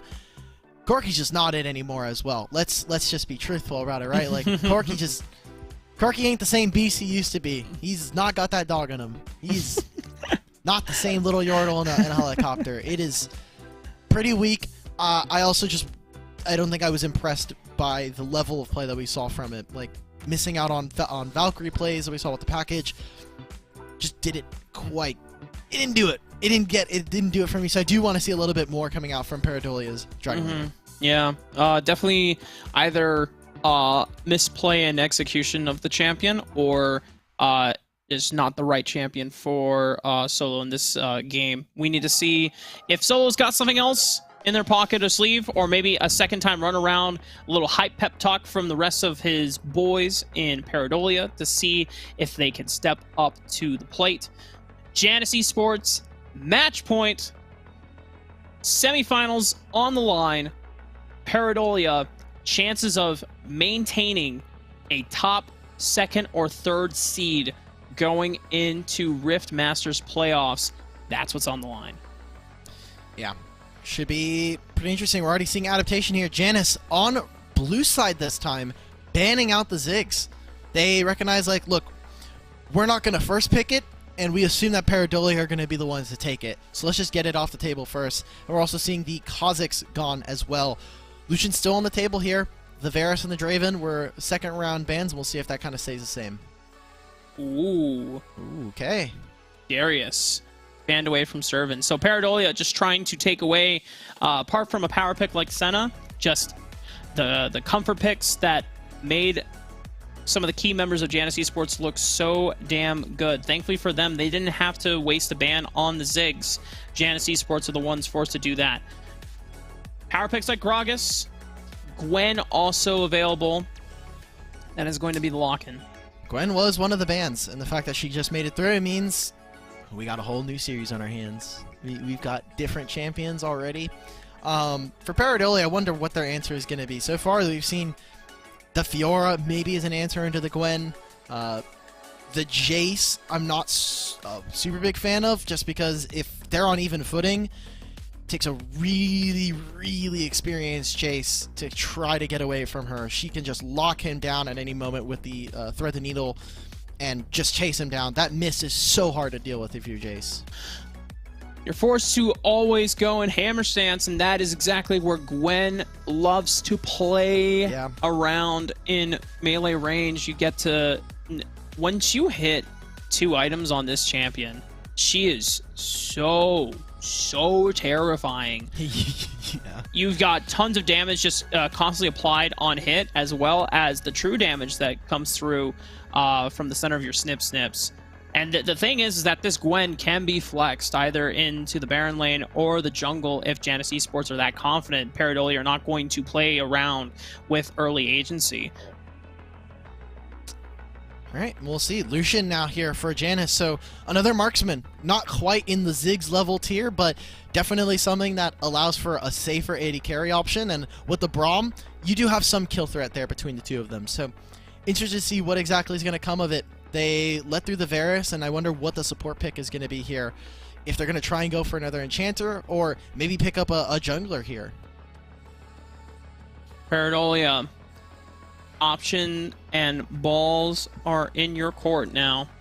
Gragas, good flex pick, still hides where a lot of your pieces are going to end up in. We don't know if this is Gragas in the mid, jungle, Baron, or support role. Could be an answer into the Braum, but I think the big shift so far for Janus Esports is, since this is a Lucian lock-in, as you called out before, it's not the mage that you want to normally play away from. It's potentially a marksman you actually play towards. Yeah, could be that, especially if you're looking across the map. Lucian can work without a lot of resources, just because, again, he has that Relentless Pursuit in his back pocket, and if he really needs to clear a wave, his ultimate is really fantastic at that.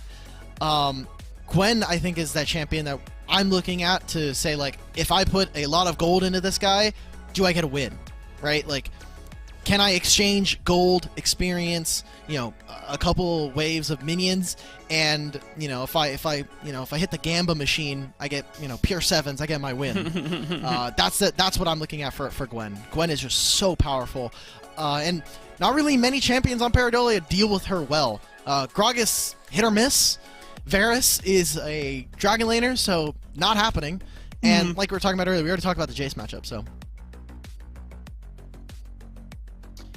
You would need a very, very potent bruiser that wants to get into melee range of Gwen that can not only either tank up the DPS that she has or out-sustain the DPS and also whittle her down or out-DPS her. And that really only happens for certain, like, split pusher champions that are ahead of the curve on Gwen. You can also look for maybe, what I've assumed, this Renekton pick. If this Gwen ends up going into the Baron lane, Renekton has that advantageous laning phase that you can try and put Gwen behind and slow her down. Wondering what they're going to try and pick here, because Camilla's gone, so they're kind of worried about junglers here. I wonder if that just means that the Gwen is going to be in the jungle. So we already see that now with Garen in the top lane. Garen! There we go. So now we're just waiting for our mid laner here. They got rid of Zed and the Morgana, so I mean, really kind of pick of the litter here, especially if you're going to go up against Jace. Diana's still open if you really want to go for it, and definitely deals well, I think, with Paradolia. Nice call, Dimitri. Dimitri will... Diana. I was going to say Diana will be the lock-in. Janus Esports, this does mean that we're seeing a Gwen jungle.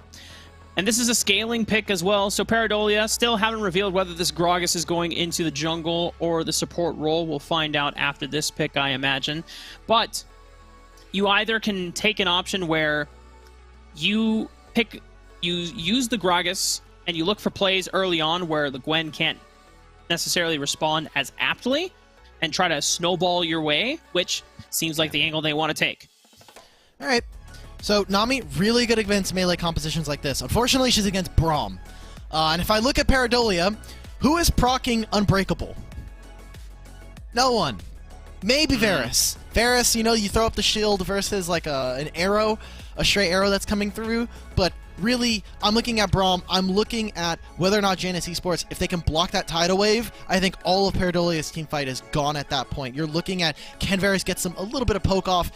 A lot of eyes here on the Jace. Jace needs to be such a massive piece of success, and I think that then spreads over to what are the solo lanes going to look like. Garen versus Renekton. Good luck moving Garen out of that lane. You're not going to have fun. It is a tough time taking this champion out. I mean, between Horizon Cup and Icons, the best Baron laners in the world showed that even just playing someone as simple as Garen makes things incredibly tough for your opponents to deal with you. You have really obnoxious sustain, and you're such a durable character. I just don't imagine Janus Esports ever need to worry about the Baron side of the map. If Paradolia are putting a ton of resources into trying to snowball it, Janus Esports will say, cool, go for it. Dive our Baron laner. We don't care. That means that you're putting less attention and pressure on our jungler, who is scaling on up with this Gwen. You're putting less pressure on our Lucian, who's going to have a massive advantage with this Braum into Varus Nami. And now that poses a greater question to Paradolia, like where do you really focus your attention and efforts on? Yeah, and again, it's going to come down to our favorite topic of Wild Rift. Go mid, push out the wave, and see if you can get a roam down. Because Jace versus Diana, Diana is going to get tankier and tankier. It is on Jace in the first few levels of the game to try to find something, try to open up that mid lane matchup, do something a little bit spicy. Grace, you agree? And she just looked at me. She says yes. Definitely heard. Oh, yes. There it is. Huge. Thank you, Gracie. Oh, hold up. Now, I did not expect this change around, but Rumi will be running Jace jungle. And so, this is the benefit of having a Jace jungle versus a Gragas jungle is Jace is more able to frequently roam and just look to get in your face and what is this? Yes! Ryan shows up level 1 in Barcode's lane and he's like, why is there a Braum here? Yes, this is so awesome. I love seeing this because look at where Gwen is starting, on Krugs. If anything goes awry, you can just have Gwen show up in this lane. Fantastic stuff. They got the flash out of Barcode early, and while Ryan does not have any summoner spells, in this matchup, I don't think it's going to matter. There's not going to be kill threat between these two so early on. You look at Solo and you look at what this Nami has taken, Barrier Exhaust. No Ignite, no kill threat early on. Fantastic start from Janus. That just means they're thinking very actively about a level 1. And that's exactly what I want to see. I just realized this. What's up? Ryan is running Exhaust Ignite, no flash. It's Braum. Did he run this setup last game? I don't remember. I don't think he did, but also, you know who also ran this tech? Who? Max Green. Max Green, my goat. And now Janus Esports find Rumi invading to the jungle, make the collapse happen. My daughter holding up the barrier and the defenses. God, this is...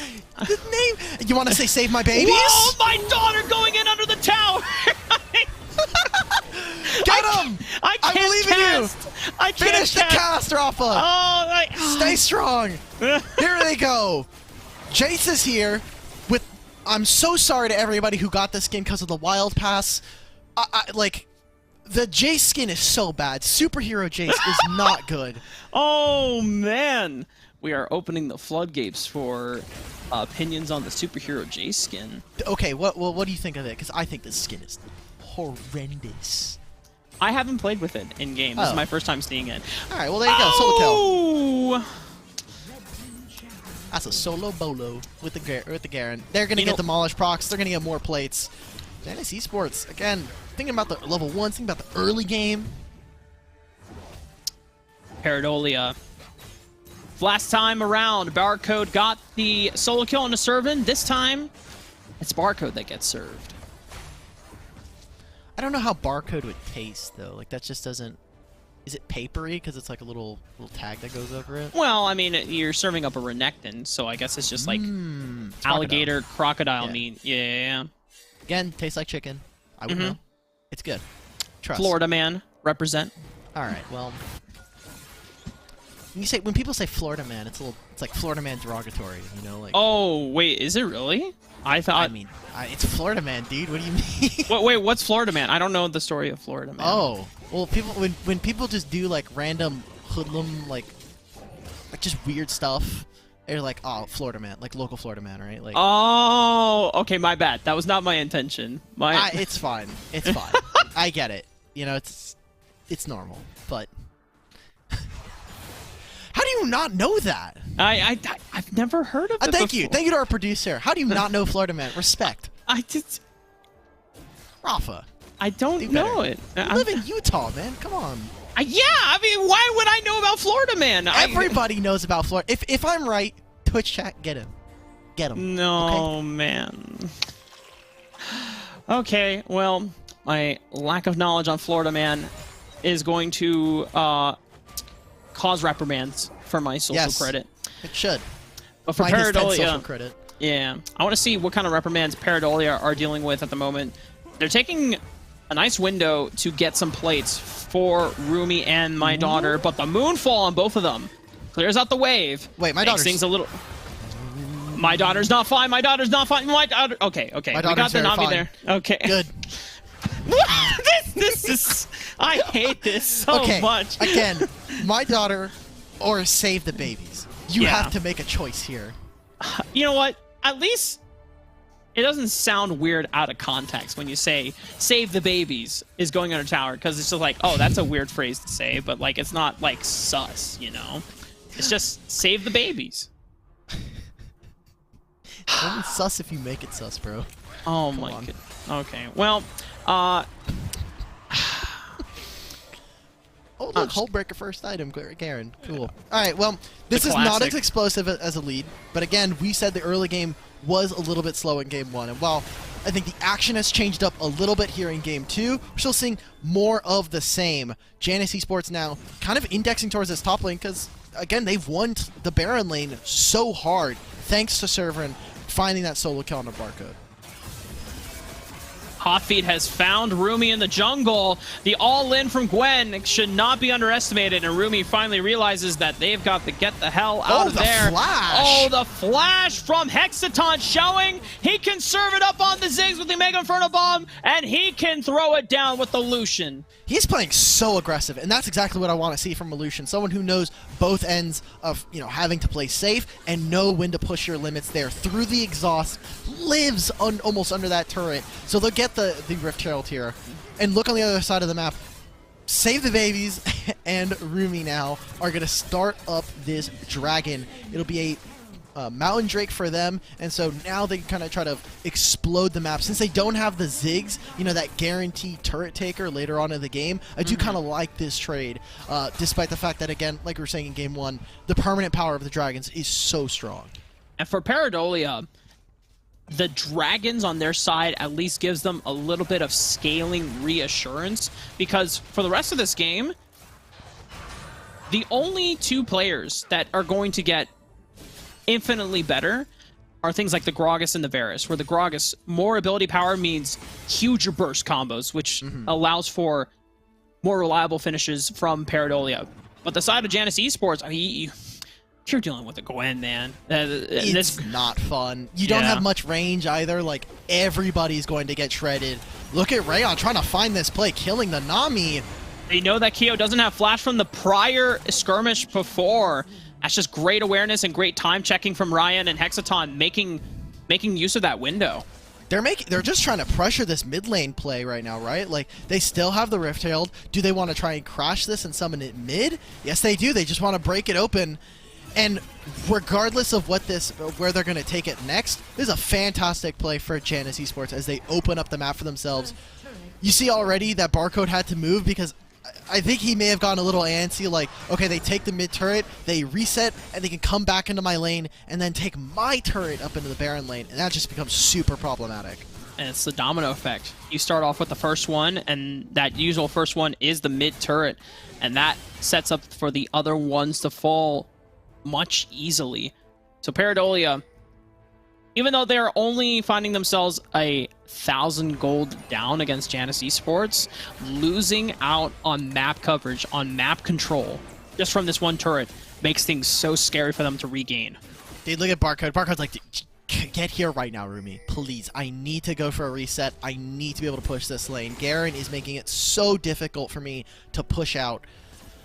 And, I mean, Jace comes in and collects the wave, but really all that's doing is keeping him somewhat engaged with Hot Feet. You actually see that the Jace is actually even here with Hot Feet. So at least keeping up. Jace is still a reasonable scaling threat, but Barcode, you didn't finish the recall, so you're still going to lose the turret, and you're not going to even have an item to match. Oh, and nice Soren dancing Soren. around, dodging out on the explosive cast from Save My Babies.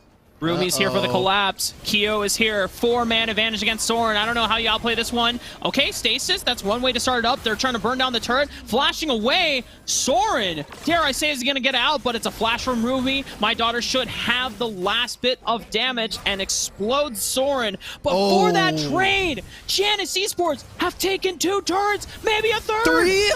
Let's go! Here comes the Demolish! They try to use the Nami ult. It's not enough. They just got 3 turrets off of that Rafa.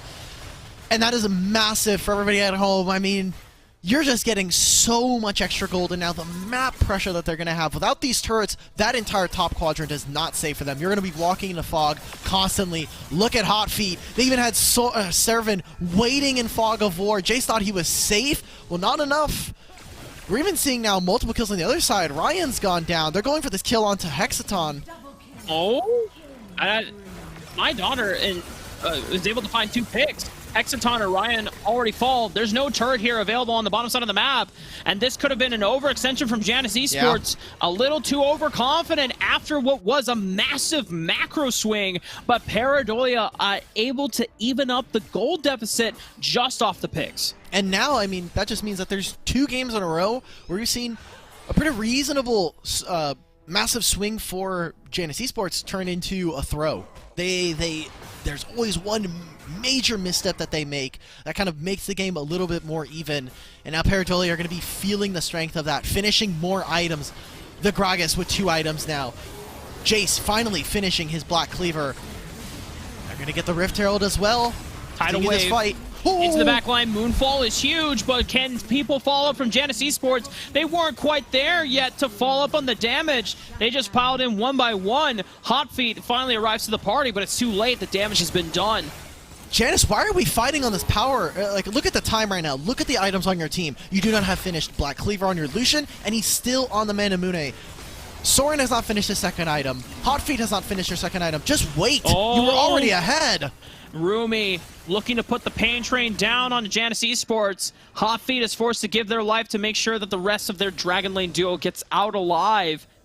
But Paradolia, off of the back of what seemed like such a huge turret disaster, find the swing right on back. It's the second Dragon of the game for them.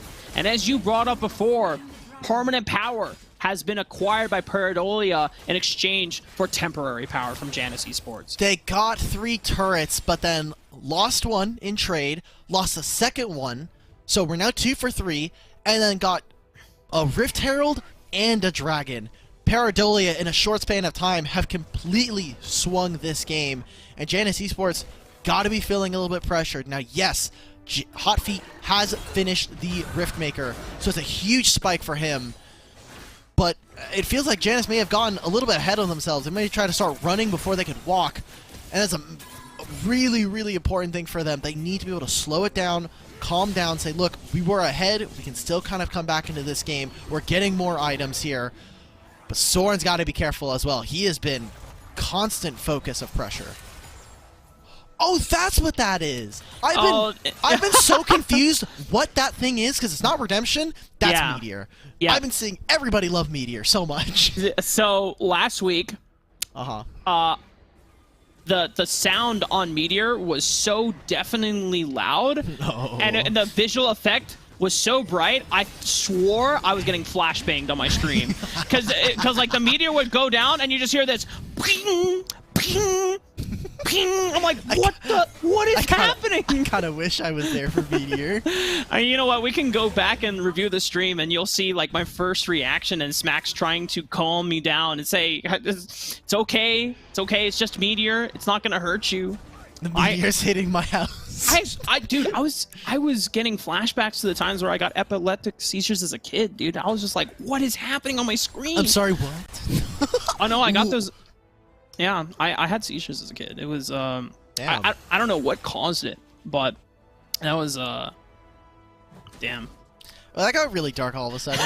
You wanna lighten that one up, or you just gonna I didn't mean it for it to be dark. I mean, like I'm at peace with it, you know, like, and you know, nothing bad ever occurred from it. It would just happen sometimes, and my family would be like, "What is happening?" And it's just, well, just let it pass. Like he's not in real danger. It's just kind of a freaky thing. But this Meteor, not medical advice. Yeah. Not medical advice at all. No. If someone is having an epileptic seizure, please stay there. Please, yeah.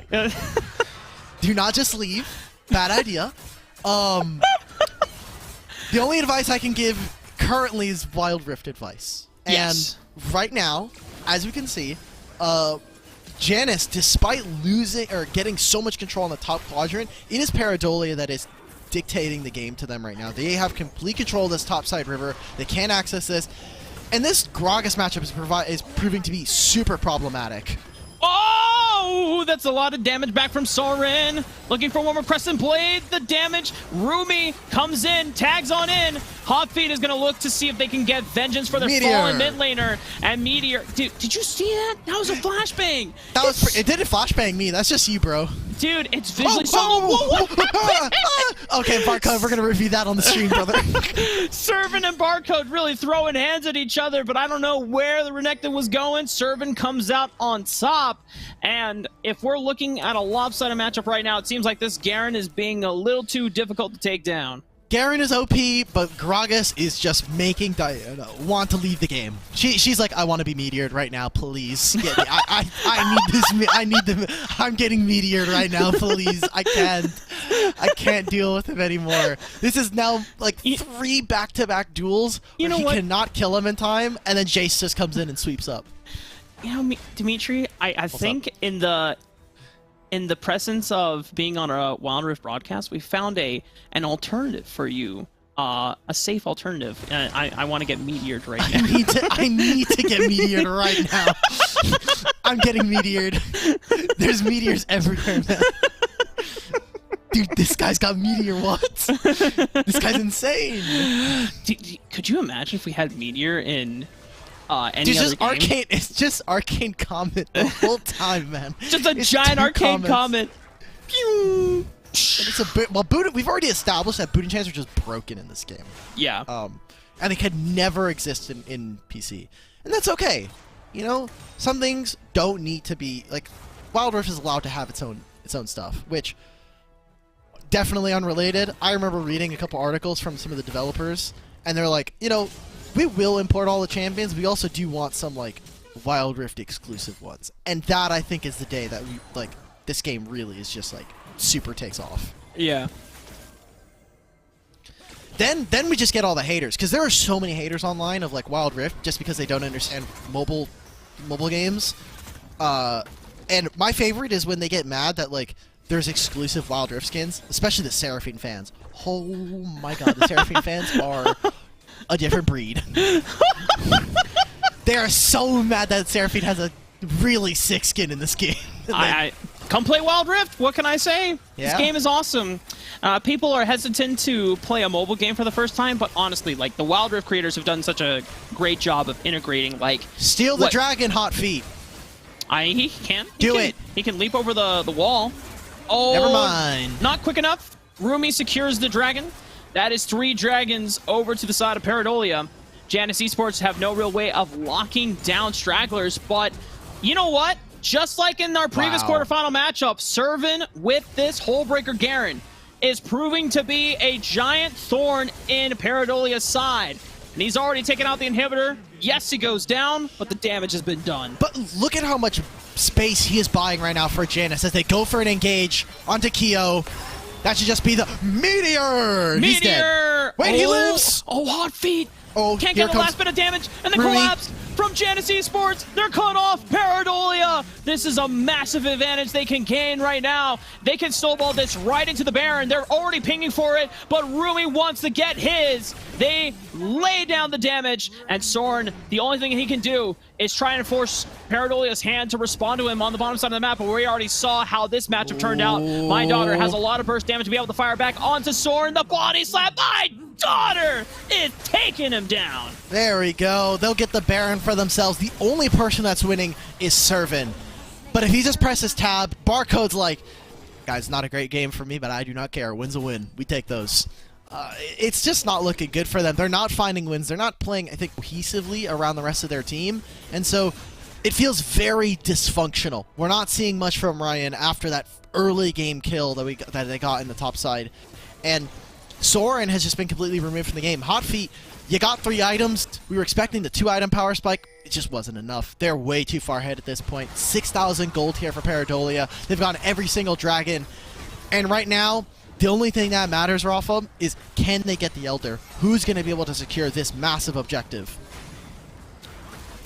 The copium in the tank for Janus Esports is that Elder is not a permanent buff, and they just have to play off the strength. Just steal it, forehead. Yeah, well, you can try to steal it. You can attempt it. But right now, Paradolia have the advantage with this Baron Siege, pushing in through the mid lane, pushing in through the Baron lane, despite the super minions that are pouring through that lane permanently.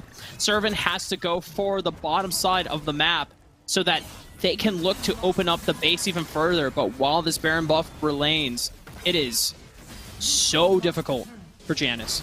They just can't do anything. Look at the range advantage that they're exhibiting, right? Like the Varus, the Jace when he's in the ranged form. It's so hard for Janus to deal with. This is one of the things with just having such a melee composition. So difficult. Paradolia playing really excellently. And Soren trying to clear the wave, trying to find something. This turret's gone. There's a Meteor. That's the first inhibitor gone. This time advantageously for Paradolia. A second inhibitor falls. This could be the last push to sending us to game 3, but Barcode dives potentially a little far forward. But that opens up time for the third inhibitor to fall. Paradolia, massive advantage. They're hitting the Nexus. They're forcing the hand of Janus Esports to come into them. Solo flashes away defensively, burns the barrier as well. Janus Esports will hold on.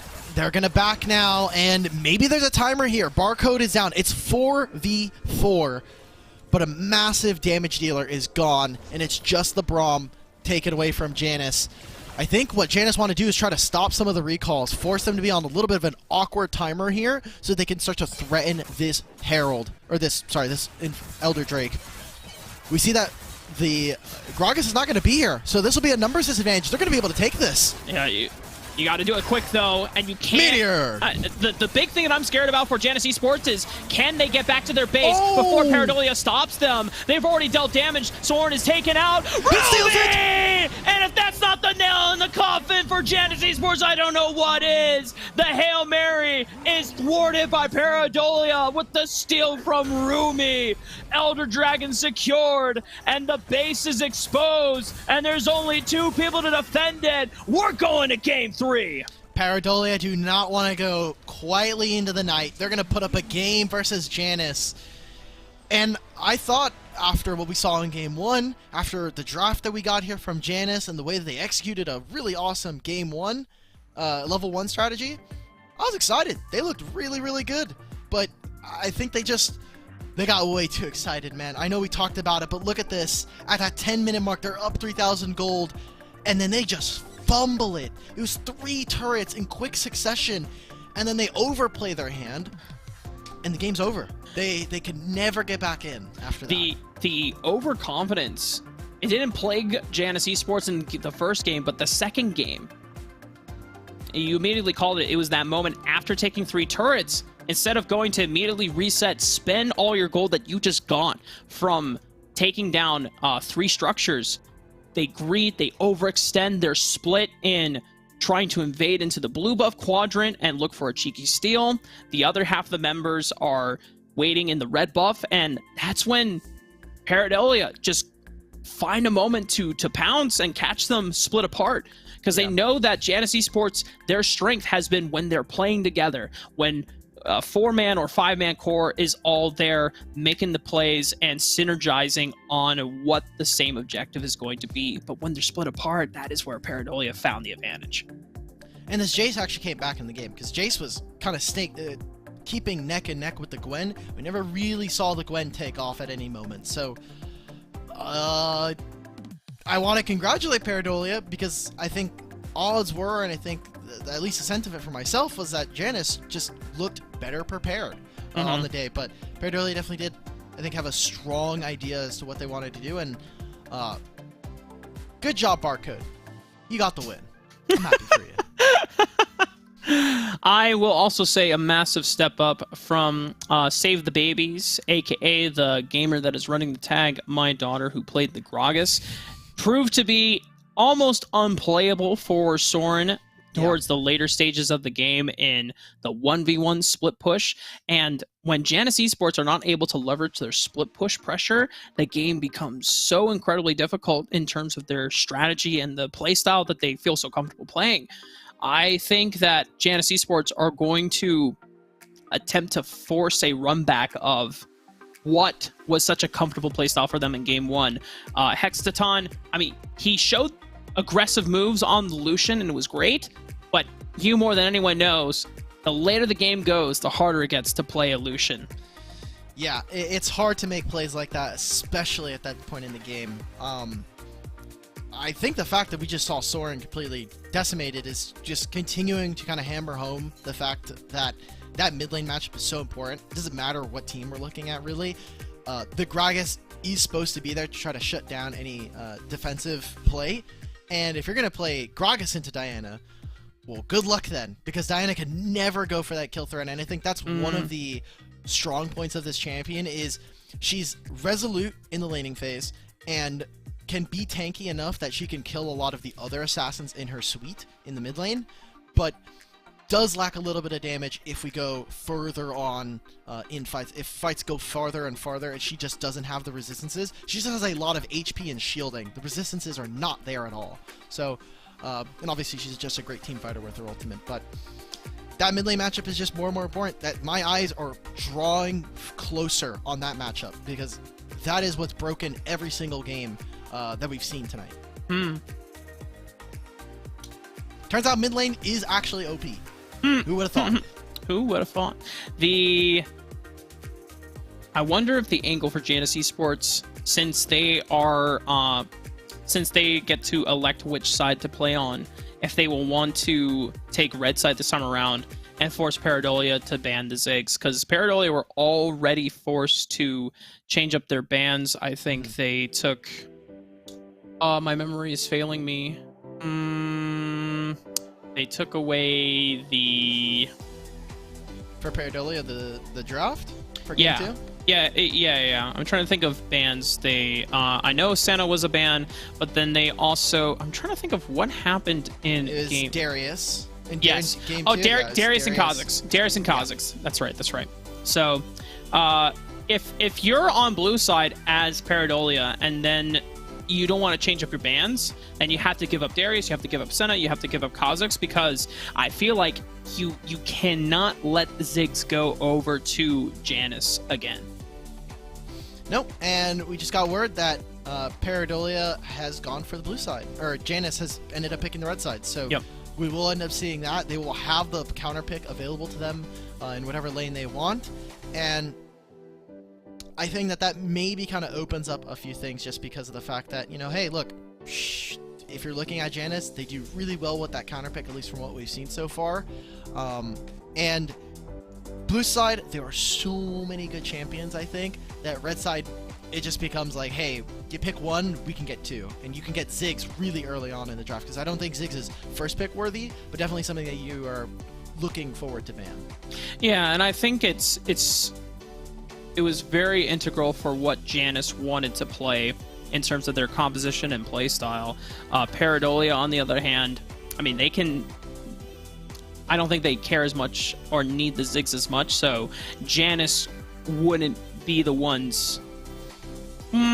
Well, I'm not sure, because Janus had to ban Ziggs on blue side because they had to contest for other picks and not give up other things as well. So, I think Gragas is going to be at the top of the tables though for picks. Maybe that's something that Janus have to ban this time around as well.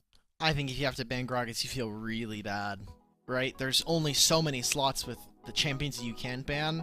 Getting rid of that champion, you gotta feel is like, I can't be back in there. We are getting word. We are getting best player back in. So Severin stepping out. My Daughter, or Save the Babies, is moving back into the Baron lane. And we're getting best player 1 back in mid lane. Or, let's see. You mean Barcode? I think. So Yes. Barcode. Yeah. So Barcode. Yes, Barcode. Barcode is out. My Daughter is moving back to Baron lane. And best player 1 is sitting mid lane. That's kind of incredible that Save the Babies was holding it down in the Baron lane. The Gragas 1 trick, they already knew. They knew the vibes. Yep. Well, clutch stuff. And now that Paradolia are able to get best player back in their roster, you might see the IGN Nicole Supremacy, who is the same person, and that's who I remember from last weekend as well. Janus Esports now have to play against what is possibly Paradolia at full strength in this do-or-die match for Paradolia. Okay. And we're already changing up the bans. Lucian is gone. So Janus do not want to be the ones to give that up. Do Paradolia follow up with their last one that they had? Do they go for the Darius again? They do. Janus, let's see it. You going to be the ones to ban the Ziggs?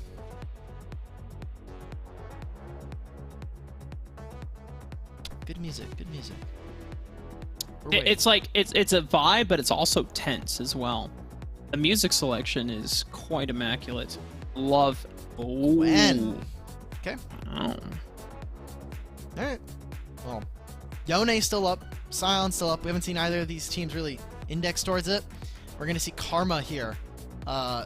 It's been a while since I've seen Karma. Rafa, has she been moved out of mid lane? Is she just permanently a support now? Yeah. Mostly we see her as a support. I don't think many people are running her mid lane anymore. I think her shields are strong enough that, or her empowered shields are strong enough that this is a way that Paradolia are anticipating the Ziggs matchup, is that they're not going to even contest it. They say, yeah, we know that Janus Esports are going to go for the Ziggs. Our plan is that every time we see the Mega Inferno Bomb come out as we're doing an objective, just shield it. Mantra Shield. Negate as much damage as you can. And the Gragas snatch away. I like this for Janus. Okay, if you can't ban it, you can take it away, but Paradolia, they're going to pick up the Jace again. So, potentially in the hands of Rumi once more. And they get the Varus, so a really strong bot 2v2 with these two. Strong range, really good poke. Ziggs, I wonder what they're going to be able to pair with it. They could go for a Braum again, just to keep Ryan on something that is has some engage potential, but is also very defensive. But I don't know. I think if you're not going to go with Braum, you're going to have to pick something else that has a some pretty good lane priority. And hey, Renekton does that. Renekton's pretty good at that. This winds down the potential for where Gragas is going to be slotted in at the end of the day, unless this Renekton gets flexed into the mid lane. There's a couple niche matchups that would be for Janus, however, anticipating a Garen answer into the Renekton, knowing how difficult it was for Barcode on the Renekton side of things to handle Servant's Garen. Good read. Yeah, They know. Look, we're not going to deal with it. They're going to get rid of the Z. I assume that this is just going to be the same ban that they did last time. I can't Morgana? remember it. Yeah, Morgana was the last one. There's not a lot of magic damage from the side of Janus, so would be surprised. Also, Karma's pretty good at, breaking down that black shield. So, getting rid of the Akali, though, which, pretty interesting considering you already have the Gragas. So you would think, like, hey, we could have Gragas sit in mid lane and provide that counter matchup. I guess they just don't want an assassin to get on that back line. They're going to try and build out that front line that we see from Janus. Maybe a few more tanks. If there is no reliable flankers or divers from Paradolia, Okay. then Hexaton's life as the Ziggs becomes far easier to execute, and for his role to succeed in just creating as much or putting out as much damage as possible. So there's probably just an answer saying, hey, we just want to limit the possibilities that Paradolia have left in their champion pool. With this Lee Sin pickup, Hot Feet is looking to stomp on the accelerator, play towards the top side of the map, and it is the Scion super tank for Save the Babies. I'm really worried here for Janus right now. I think that Braum ban is so heads up from Paradolia, the fact that they got rid of it. We're going to see Ryan in a completely different support pick now from the series, and I don't know if there's enough support options right now that are really good that'll still fit your composition if you're Janus, that also counter what Paradolia want to do. So they're going to lock this in. They're going to have Jace go back into the jungle, allegedly. Maybe they have Scion in the jungle, who knows. But the Renekton there, I really want to see Janus play for that top side, just because Severin has been, I think, a key player in every single one of their games. He has played pretty well. I know that there were some hiccups in the beginning of game 1, but with Elise and Renekton, you have to imagine there's not much that a Scion can do. You're going to lose the early portion to be able to control the wave. Morgana, last lock-in. Now, this is a substantial amount of magic damage from Janus Esports, and the thing that for Paradolia could work in their favor, because this Scion is going to be such a super tank, if you do not believe in Janus Esports being able to have consistent magic damage, you don't have strong physical damage dealers from the side of Janus Esports later on into the game. So you don't have to stack a ton of armor like you normally do in other situations. This is, you're stacking health and a lot of magic resist, because Renekton and Lee Sin, Lee Sin burst damage, right? For Renekton, maybe this is a Blade of the Ruin King angle, and then just trying to be a duelist in the side lanes. But we know how unmovable Scion gets to be once you build that Hull Breaker. So Janus Esports, I feel like they're on a clock. Yeah, and they've gone for a pick composition, right? With the Gragas, with the Morgana, with the Lee Sin, you're just looking to find one kill, boom, you're out. Pull back all of your forces and try to reset, look for another one. Whereas Paradolia, they can play front to back if they want. They can look for picks with this Ahri. A lot of options here, I think. I think Paradolia have given themselves a little bit of room to play with. If they're behind and if they're ahead, I think they have tons of options with their composition. And like you were saying, Janus putting themselves a little bit on a timer. Ziggs alleviates that a little bit, right? Being able to take turrets, being able to maybe stop an objective take with his ultimate. We've seen Hexaton be a key player in both their wins and losses so far. This should look good for Paradolia.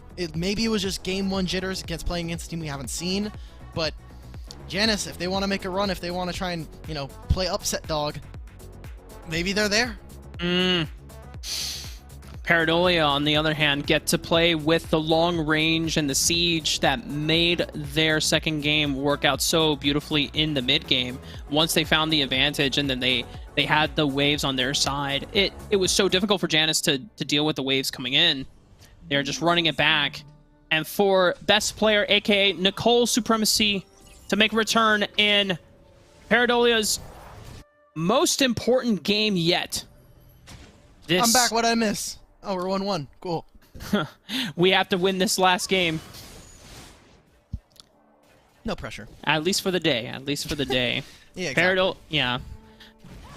Winning this and making a top 4 would give them strong or insanely favorable chances to be second or third seed for the playoffs. And Janus Esports, while they don't really have a chance to make second or third seed, playing spoiler upset and just looking for as high of a place finish in this tournament, in this qualifier, is the thing that they are working for the most. Exactly. They're mostly just playing for experience, you know, playing on the stream, playing on for, you know, just getting stage games down, because obviously stage games differ from any scrims that you're able to get against other teams. And if they can show that, hey, like they're a top 4 team, maybe, you know, that opens up your options as to who you can play against in practice. Because if you're just an unknown team, you're like, hey, I want to play against like a top 4 team. Well, we don't know who you are. Like, why would we play against you? Like, that's not good practice for us, and we don't know if you're going to be worth our time. Yeah.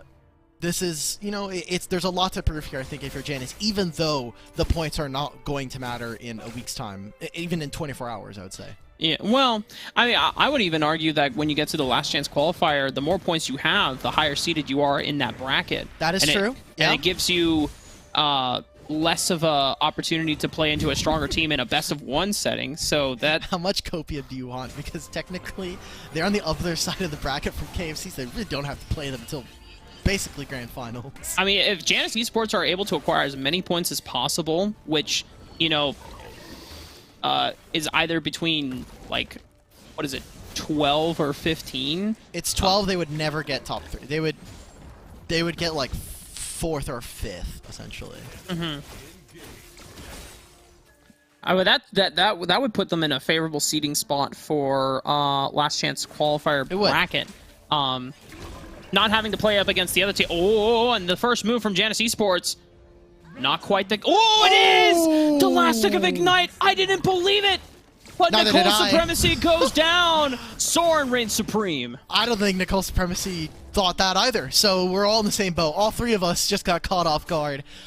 And Janus Esports now, look at this. Like, Severin's taking a pretty extended trade here. Gets the stun down through the shield. Ho, ho, ho. Even with Soul Furnace activated, Sion's got to be super careful. Pops the ultimate, pops the barrier as well. And Servin's just hoping that he doesn't get seen. Oh, that Decimating Smash was super close to potentially killing him. Servin running the Kraken Slayer just so that on those empowered second ability attacks, you just get to melt. Melt save the babies. You're gonna melt my daughter, bro? No. Are those your intentions? You're gonna melt my daughter? No, stop this. Nice. Stop. Bacon, please save me. Please, someone make Save the Babies change their name again. Send them Wild Course. Please, like, gift them RP, gift them Wild Course, please. Well, wait. Actually. It doesn't matter after this, because... Look, Paradolia, if they win, even if they lose, they're 5th, 8th, right? $250, split between 5 players, $50, $50 worth of wild cards. You can definitely afford a name change, for sure. But I don't think Save the Babies is interested in changing their name. They have to be persuaded. They wouldn't spend their own money that they won. It's not their money until RiftMasters gives it to them, right?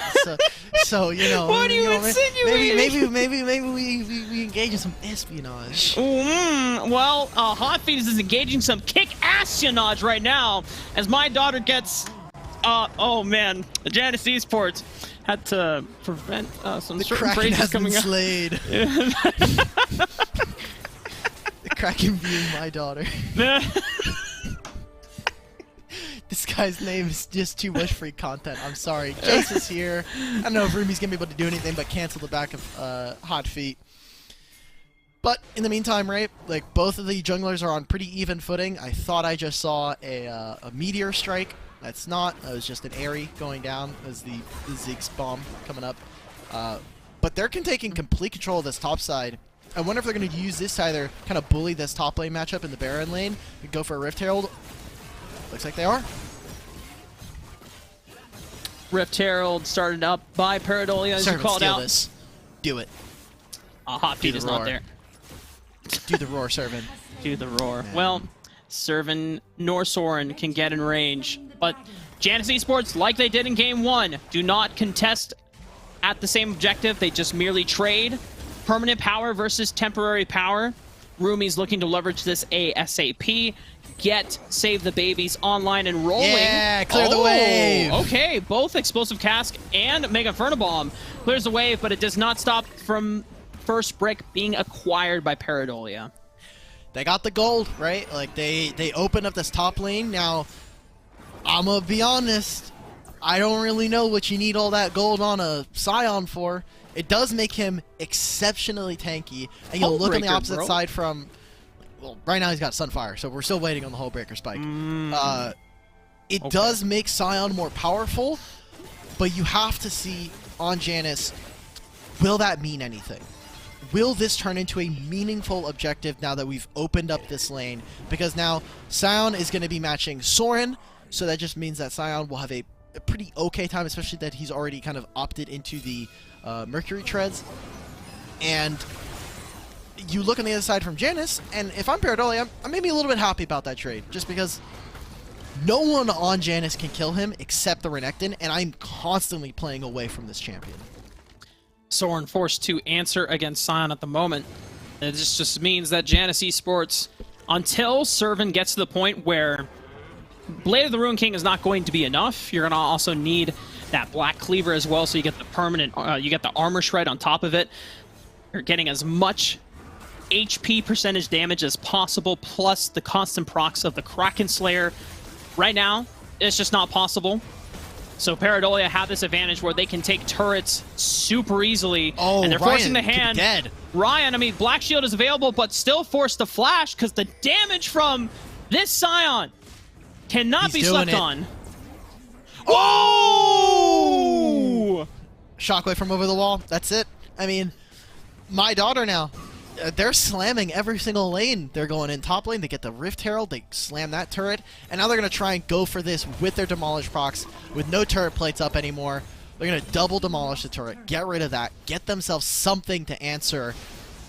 But it's still looking a little bit questionable here, Rafa, just because now Scion is so far ahead at this point. Like, they've gotten the gold. They've caught up with Servant, who's been on the opposite side of the map from them. And they haven't been able to do anything just because of, look at how immovable the mid lane is. Ryan going down there just means that Jace gets a bit of influx of gold, and he's 1k ahead at this point. And there's not many tanks in the game that when they're given a gold lead just become immovable objects. Usually you can still deal with tanks in some capacity, but not Scion, dude. Scion is a whole different creature, but this play! Body slam flash from Sorin. Hot Feet is there with the Dragon's Rage. They send Nicole Supremacy back to the fountain. But what does that get them? What does this get them? They use so many abilities. Dragon spawning in a minute and a half. The Rift Herald spawning in 30 seconds. That is no flash on Sorin. They cannot make that play for a few minutes. And the ultimates should come back in time, at least for the Dragon play. But I think all it does is relieve a little bit of pressure. And what I wanted to talk about for Paradolia is how they're using the Scion kind of like a platform for the Jace to get ahead at this point. They're using the Scion to be saying, hey, look, this is going to be the front line, our temporary front line, while Jace secretly is picking up a ton of gold from all of these turrets that we're picking up. My daughter is basically being the distraction for Janus Esports, and then Rumi comes in, takes all of the gold away, because this Scion is creating so much pressure that you can't even walk into the jungle safely, and that and so all the counter jungling goes the way and favors this Jace. And normally we don't talk about Jace being a champion that scales, right? That's not like the first thing that comes to mind, but he does well with gold. You get all this armor penetration items, and these shock blasts become more and more difficult to deal with. Yeah, I mean, he's got obviously the huge laning process, and that's why you still can make early aggressive plays. Sorin's here, there's the ultimate. Everything's coming on down. Rift Herald secured, Sorin's gone. They picked him off on the left side of the flank. Janus Esports have no real answer. They can't do anything. They're just going to get another Rift Herald, and this Lee Sin is unable to make the plays. There it is. Nicole Supremacy tries to go in, tries to find the charm. It only lands onto Servant, but I don't know if Janus can do anything. I think they're starting to feel the pressure, the vice grip that Paradolia has down on them. Now with the second Rift Herald, they should be able to open up the mid lane. If they want, they can send this bot to really start to threaten for a tier 2. And this second dragon, Rafa, I think this will break open the game. If Paradolia look to contest this, Janus will have to outplay for their lives here in the Riftmaster qualifiers. Yeah, and at this point, Paradolia have Janus Esports on the ropes. They've got them pushed against the wall. My daughter even forcing them out of the quadrant as well. Janus Esports, no way to contest for the second dragon unless Hot Feet can go for a miracle steal. 3,000 HP. It's possible. Sonic Wave. 2,000. Wait, he saw the spike go down. I believe the dragon is secured for Hot Feet. And can Janus Esports look to punish? Here comes the collapse from the Scion, but an unstoppable onslaught. But he is left all by himself. Stuck in this pit, still has flash and barrier, but it's just dancing around, not wanting to have to burn the flash until the very bitter end, and it's going to be very soon. Guys, okay, there it is. Thank God. They got the kill, Rafa, and they stole it. Hot Feet, man. What an insane steal from this Lee Sin. It buys them time. They've got the Infernal and the Ocean, which, you know, if you're behind in items and damage, that Infernal will do, you know, a little bit of work to try and get you back into parity. But Soren now, I mean, they're putting so much damage. And the fact that Jace is not there or Jace is chunked out means all of that gold lead that you have is evaporated. He is entirely their lead right now. If you look at where they are, they're up 2,000 gold, and that is Jace. So keeping him alive, keeping him in a position to be able to deal damage and turn that gold into a win is pivotal for Paradolia. Janus Esports also are starting to hit these major spikes for a lot of their AP carries. Ziggs, about to hit 2 items. Soren already hit 2 items, looking for that third. I would highly recommend that Janus Esports start investing into Void Staffs soon, because Paradolia, while they haven't built that much magic resist outside of these boots, 5 boot merchants. They will be building surely more magic resist, especially this tank in Scion. So at some point, well, so you can have like some people buy Void Staffs and then others build like maybe a Leandries, just so that you have consistent ways of being able to proc down the sign if they're not in the split push scenario. They're like grouping up for the team fights. But can I have everyone buy Meteor? Oh! Nicole Supremacy! Goodbye! Just got meteored. Just got meteored. Just got meteored by Soren. That's I mean, that's what Gragas Barrel used to be, right? Like, full AP Gragas ult is just a meteor, literally. Yeah, it's a cannon, bro. You chuck that thing, and I in this game, like, full AP Gragas slaps so hard. And we're seeing the fruition of it already. I hate to be nitpicky, but if I have a meteor gun or a cannon, I think I'll take the meteor gun. Sure. That's fair enough. Have you ever been hit by a meteor? Kind of hurts. I hope I never do. I also hope you never do, brother. Thanks, Dimitri. I hope you also don't get hit by a meteor, ever. You can get hit by a meteor in-game, though. Not in real life, though. All right, that would be bad. you, dude. Wait, it's a solo kill to Jace! Dude, no! the solo kills are happening left, right, and center. We're not even getting a chance to see them happen. They're getting meteored! Oh no! Janus Esports are slowly coming back off of the back of that Dragon Steel. This has given them a second wind, a resurgence of confidence, but an engage from downtown. Here comes the Scion, the choo-choo train. Unstoppable Onslaught only hits 1, but it buys the space to pick off Servin. Hot Feet forced to split on the left side. And the rest of Janus Esports completely retreat out of the river. Oh man, it goes from one good play to maybe a questionable one there. It was looking so good for Janus Esports. That flash kick from Hot Feet to find Nicole almost killed them, but then they got over the wall and Scion bought space. They bought the time that they needed for Paradolia to be able to regroup, back up, and pull out of that fight. Also stops Janus from threatening the Baron. That kill onto Rumi. This Jace, again, he is the lead, and him going down there to Servin is very dangerous territory for Paradolia. This game is probably the closest that we have had between for sure. these two teams. Paradolia, 2,000 gold lead, but it's the permanent power in the Dragons that are giving Janus Esports the slightly hidden power that allows them to stay even. I mean, they're getting about 2,000 gold's worth of stats, right? Like, between them and all the dragons that they're getting, the healing that they're getting from the Ocean Drake, Exactly. the combat power that they're getting from this Infernal, it is making up for that gold differential. But it's not going to matter in a minute, or in a few seconds, when this dragon spawns. Because this is the fight that is going to should break open the game. This is where Janus either stakes their claim back into this game, takes the series, or Paradolia kind of takes it back, starts to put their foot down on this, and forces Janus to come to the realization they're going to lose. And Paradolia recognizes how important it is to fight over this dragon because they brought the Scion over. They need to have their front line stand guard and hold this choke point instead of putting pressure with this hull breaker on the other side of the map. It's not the most ideal scenario, but it's one that Paradolia find themselves forced to do. Look at where all the poke is landing right now. The dragon laners for Janus are taking hits. They're half HP before this fight, and everybody from the side of Paradolia is rather healthy. Now Hot Feet is chunked out, and there's no jungle privilege here, so they're just going to have to give this up.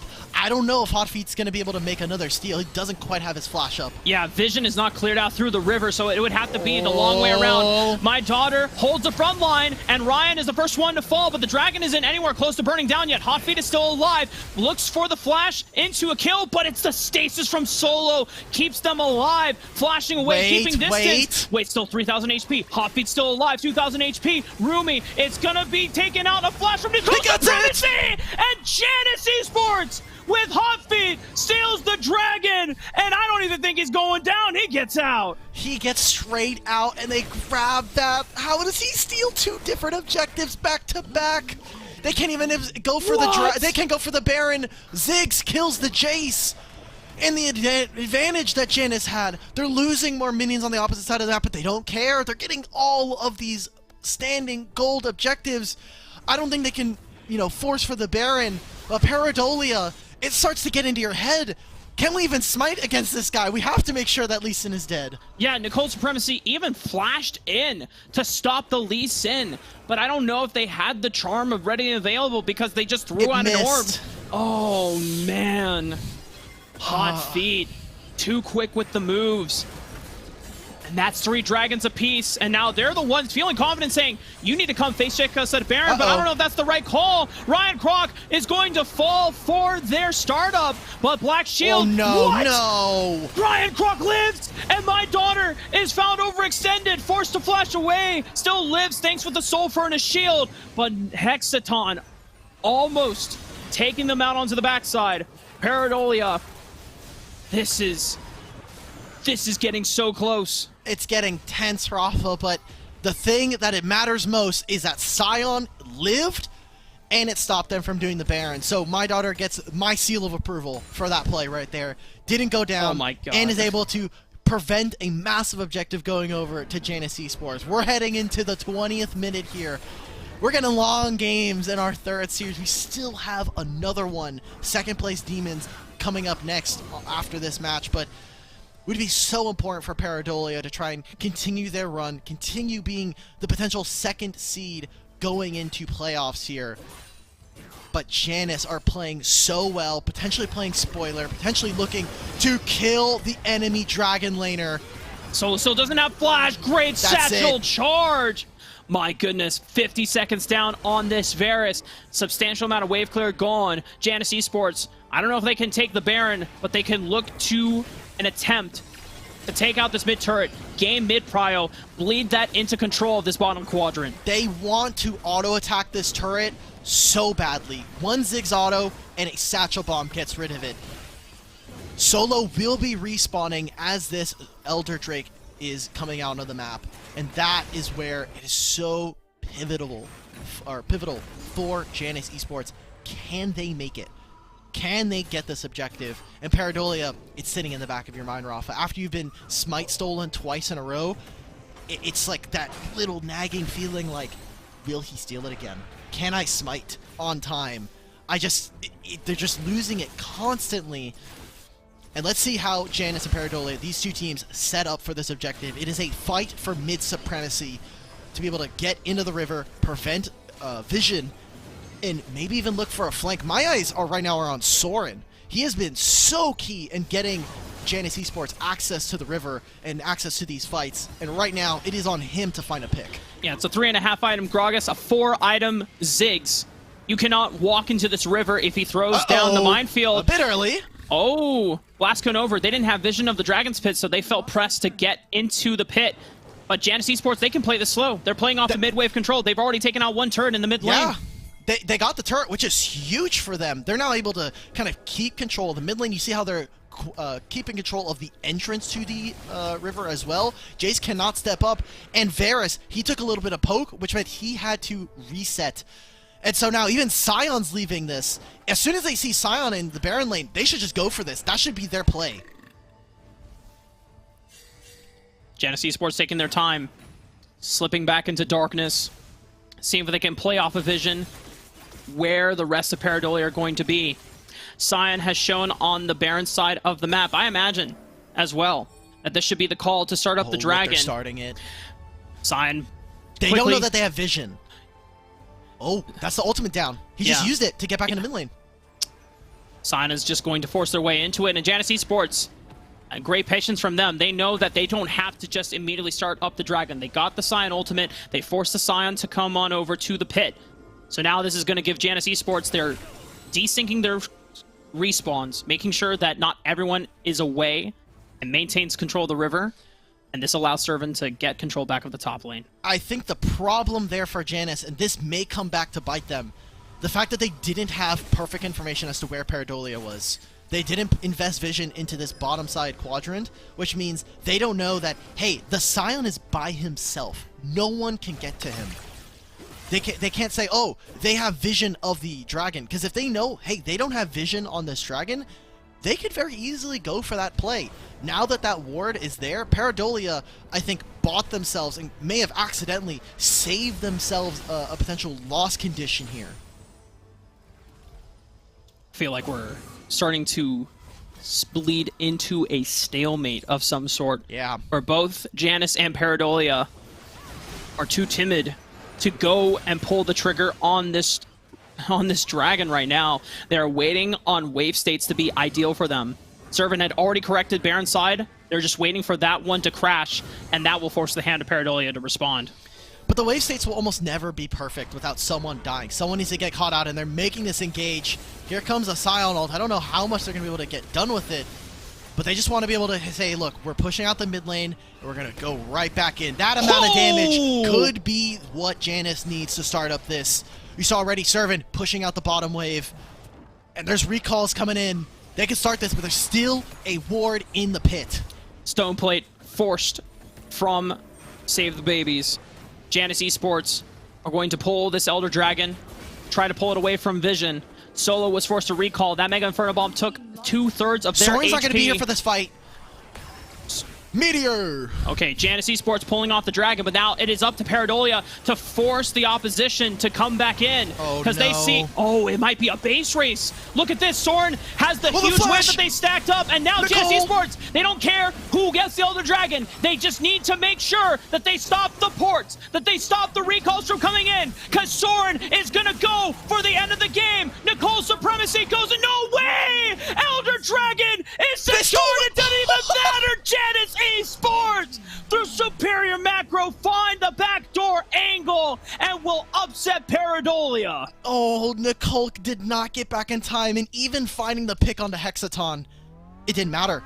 Janus, that game, like we said, got into a stalemate, and it is the presence of mind and the fortitude coming out from Soren to say, I'm gonna go for this for the base race. I need to be able to make the risk for it. Look at the gold graph. Janus almost won the game without having a gold lead. Instantly lost there at the 24-minute mark. Wow.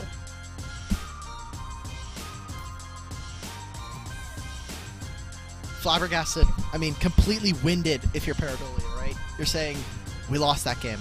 That was a close game. It never feels good to be on the opposite side of a base race like that, where you get backdoored. For Janus Esports, I mean, we know this squad because this is the first and only open qualifier that they have entered in, that at least they have placed above top 8 and now will at least earn a top 4 placement advancing to the semifinals. It's not going to be enough points to guarantee a top 2, top 3 seed. But this is huge momentum for Janus Esports to go in and not only play upset to Paradolia, but also now put them in position to be a strong foe against the winner of professional hot tub streamers or second place demons, and it gives them even more experience and confidence going into the last chance qualifier if that is the one that they have to play through. Yeah, and obviously Janus Esports, they're coming in hot now. I mean, they get to play tomorrow. They get to wade into that semifinal, like you were saying. We bid farewell to Paradolia, and we'll see them next week, potentially. You never know. We'll see what happens with the second and third place spot. Man, what an intense series. Now 2 back-to-back series going to best of 3. That's a great return back to Wild Rift, if I gotta say so myself. But I mean, now we've got one last series. We're off of second place demons versus professional hot tub streamers. And this one, before seeing all 4 quarterfinals today, I thought for sure that second place demons and the hot tub streamers were going to be the closest and the most explosive series. But off of those 2 quarterfinals, this last quarterfinals has a lot to live up to, but I feel like it definitely will. So we're for the last time on this broadcast. We're going to take a short break. When we come back, it's our final quarterfinal of the day, and we'll be closing out the broadcast afterwards. So make sure you stay right where you are, because we'll be back soon.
When your heart is racing at the speed of light, and you feel like you got nowhere else to go.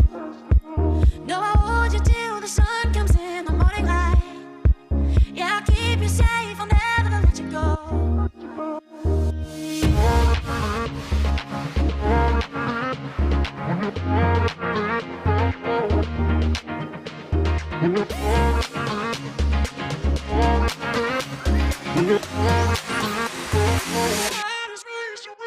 When your heart is racing at the speed of light. When your heart is racing at the speed of light. Yeah, I'll keep you safe. Yeah, I'll keep you safe, I'll never let you go. When your heart is racing at the speed of light, and you feel like you got nowhere else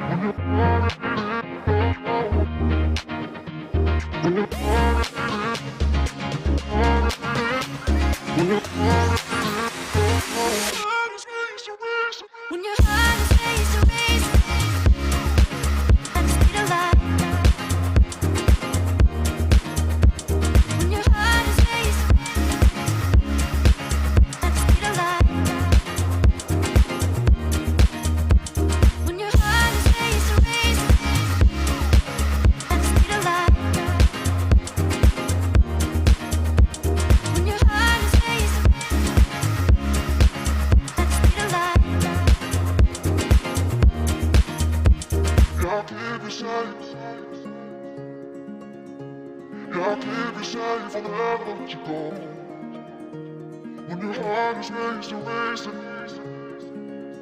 and you feel like you got nowhere else to go.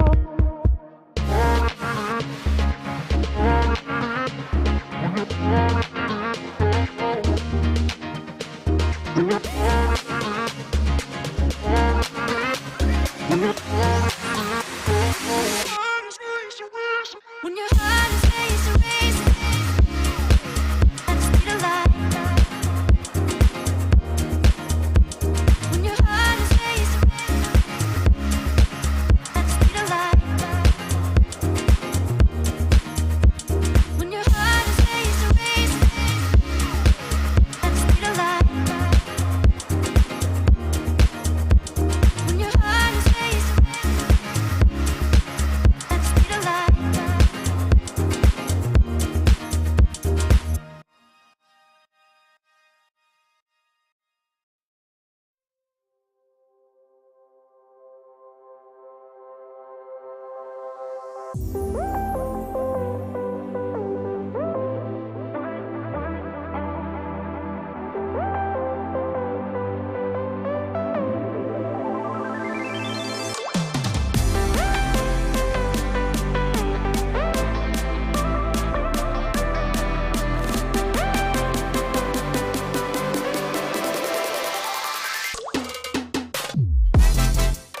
All right, it is our last quarterfinal of the day. So that means we got to put out all the stops because it is going to be second place Demons taking on the professional hot tub streamers. And when we looked at close matchups, this was by far the most anticipated one Yes. of the day because both of these teams easily could make top 4, but they have to play against each other in the top 8 of the bracket. And that means it is imperative for both of these teams to secure a top 4 spot if they want a chance to go for the 2nd or 3rd seed, especially now the back foot of Paradolia getting upset by Janus Esports. It's so exciting. We traded places. I'm sitting down. You're standing up this time. We had to get ready for it. So, second place Demons. Let's just hop right into it, right? Second place Demons, a team that has kind of a bunch of players from some of the top rosters that we were seeing in the WNS this time last year. And you can take a look at our bracket already. KFC versus Imperius will be one of the matches tomorrow. Janus Esports taking over from Paradolia. And now coming down to this to this last quarterfinals, I mean, we take a look at the roster for second place Demons. Tybe, Meals, Old School, Jackie, and you've got subs like Soju Rain sitting down and waiting. You've got new players like Levi and Sandwich. It's really, really awesome stuff here. And for both of these teams, as you can already tell, they sped right into the draft, and Yeah, we're they jumping in did. halfway through. Already a couple of exciting picks off the table. Not only we're getting the Ash for professional hot tub streamers. Instead of Isdraboa having to deal with Ash arrows constantly hunting for his ass, it is this time around that Isdraboa gets to be the one firing out the Ash arrows, and he can lay down the global pain, the global terror that is Enchanted Crystal, Enchanted Arrow. But for second place Demons, Old School Lucian, Tybe Lee Sin. Yeah. It's pretty insane. Like, the amount of times you in particular have gone crazy. We as a region have gone crazy over Tybe's Lee Sin. Too many to count. You can just go watch WNS from this last season. You could just count all of them. Just every single time was an insane player for enemy. And going over to professional hot tub streamers, I mean, this is a mix of rosters, right? Like, we have a majority of the old, what's it called? The old Suzaku roster. We've got a Blitzcrank now here for Jackie and Old School. Like, all right. Jackie is pulling out a spicy one with this Blitzcrank, but Cosmic Soul is going to answer with a Zed. Wow. And it's a blind Zed pick, and I'm assuming that Meals feels safe enough.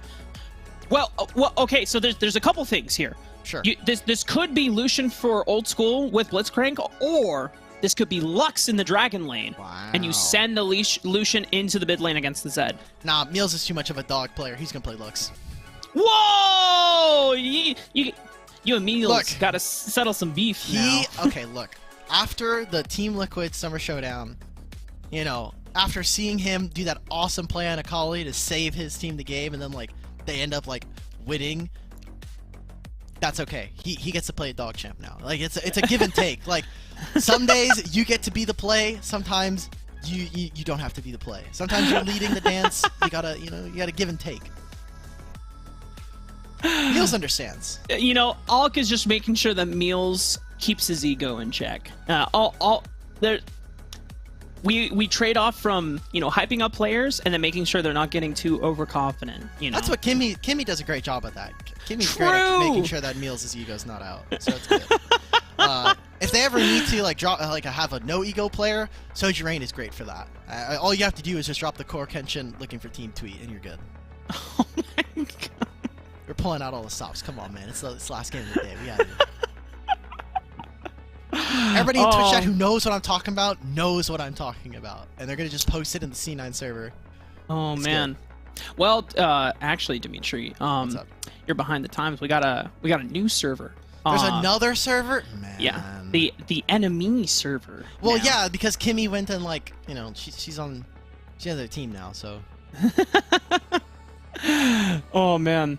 Now Is that server dead? Is that what you're trying to tell me? That No. server's I dead? think it's. I think both servers are still like have like massive size communities. But there's like an influx of people more active in one than the other, at least from what I've seen. But I think the enemy one is currently smaller because not everyone is in the enemy server right now. There's still like a majority of people in the C9 server being the first one built. I want to look at kind of the advantages that both these compositions have, because second place Demons, if this Lucian is run mid lane, it's a heavy skirmishing favored top side core for second place Demons, and then if Lux is safe, you just you send Blitzcrank on the top side of the map. But when you look at the scaling factor, professional hot tub streamers have a plenty in this Jackson Camille. Yeah, my eyes right now are in the support matchups, actually. Just the Morgana versus the Blitzcrank. Blitzcrank can be so impactful, but it's all dependent on who he's able to pull. If he maybe pulls like a Camille or a Jax or even the Zed, could end up getting a little bit dicey. But you look on second place Demons, there's not much room for them to make an error here. They have a Lucian, they have a Lux who can provide so much shielding for them, and I mean, Lee Sin's not going to be going down, right? Like, he's not going to die to a single Zed combo. So, Zed, I think, has to be really on point and maybe playing with his Morgana to get that done. Also, the Black Shield is going to determine how impactful Blitzcrank is for the mid-game picks. Oh! Okay, never mind. I told you. Meals is running the Lux instead. Old School would take the Lucian. So then, I wonder then how they want to play out the matchups. If they're not going to be topside heavy with the roams, then I wonder if. Oh wait. Oh, Tive is not playing. I think it's Levi that's playing in the jungle debut for the first time. All So right. That's new. at least this weekend. So, couple new faces. Also, Hitman GM, who is a old name that we have seen back from year 0, stepping in for the Baron lane as MTS is not available. I'm curious if Estranjero is Stove. Oh. Maybe. Probably. I wouldn't Yeah. be surprised. I mean, for anybody who doesn't know, Hitman GM was also a part of the... he was playing in Latin America. I don't want to say he is a dual citizen, but he was definitely playing in both North America at a time and in Latin America region. So pretty interesting to see him come back here. And he was playing in some of the scrim servers. And Cosmic Soul, his flash is down. Levi and Meals really working pretty well early.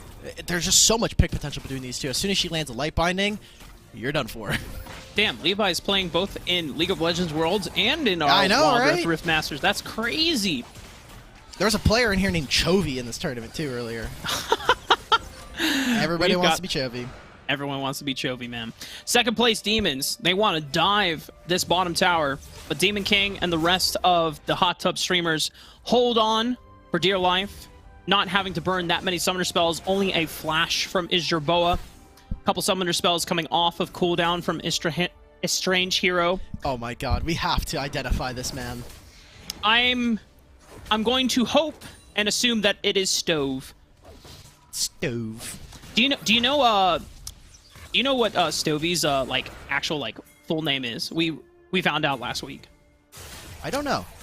It's William Randall Stover. I'm so sorry for him. He hit the RNG on Randall by accident. Smacks was a big fan of Randall. Really? You are not. Yeah. Summer, I mean, maybe Summer just likes Monster Inc. a little bit more than I do. That's exactly why. It's like, wow, it's like Randall from Monster Inc. Yeah, but no one likes Randall from Monsters Inc., so what's the point? You don't like Monsters Inc.? Not Randall. Oh, sure, yeah.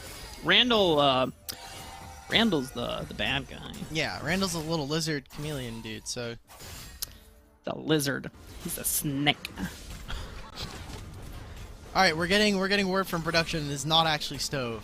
Oh, wait, so it's just a new player. Too young. It's too young. Too young. Okay. So both of the Stover brothers are out right now. They're probably at like a family meeting right now. There's a wedding, maybe in the family. There's a wedding, and they're like, oh, you know, the Stover brothers. Hey guys, we're out. We can't play this week. Oh man. At this time, when they need as many points as they can get. Hey man. Well, you gonna tell your family, hey, we can't go to this wedding. I gotta play in a video game. it's for well, yeah. It's a phone game. Thank you, Bacon. Tasty Bacon coming in clutch. It's a phone game, dude. Just play it at the wedding. Yeah, I'm sure the wedding wife. Oh my God, Jackie, you're so PM. I love you, dude.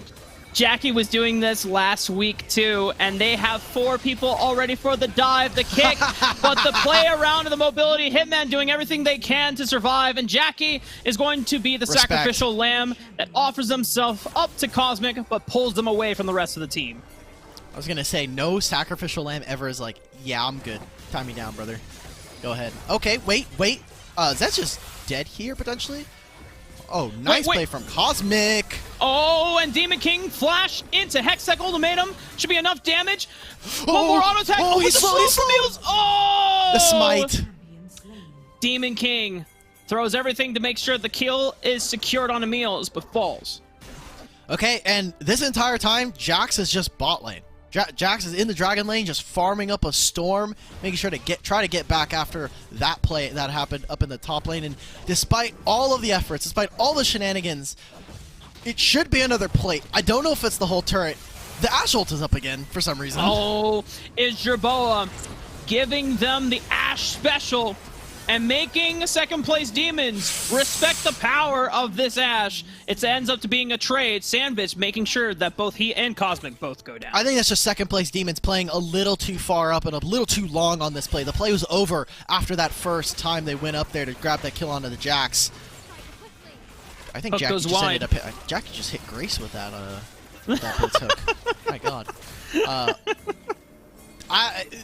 Now this is just getting sloppy at this point. Like, we're just fighting. Come on, Levi, go for it. Steal the Rift Herald. Dragon's Rage, looking for it. Oh, back on in Sonic Wave, but Demon King secures the Rift Herald with the smite. And now second place Demons looking to pick up the pieces here. Levi gets traded for Hitman, and professional hot tub streamers still walk away with the objective advantage. Rafa, it is 8 kills, 6 minutes. Gold is completely even. They got the Rift Herald, yeah, but like, we are just fighting on repeat. I love it! This is the calmest the game has been in a bit. I told you, when we were going into this matchup, this is like probably going to be the closest, probably the bloodiest game in between these two teams. Well, yeah, I guess that does make sense. Alright, I respect the Demon King. I'm glad that he still has the ego to go for it. And the everything Crystal Arrow. misses! Wait, that stalls up enough time for Demon King to almost take out Old School, flashing away at the last critical second, but Levi is the person that falls. Get him, Jackie! Demons. Okay, Jack. Unfortunately, not enough damage. That flash knockup from Blitzcrank. Jackie just seeing if there's maybe a shot that the damage would come through. But professional hot tub streamers are starting to pull ahead. Rafa, I want this to be known, and I'm not saying this in a mean way. This looks like a game of solo queue. For sure. This is looking very solo queue-esque. Like, they're fighting. There is thought that the opponent could be there. They just don't care. And, I mean, like, the game is even, and they got a turret off of that, but then they traded a kill. And then they're just like, they're sending 4 people for this dragon. Like, the Baron laners do not care. They are like, we are fighting. This game was made for a 1v1. They just want to have their island, man. Yes.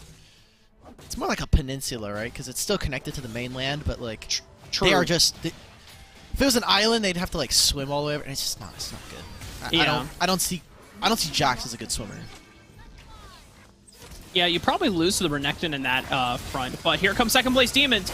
2,000 HP on the Dragon. That's Can one. they get in range? Oh, Isdra is gone. Dragon is traded as reprise here for professional hot tub streamers. Demon King looking to lock down Old School. And Levi onto the back line has already taken out one, looking for another one. Sonic Wave lands true. Jackie will go down, but at least fires out one last hook. And Levi adds a triple kill to his name. And the entire time, Sandwich is just sitting in the mid lane, wailing away at this turret. Jax doesn't even go to stop him at this point. Kind of surprising, saying this tier 1 in the bot lane is way more important. Try to maybe go for an extra couple kills here. Hitman flashes, Old School should be dead. And I don't know if you win that 1v1 anymore, Levi. You're just going to have to dash over the wall and call it quits. He's out.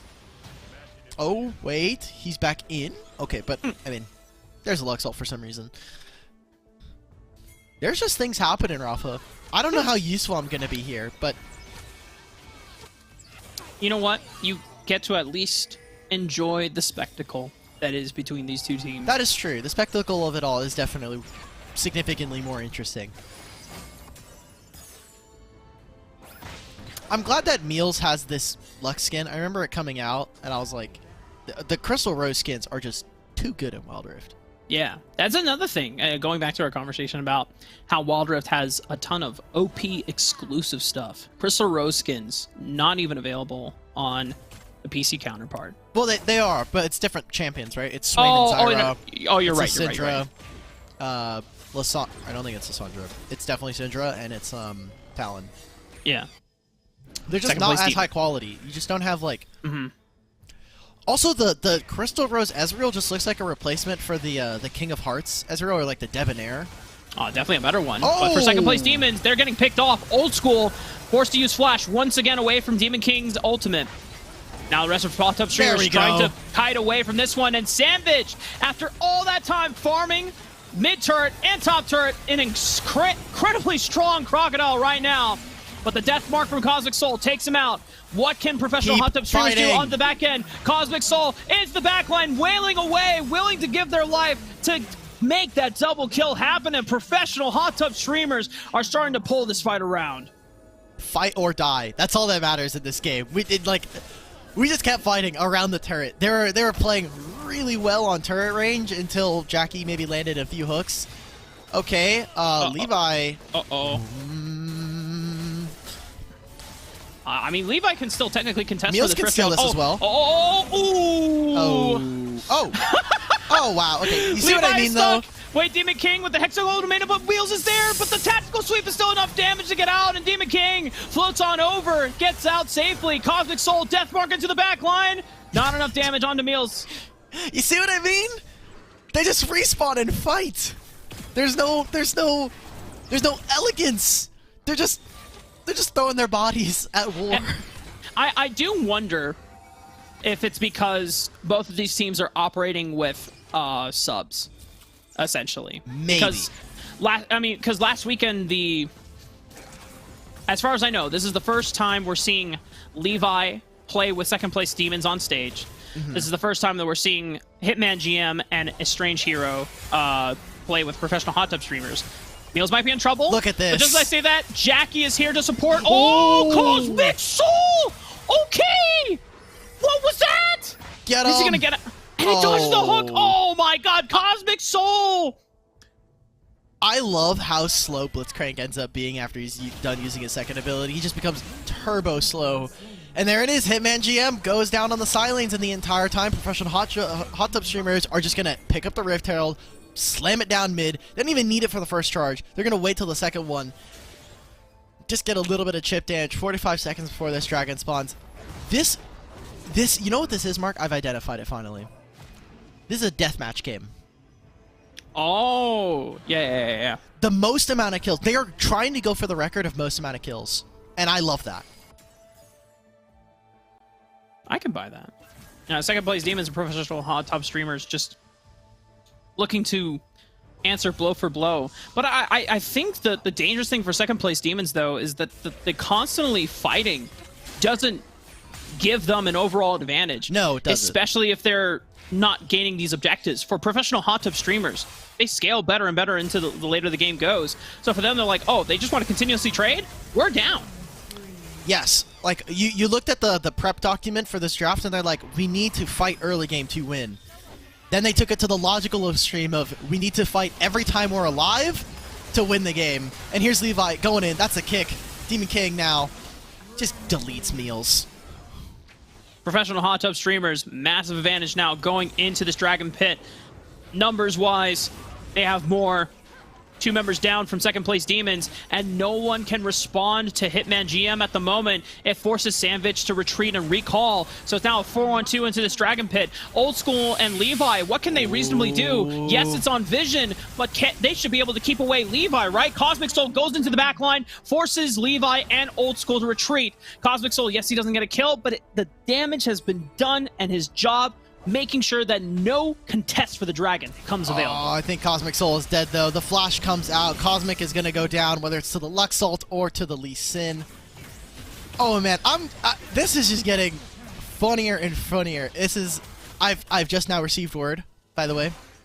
Levi is just Tybe. Oh, my... God! Tybe! Man! Why do you guys make this so hard? They're troller dogs, man. I love troller dogs. Oh my god. They're so good. I love you guys, but you guys are such gremlins. Why do you do this? Yeah. Shout outs to Charm for letting me know that Levi's just Tybe's alternate account. You know what? Respect. He's showing love. He's showing love to Vimini's like super god coming out from I mean, that. so that I think that's might be like Tybe's idol, right? Or like at least someone that he looks up to. Levi making such a huge performance on the stage and putting Vietnam on the map for talent to be recognized in the League of Legends space, and we already know how powerful Vietnam is at World, or for Icons, right? Team Flash, the Vietnamese squad that made it all the way to the semifinals, taking out JDG in quarterfinals 3-0. Second place Demons, though, they've got their own battles. It's right now trying to deal with professional hot tub streamers. Keep fighting. Keep fighting. This is like Renata. You just fight or die. They're going to keep going for it. Jackie's down. And this collapse down onto the bottom side of the map. Professional hot tub streamers. Ooh, wait. Levi or Tybe. I don't know who the hell it is for sure, but if it's Tybe, that's the GA burning. And Estranged Hero goes in for the Flash Soul Shackles. Meals caught out. Tybe also gone. 3 members fall to professional hot tub streamers. And now second place Demons on the run, on the back foot. Jackie doing everything they can just to stall it out, but now this is a massive push for the hot tub streamers. And this is kind of like what you had said earlier, where does this amount of fighting, this amount of just constantly scrapping actually lead second place Demons to a lead? No, because you see this, like, Camille is getting a massive lead. Cosmic is starting to pop off. And this Jax, while hasn't been super participating, we're going to say goodbye to Sandwich potentially. Oh my god, Jax. He is getting so much gold, and he's going to continue to split across this map. They're getting all of the objectives, and professional hot tub streamers, I mean, at this point, they're just waiting. They're just waiting to end this game at this point. Second place Demons, they've kind of run out of gas at this point. They're already kind of hit all of their spikes, and no one is able to survive long enough past, like, a Camille Z combo. Second place Demons, man. Happy for him, but... Yeah. I think professional hot tub streamers are poised to... They're just a couple fights away from being able to close out this game. Okay, A huge wait a kick, minute. though. Levi onto the back line. Demon King pushed out. GA still available, though, so Levi does not go for the finishing blow. Hitman GM is the one that eventually takes them out, and second place Demons now down without a jungler. No one that has a smite that can potentially contest Demon King in the pit. Okay, Jackie, trying to look for a perspective hook, but like you were saying, maybe the Lux ult steals it, guys. You never know. All right, never mind. Well, worth the attempt. Old School's going to get flashed on. Jackie's going to get flashed on. Morgana's going to take down multiple members here of the second place Demons. Meteor! Okay, on blue side, it definitely looks a lot brighter. And Rafa, I'm a little bit of a noob here. What is that Blitzcrank item? Oh, that one. I think it's a. Gosh, damn it! I don't remember because we talked about Repulsor, and we talked about maybe this is Magnetron. No, it's not Magnetron. It's something else. It looks like a shield, and I'm trying to remember which enchant like has a shield thing. Meanwhile, Isdraboa, I don't know what happened. Not gonna lie. I'm trying to figure out what this item is. It is Veil Enchant. Player is allowed to target one ally and give them a low duration spell shield. Oh, that's okay. That's right. Yeah, just spell shield. So Jackie potentially has to throw this onto whoever's getting Hextech ultimatumed by Demon King, or even Deathmark from Cosmic Soul. However, Levi's locked up immediately. Cosmic Soul going for the death mark, but he has the stone plate to keep himself alive, and Levi still living through it all. Has a GA on top of it as well. The rest of second place Demons fighting through the back line. Demon King manages to secure the dragon, but now second place Demons, they have to recall because Hitman GM is on the inhibitor tower. Takes it out easily, and no one gets a chance to recall because Demon King throws himself into the back line, trying to buy time for Hitman GM to get into the base, but it's not going to be enough. Even with Baron buff, Demon King falls. Dude, Savage is like, he can't kill me under my Nexus turret, can he? He can't kill me under my Nexus turret, can he? He's getting a little dangerous here. Hitman feeling himself, definitely tries to almost go for that play, and Demon King does end up sacrificing himself. So that's 3 players now. Everybody except Hitman has now lost their Baron. I mean, I'm trying to talk. Like, this game is just so chaotic. It is all over the place because they're just fighting every single time. They come out of base. They're like, we're going for a play. We're going to look for some. We're going to try and go for this. And now the Elder Dragon is spawned. They just got this Infernal Drake, Rafa. And the Elder Dragon is already spawned. So much time has already passed. Meteor gives them vision. Cosmic Soul onto Levi. Dragon at 3,000 HP. Oh, he can't, he's dead! Oh, and Cosmic Soul will be able to steal the Elder Dragon away. Playing spoiler to second place Demons. Any chance of trying to come back in this first game. Cosmic Soul is living up to the hype. So many moments in the last weekend on this squad where Cosmic Soul came up short, but in game 1, Cosmic Soul steps up to the plate and puts on a massive show on the Zed. Oh, man. And I think it's just a huge story just because I remember so many moments of watching Cosmic Soul on various different North American teams throughout the WNS and just watching him just not, like, missing something, not able to really kind of push into that upper bracket, push into that top 8 and really make a punch against some of the upper talent. And now here in the Wild West that is off-season and kind of going into the second year of Wild Rift, Cosmic Soul, I think, maybe is kind of found his voice. Now, it's only game 1, and obviously second place Demons, they still have a lot to prove. We've already seen game 1 doesn't determine everything, Rafa. We've gone 2 best of 3, full 3-game series already, more than any of the other weeks in the qualifiers. So if they really want to kind of stamp that and show some consistency, I need to see game 2. And I don't know how you get consistency from the chaos here, Rafa. It's just... For second place Demons, the way they played this game, it was so scrappy, and I know you already called it out. It didn't seem like there was any real plans that were going into each move that they went for. It just kind of seemed like, okay, I'm strong, let's fight. Let's fight. I want to fight. I want to fight. And for professional hot tub streamers, the way their composition played out, it's like, I mean, we have clear ways to force picks. We have clear ways to battle over objectives to lock people down easily. And then even if you trade even, you're coming out on ahead because your composition, your champions get stronger and stronger and more oppressive to deal with. So I imagine that going into the second draft, second place Demons have to match a little bit of that scaling power, make sure that they're not completely all in on the early game like they were this time. Maybe. I am a little bit worried here, I think, for second place Demons, because there's a difference between like a controlled aggression where you are, you know, measured, tempered in what fights you're going for, you're selective in what you're trying to achieve in these fights, and then there's just like, I'm gonna see this if there's a champion on my screen, I am fighting them.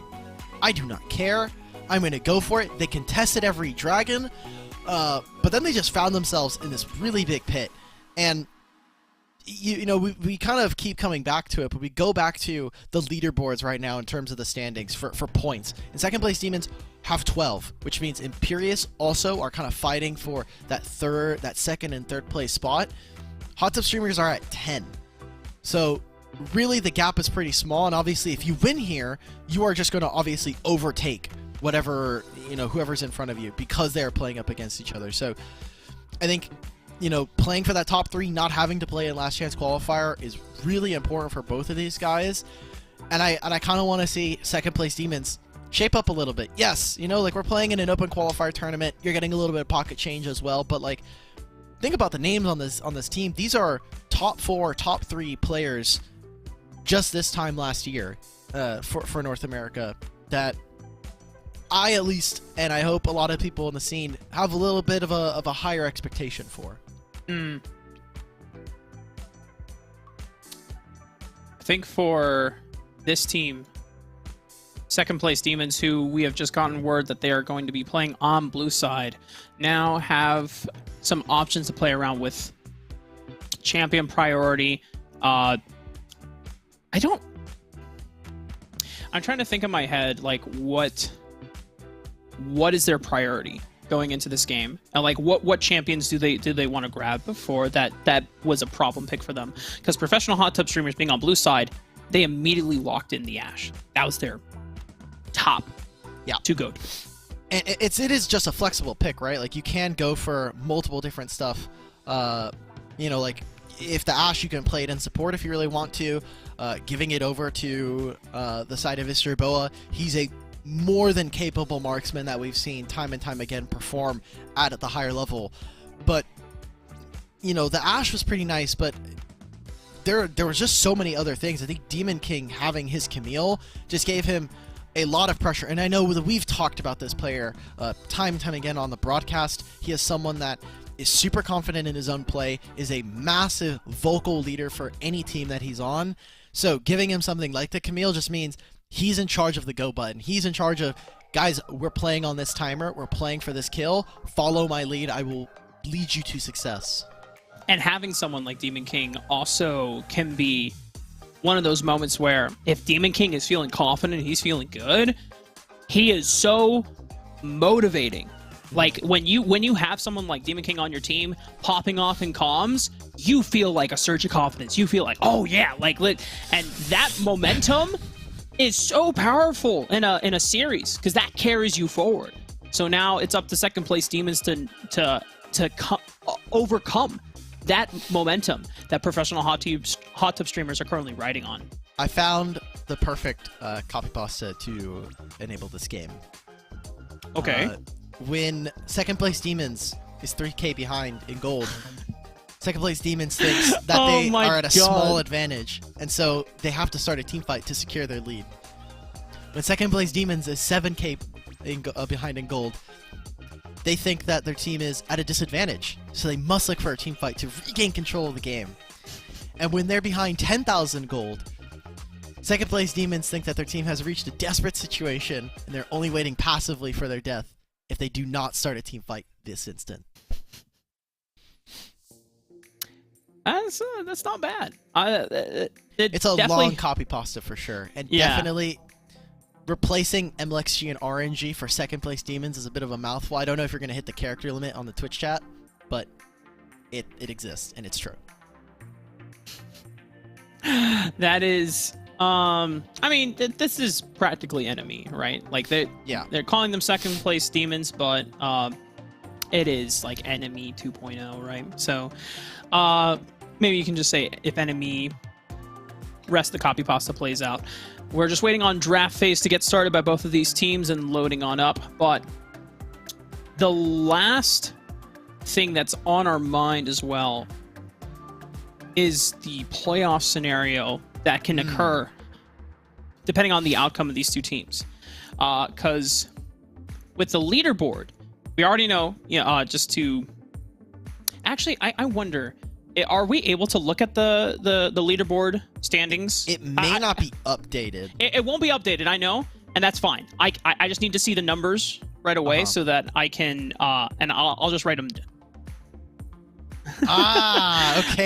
Tasty Bacon, wait a bring minute. it up Tasty then. Bacon saying, I believe, does already have it updated. So, Okay. So these are the minimum amount of points that if every team were to just like lose instantly in semifinals, what we would end up with.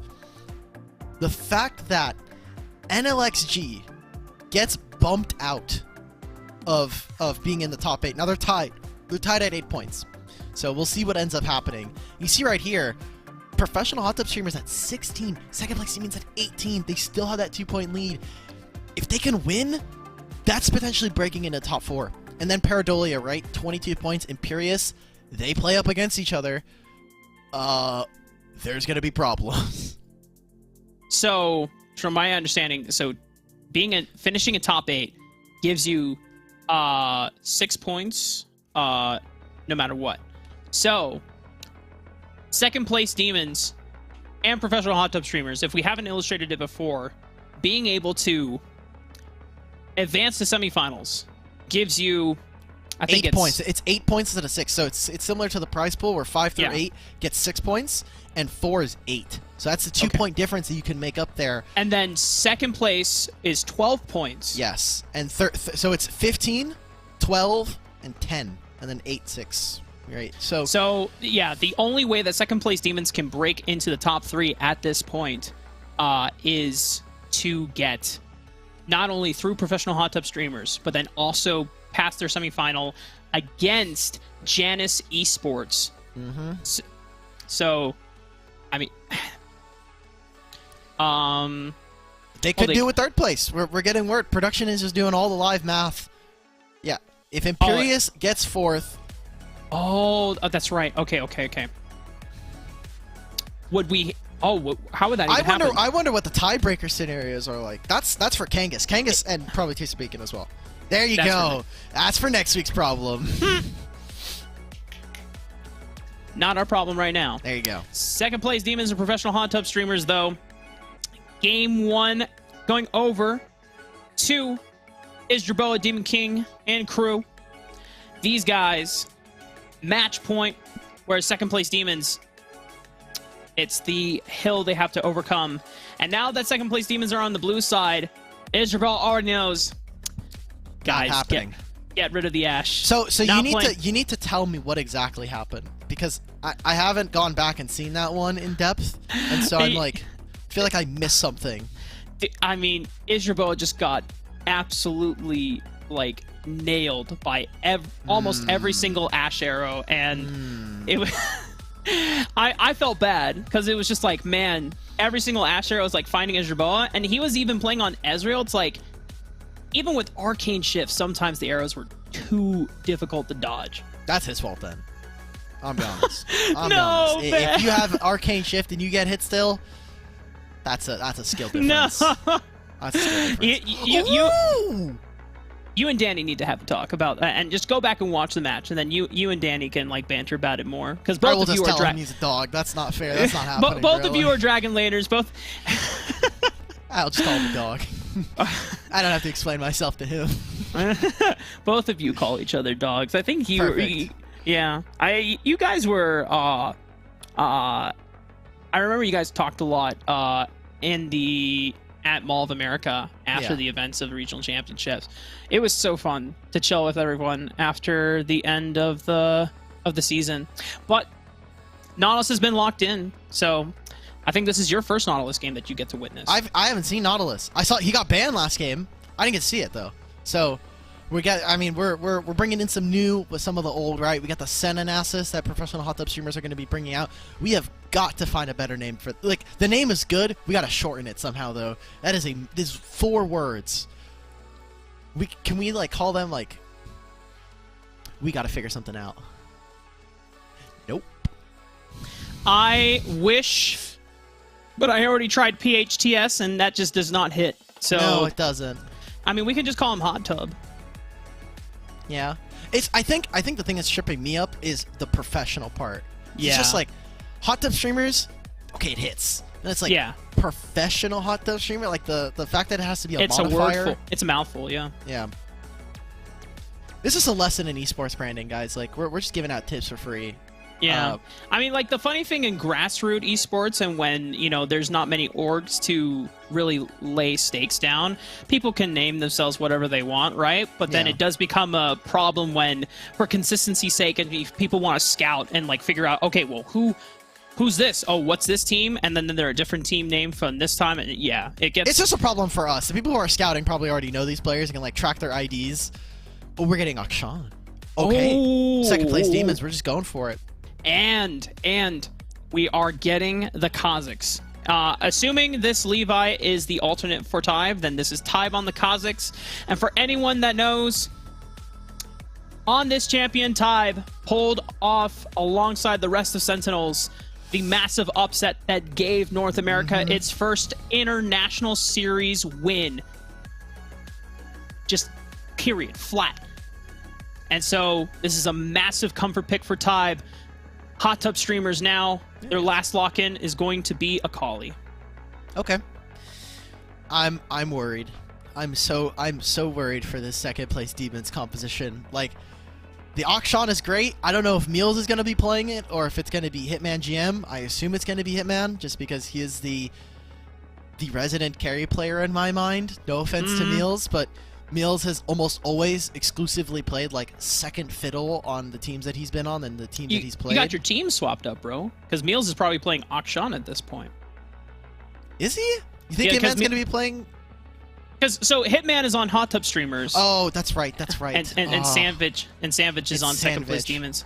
Okay, Yeah. then it has to be Akshan Meals.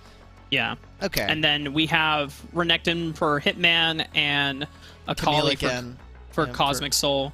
Demon Okay. King Camille. Now, if they're Chads, they just play the Gragas mid, and Meals bodies this guy.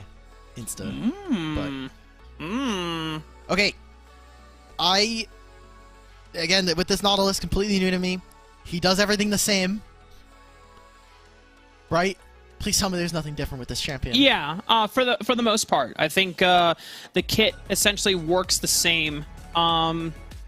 Dredge line, shield, Titan's Wrath shield. I don't the need... I do... If I see Dreadline act like Yumi-Q, I'm leaving the call. No, I'm don't leaving- worry. Yeah, I don't yeah, need yeah. to see this thing I'm pretty go. sure all the abilities act very similar. I just Okay. think number scalings are slightly different for Wild Yeah, Rift of version. course. But yeah. Death Charge also works the same way. We saw Jackie play this once last weekend. Jackie been mostly playing engaged supports while with this squad. So Nautilus, Leona, want to say there is an Alistar game. Maybe I'm lying. Maybe I'm capping. But definitely Leona last week. There was even a Nasus game where he was spam taunting and then he flashed in place just to assert dominance. That was...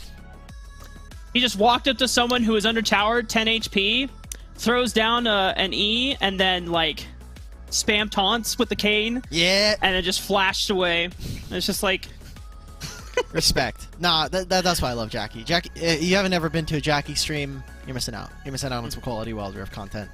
Alright, well, if we really want to talk about these compositions, I really like professional hot tub streamers. They are so durable, so tanky, and the Nasus with the Rylays and the Fimbulwinter, like, it is going to be incredibly difficult for someone like Akshan to punch through that, and Kha'Zix, I think, is going to have a hard time finding a kill unless he goes right onto someone like the Senna. Senna's really the only one that I think is going to be super squishy and kind of vulnerable, because Camille, she can get out of fights, she can use her Hextech ultimatum to dodge out on abilities, Akali can drop in a Shroud and jump a million screens away because of Shuriken flip and perfect execution.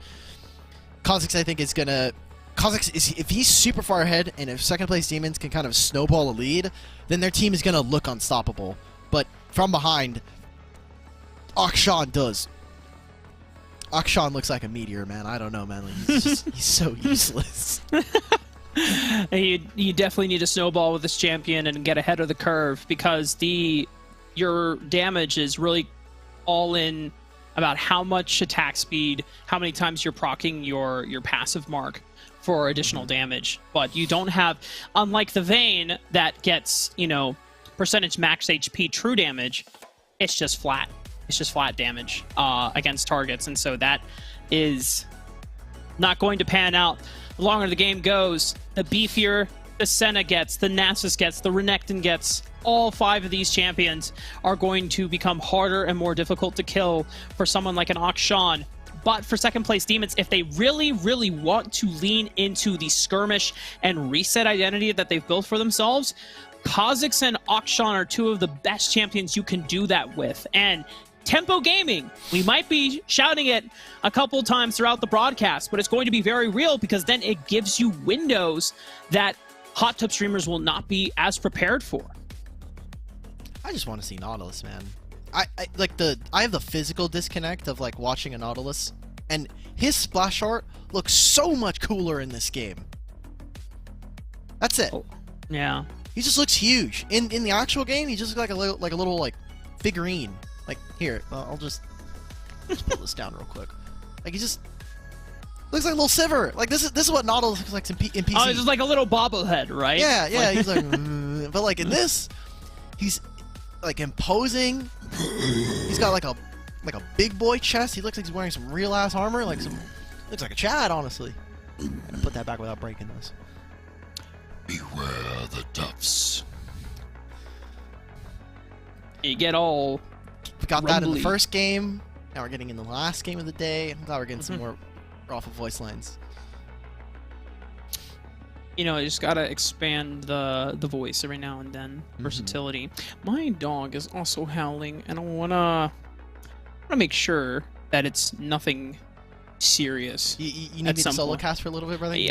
I might need you to solo cast Okay. a little bit. Look, if I can do CLOL quarterfinals, I'm pretty sure I can do a cast here solo cast. Oh man, yeah. I don't want to dip on you, and I'm just kind of like waiting to hear to see if like Choco. We're actually having a competitive ruling right now, waiting for Choco. We're getting TOs on site for Rafa's dog to make sure that they don't piss in the house. Hey, look at this.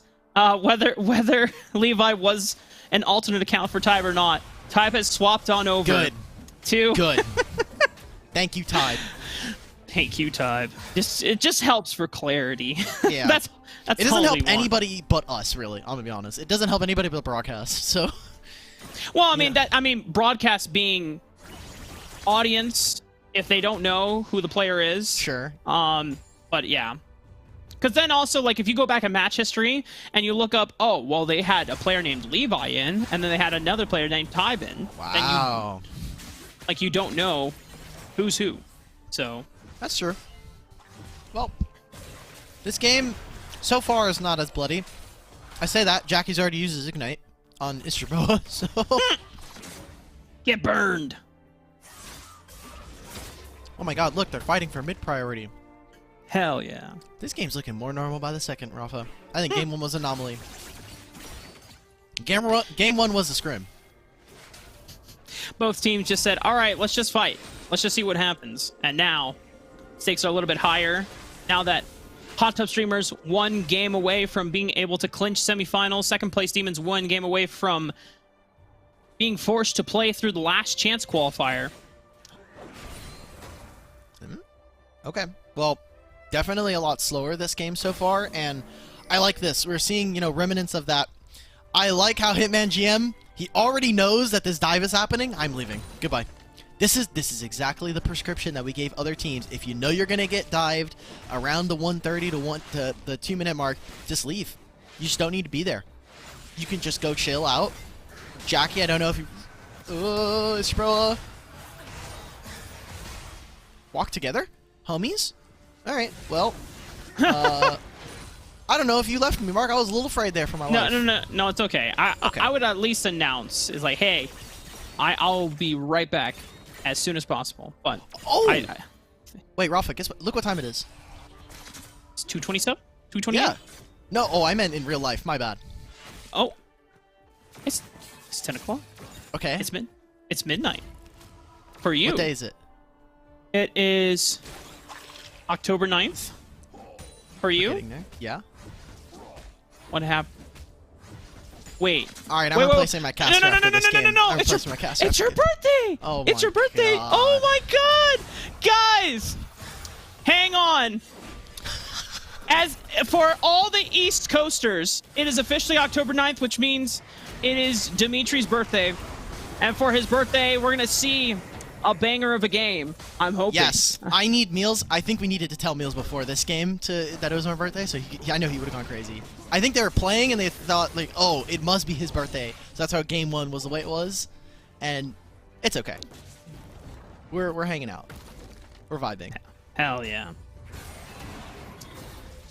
The What do you only want reason for I your remember, birthday? I don't know, but the only reason I remember it's my birthday is because Kai's texting me. I just see like 9 pings go off, and I go, I wonder what that's about. All right, well, Hitman GM under fire here. Probably forced to use the barrier. Maybe the flash. But another shield from Istroboa. Get behind the turret. But it is Ty that cleans and finishes. That's first blood for second place Demons. There it is, and they've been playing for this top side the entire time. Now, Jackie, all by themselves, should be able to get out. I think not, though. Demon King is here. They're going to get that kill for themselves. Go even on the board for right now and set up for this Rift Herald. Once Demon King ascends from over the wall and hits that Hextech ultimatum button, Jackie knows, I'm sorry.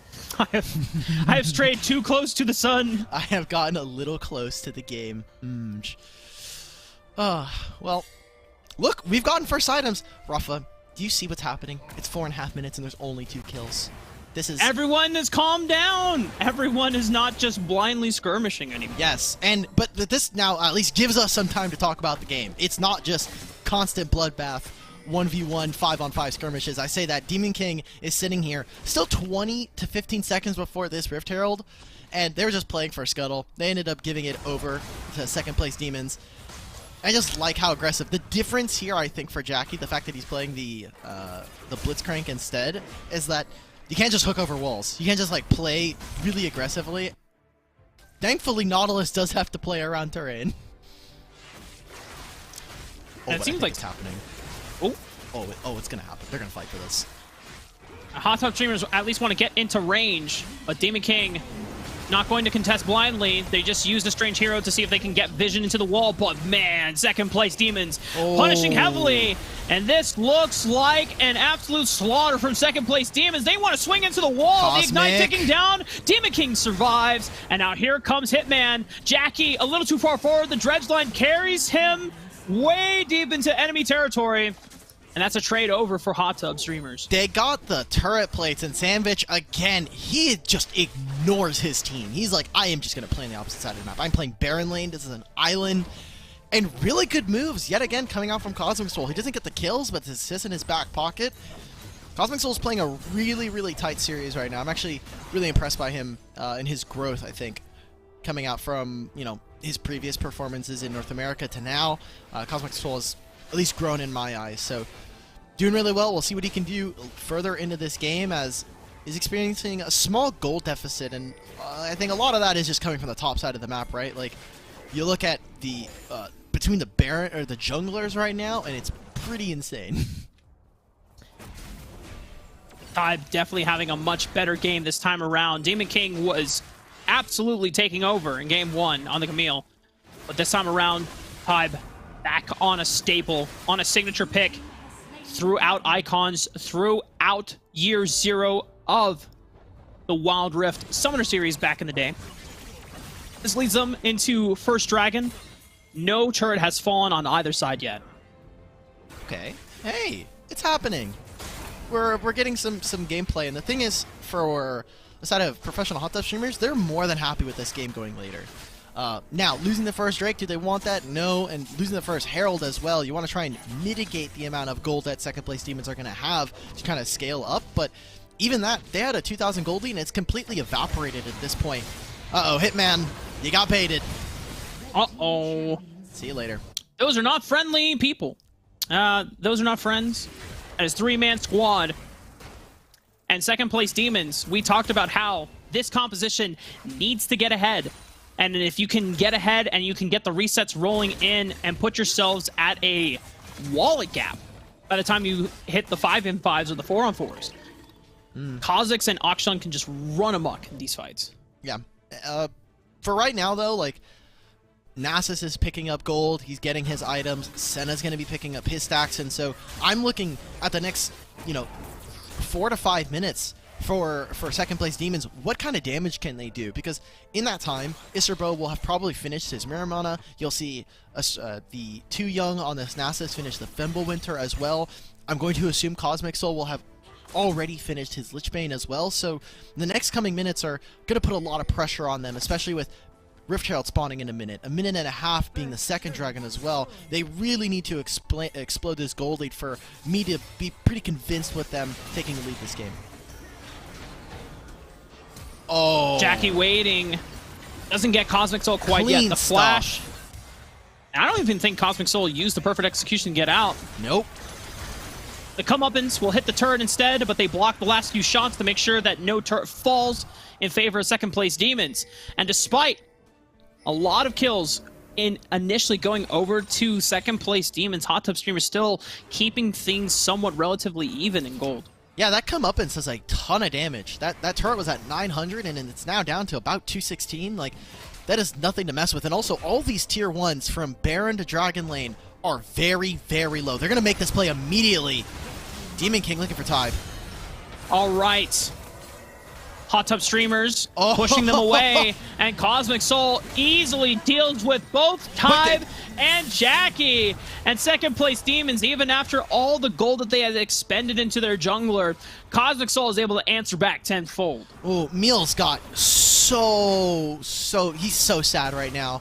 The fact that Cosmic Soul survives there almost would have been a revive of 2 members on his team, and definitely would have immediately awarded them with a Rift Herald to boot, but instead, it's going to be them resetting, redeploying onto the map. You see all of them immediately running for this Rift Herald. Every single member on the Rift right now is running to this objective. The Dragon is not up. You even see the Dragon without it even being available. Varus is just pushing mid. He's waiting.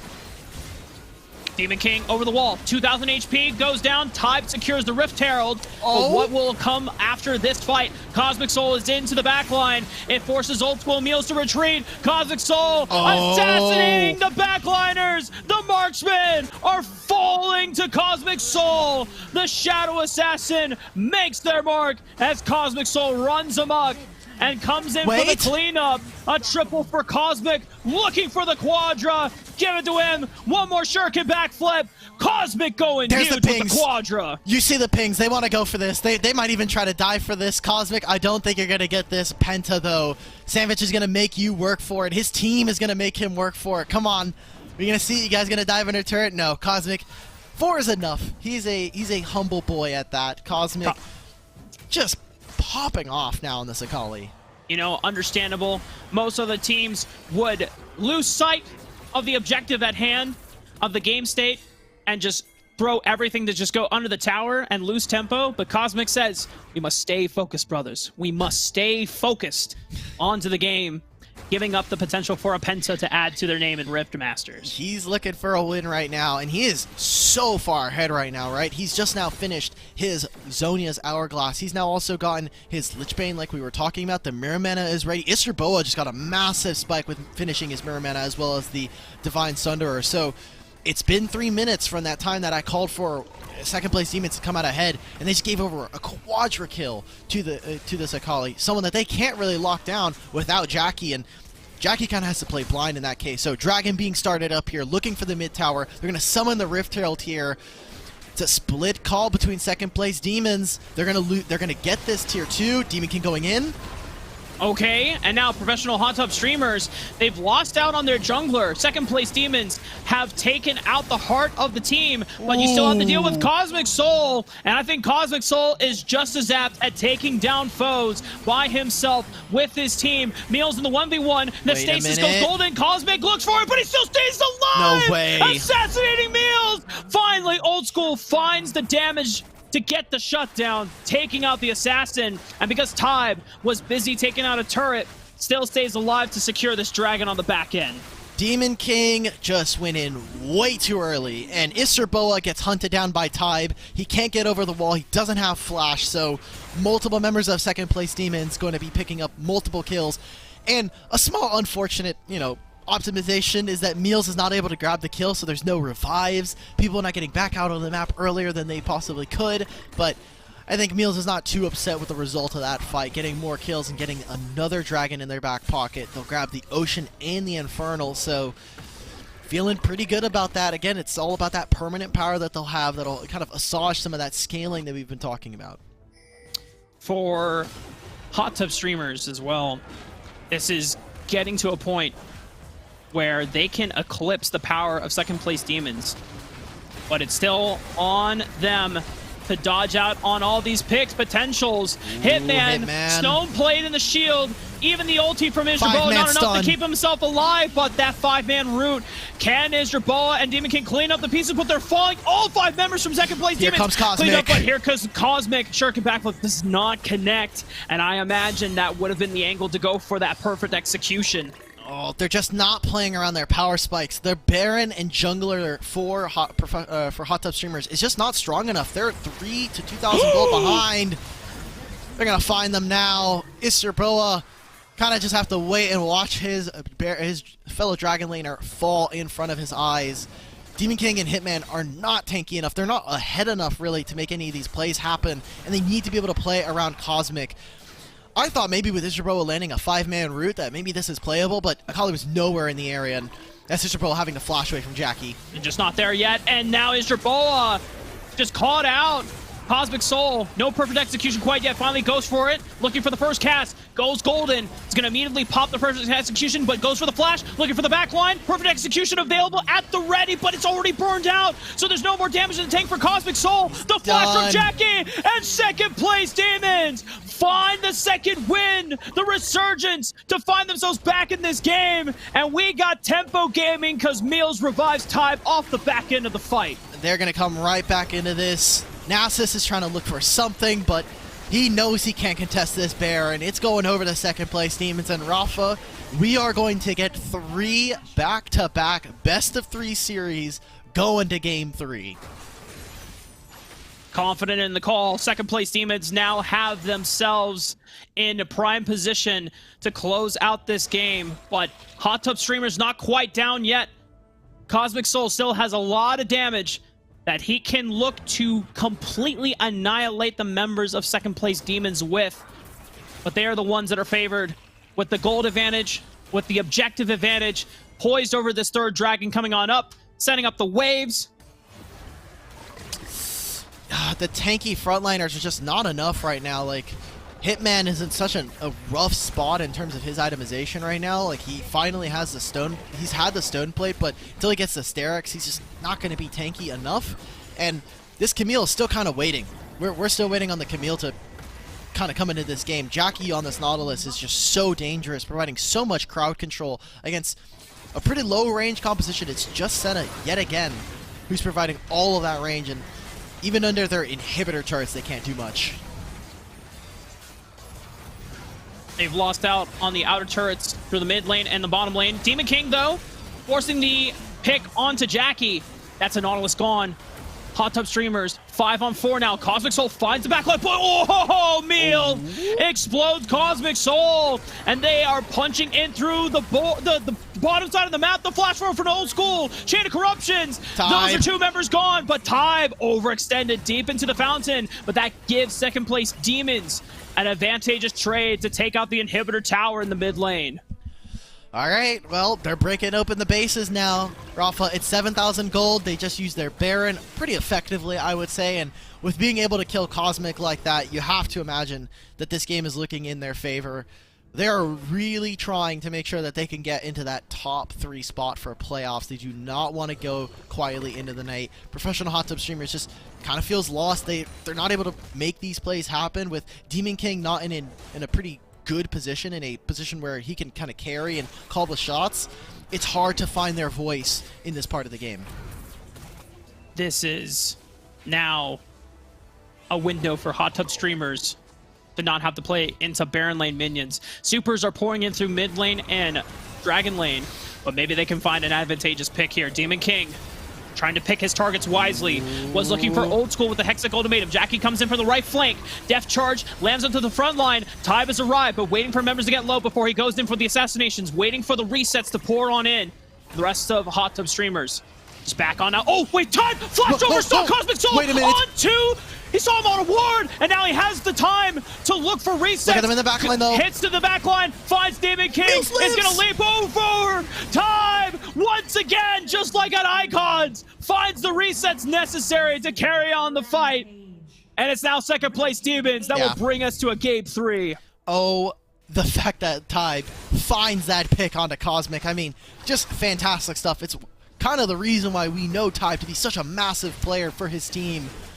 And second place Demons, they're going to take us to game 3 and look to keep their playoff dreams alive.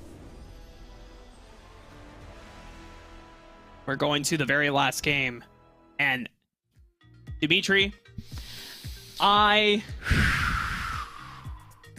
is at this point I must temporarily leave, because this whole time I was waiting to see if this was just going to be a 2-0, we wait for the broadcast to end, and then I can deal with what is happening with Choco, but he is still howling, so I am going to quickly attend.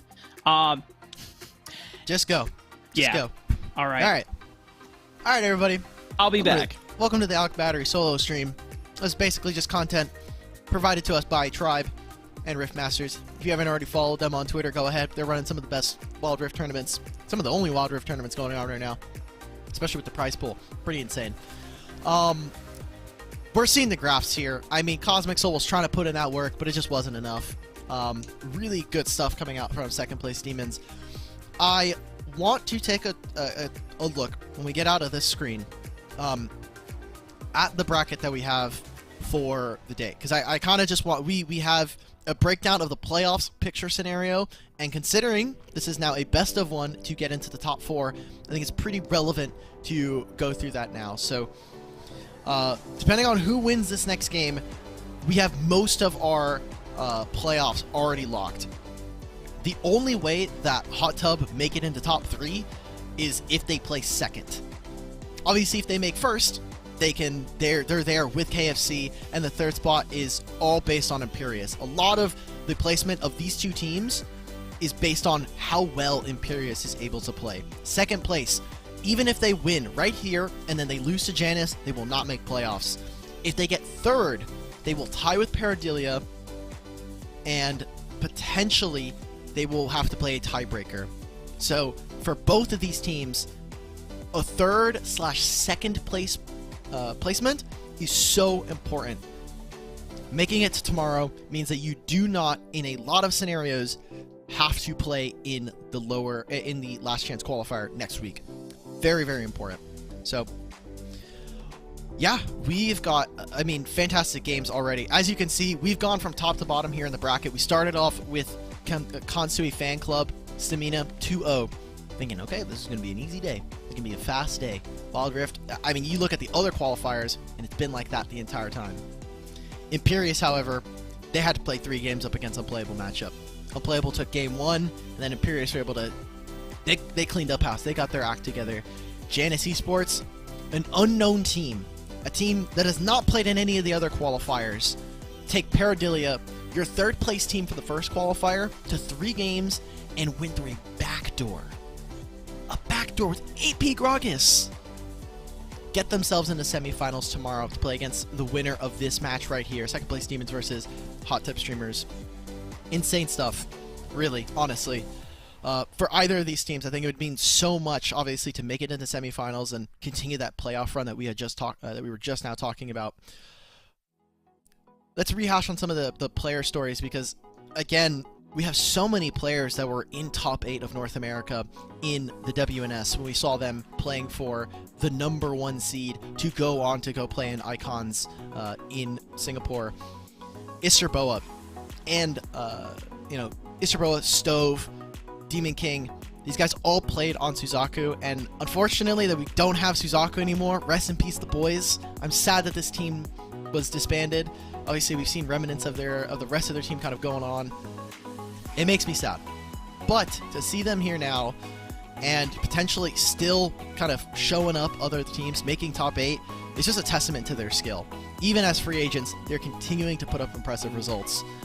As a squad. And then we look on the opposite side, 2nd place Demons. I know their name is just funny because they're always constantly 2nd place. They're not able to really make it into that first. They're always playing Bridesmaid instead of the Bride.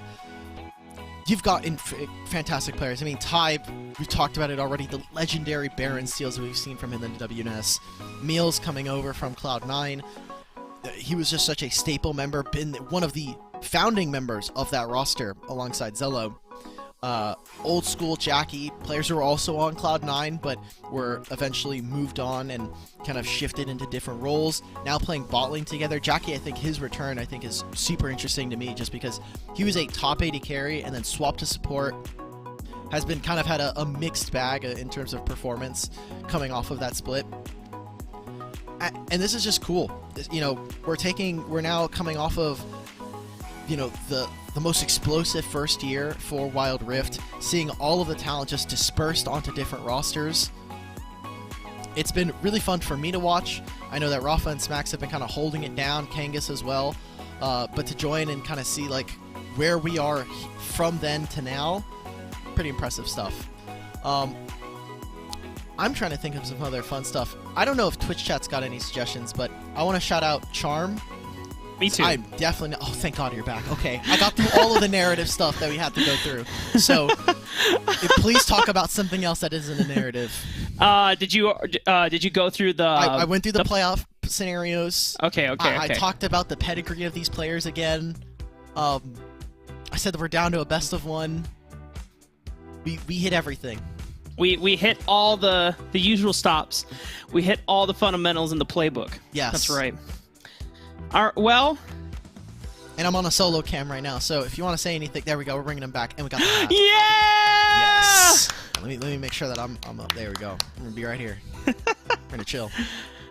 Happy birthday, brother. Thank you. To another year of being not only a part of your life, but also being so blessed to just get to work with you, do something that I love doing alongside someone that I've trust my life completely with. So Here's to not being homeless.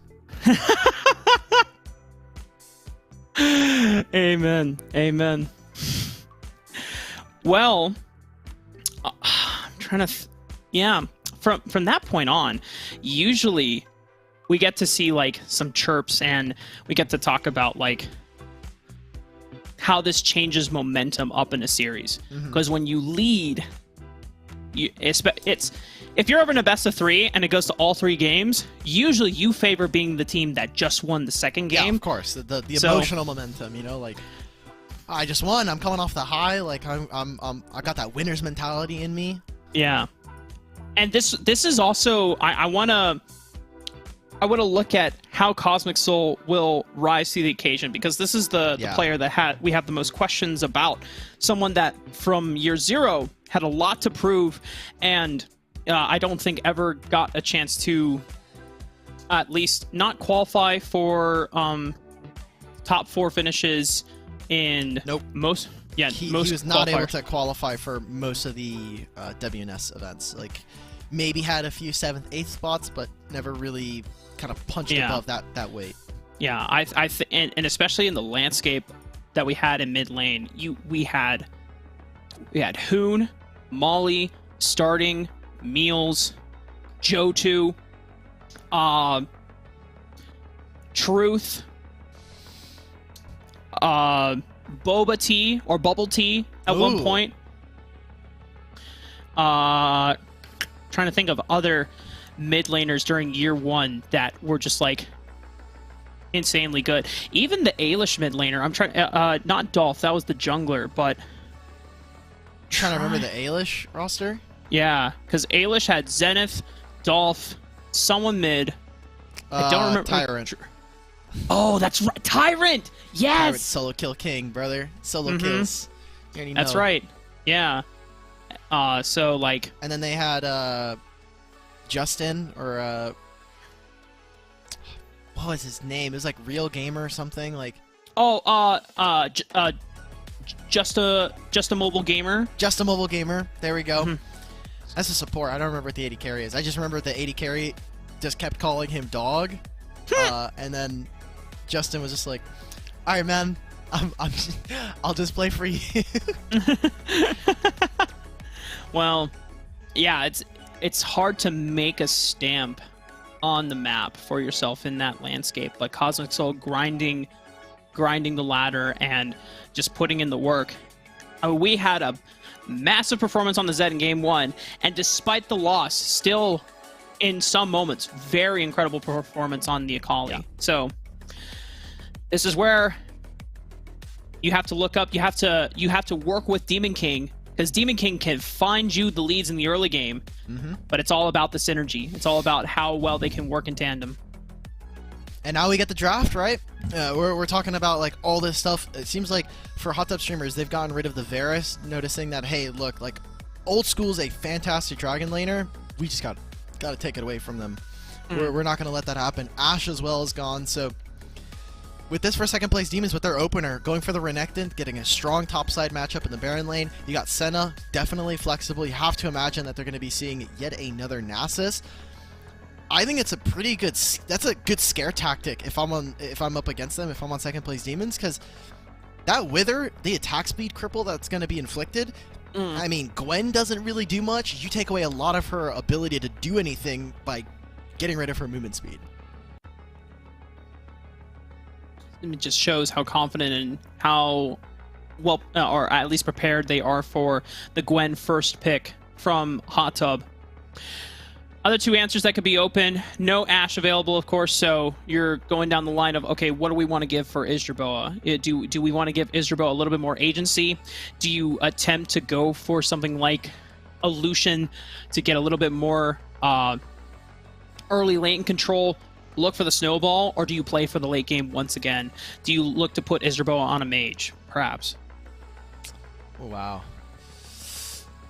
Wondering what they're going to be picking here, just because... I mean, there's just so much pressure on this game, right? We've talked about it a ton, but, like, they don't want to have to go and play Last Chance Qualifier if they don't have to, man. Like, I just want to pick up my money. There is still prize pool just for playing the qualifiers, right? Like, top 8, you've already made money. You've already made at least $250.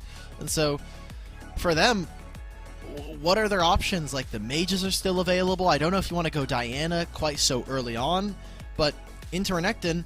With Camille, I mean, I assume that Demon King's just going to kind of want to stay on Camille, right? Like, if it ain't broke, don't fix it. Yeah. Hey, look, there's Camille.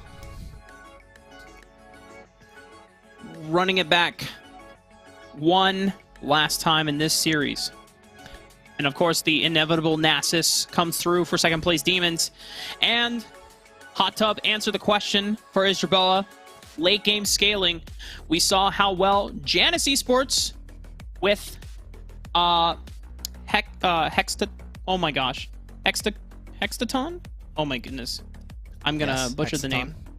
Hexaton, yeah. Massive carry before. Whoa! Echo? Wait, so, but then, like, is this Meals Echo?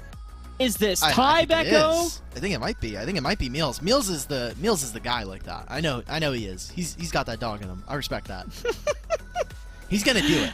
I told you guys, like, Dimitri, depending on the game state, either will, you know, hype up Meals or he'll bag on him. He's keeping the ego in fluctuation. Meals, for no. So, is this Lux mid lane, Lux support?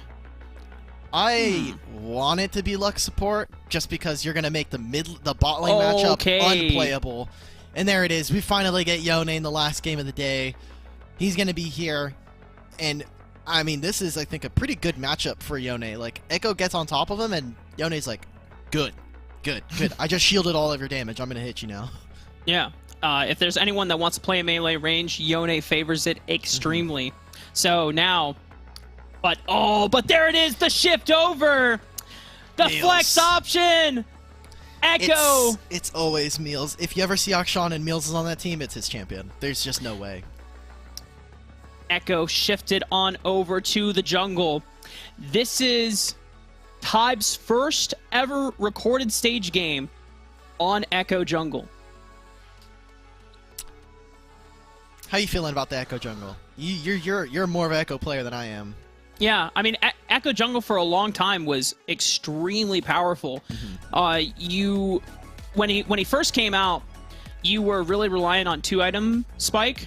Okay. Then they buffed Echo Jungle right before Icons, and I mean, you saw what Long did with Echo Jungle. That man, like, destroyed people, got a quadra kill with an instant ulti, like, God.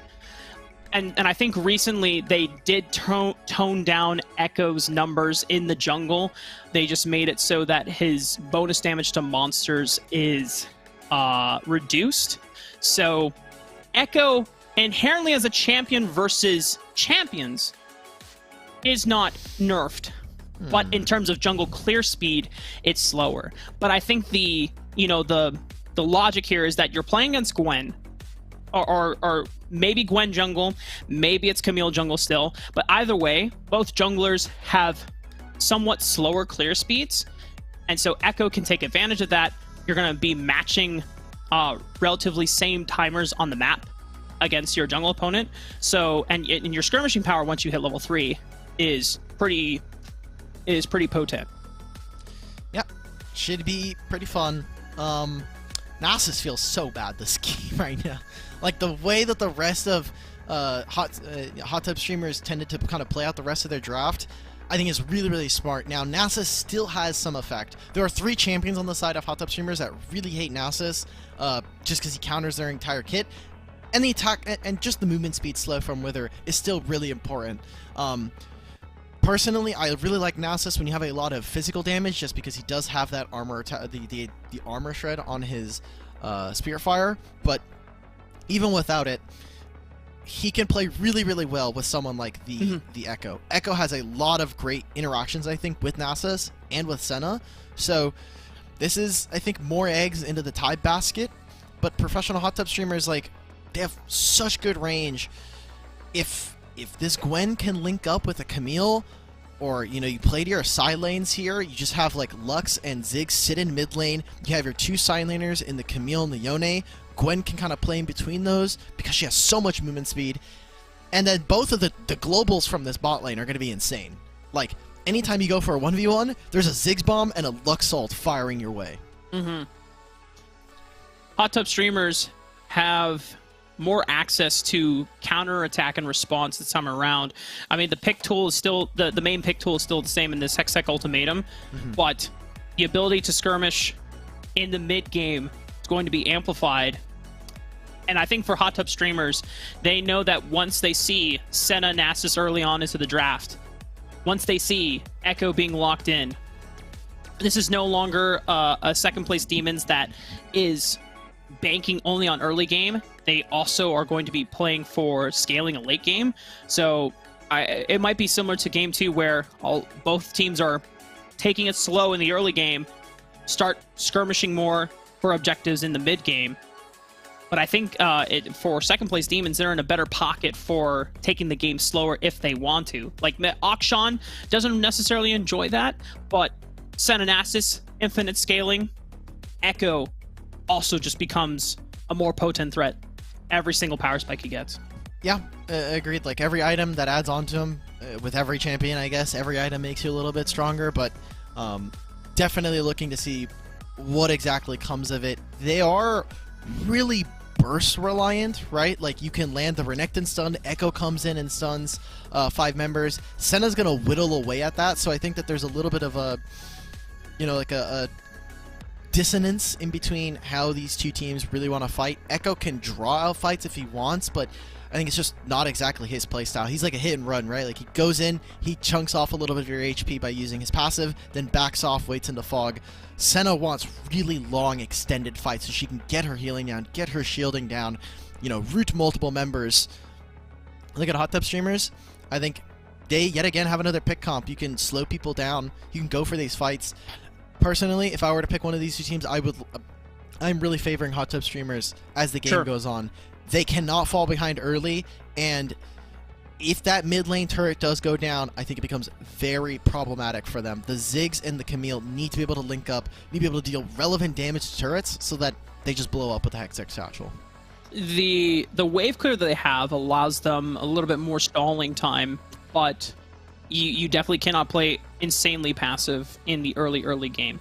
We were not necessarily expecting second place Demons to just blaze right out of the gates. Sure. Super aggressive, but you hit level 5 on a lot of these champions, and that's when the roaming will start coming in. That's when Jackie wants to get onto the map and start inflicting pressure and making sure that the Ziggs and the Lux do not get out of hand, because that is the big saving grace as we get into team fights. While you said Nasus favors these fights into a bunch of these melee champions like the Camille, Gwen, and Yone, long range is a pain for a majority of second place Demons, because outside of Senna, even Akshan, while a marksman, relatively short range in a lot of his damage, only to come up and it gives him backline access, and it can still be blocked off by anyone frontlining. So second place Demons really just relying on bursting opponents and making sure that Isdrabola and his Strange Hero do not get to play the poke war. Yep, and Rafa, this is it. This is our last game of the day, the last quarterfinals game to be played on this first day of the RiftMasters Open Qualifiers. For the third week, man, it's been 3 weeks of qualifiers, of best of threes being played out. We got semifinals tomorrow. We'll be showing up at the same time here on the same stream, but right now we're at the end of the journey, because next week it's last chance qualifier. It's every team that isn't in the top 3 will be playing there and looking for a spot. The winner of that will then go on to play in the playoffs, which will be happening in 2 weeks time. Everything lies here for these two teams. Like, even Janice, right? Like, Janice is watching this game like, oh, like, who's our opponents for next week, or for tomorrow? Less than 24 hours. Yeah. Hard to prepare until you see the conclusion of the match. But at least you get to see how both teams have been able to operate so far. And as we talked about during the draft phase, there's not many early super fast dive angles to play for. Jackie doesn't necessarily get to roam either, because it is old school that is going to be not taking resources in the lane. Jackie will be looking to farm. And for hot tub streamers, while Ziggs can be left alone and you can roam with the Lux, it feels more advantageous just to continuously keep Senna and Nasus, I want to say, tethered to this lane. Okay, I mean, yeah, you could do that. Oh my god, Hitman. He's dead. Wow! First blood coming out for Meals. We're completely wrong? Alright, never mind. He got the first push. He was able to move out of that lane. And they're going to be late to this play, right? They're going to try and cover this, but 2 people already here. They're going to chip away at some of this turret. Tybe will get that last turret plate. Don't know if Demon King can really escape from this, or you know, try to find that kill, but in the meantime, Meals, he resets the old school and Jackie bot lane, moves straight into mid, pick up that wave, and basically don't miss a beat here in the bottom lane. So they just picked up a little bit extra gold, some extra experience, and are going to be feeling pretty nice about where they are now. So a little bit of a snowball. Giving Meals the earlier power spike advantage.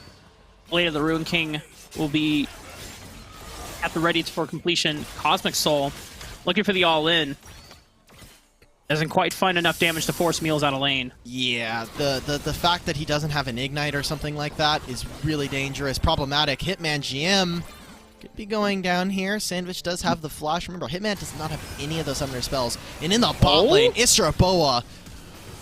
Old school, but a little too close to the turret. And a Strange Hero catches him with a light binding, able to trade 1-for-1 in this Dragon Lane all-in. The fact that they're even making this happen is so problematic for hot tub streamers.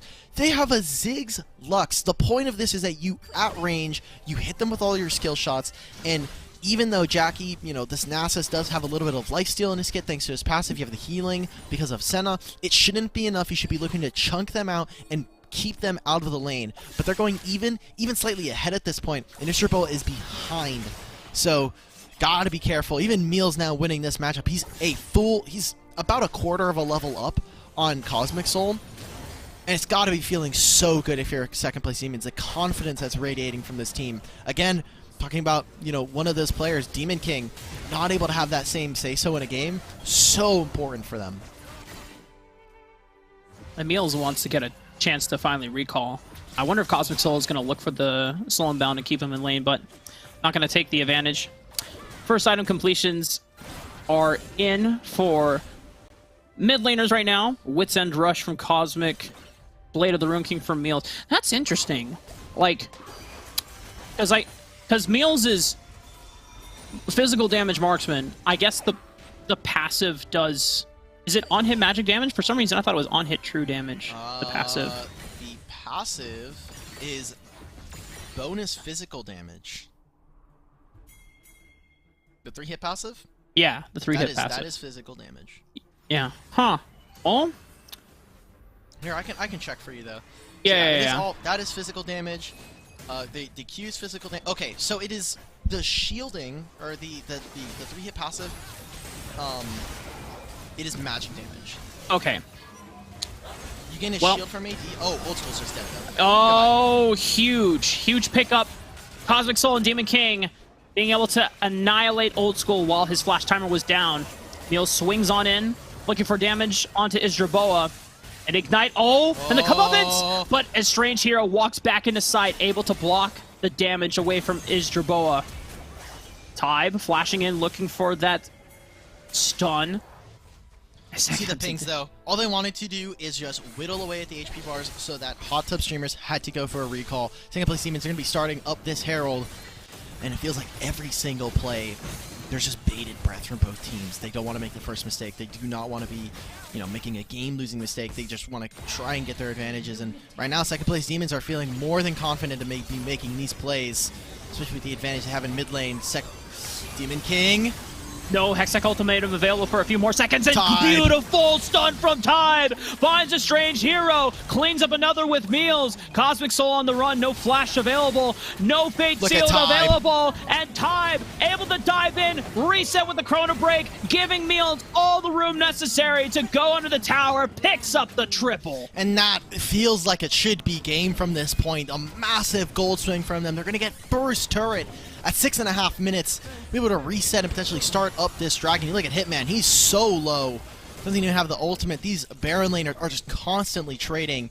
Kind of feels like it just doesn't matter to them, right? Like, Echo's going to be coming back onto the map. Old School doesn't really seem like he has a need for a reset right now. So, looks to be contesting this dragon. They should know that they have a numbers advantage here. But, going to spend that time saying, look, there's other things that I can be doing while we're waiting for this dragon to be lowered in HP. Might as well just go for finishing our Raptors. Oh, Fade on Steel from the mid lane. Cosmic tries to look for something, but completely misses on Emil's. That's a big cooldown to use while this dragon is alive. Second place Demons now have an advantage. Huge root from Old School lands on the 4, just pushing them out of this river entrance. But look at this. They can't get wards in here. There's just a pink ward in the bush. They're going to go straight on to mid lane. Oh, God. Cosmic Soul gone. Meals on a rampage once again. They're pushing forward. They get the slow down with that Time Winder. Comeuppance gets a little bit more damage down. And the root just pushes professional hot tub streamers back into the defenses of their turret. This jungle quadrant, Demon King, you gotta be careful, bro. Demon King blind, man. Demon King, Hexic Ultimatum, good tactics to be able to but Meals goes in for the final stretch. Doesn't find Demon King, but finds a strange hero. And second place Demons. They're just constantly using the allure of the dragon, the desire for that objective to pull hot tub streamers into Fog of War. Cosmic Soul should be able to pick up the kill into Old School, completely routed off of the rest of the team. Okay, they played that super close to the chest for second place Demons and end up wasting a lot of time. Jackie was running Hitman GM down. He couldn't do much. And I think instead of taking this dragon, they should be looking to threaten this mid turret. Yes, this dragon is so important, but I think it is way more important for them to try and force for this. They're going to try and go for it. They do not have ultimates. This is game-breaking. They can't keep making plays like this. Tide comes in. Steal. Oh, flashing. They take out Demon King, and there's no smite available for professional hot tub streamers. They keep the dragon leashed, and no one from hot tub streamers can sneak it away. They have to deal with Meals and Tide just looking for constant assassinations on the back end. Yeah, and now look at this. They get the worst of both worlds. They don't get the mid-turret. They don't get the dragon. And they knew that they were coming off of a reset. They knew it would have to been a Hail Mary play, and now the rest of their team is going to get dove under this turret. Comeuppance hits the turret. Mr. Boa locked under the tower. Tive is able to reset. Jackie taking one more turret shot. Not even pressed about the damage from the turret dive. They are playing this so damn well. Demon King now on the second win. Cosmic Soul has Fate Sealed available. Finds Tive on the back end. Can he get enough damage with the Soul Unbound Death Mark here? But no! Tive still lives! How the hell does he get out of that one? Triumph healing on top of it as well. Just too broken, man. And look at Meals. 10, 0, and 3. Tybe all the same. Old School's holding it down by just... He's like, guys, I'll tank all the deaths. It's fine, guys. Don't worry about it. I'll just hold all of them so that everybody else doesn't have to bother. He is playing a marksman, unfortunately. The Dragon Laners are super susceptible to someone like Cosmic. But that's just like... I mean, the game has been over, relatively, for the past 5 minutes. Since second place Demons have been winning every single fight, it is 10,000 gold at 10 minutes. Nothing for them to do. I mean, Demon King is kind of just throwing his body at a wall, trying to find what he can. Hitman hasn't been able to find the solo kill in that lane. And Cosmic, kind of hit or miss, right? Like, he's getting these kills. It's been on Mr. Boa, but in the meantime, he's investing so much into one person that the rest of his team just collapses around him.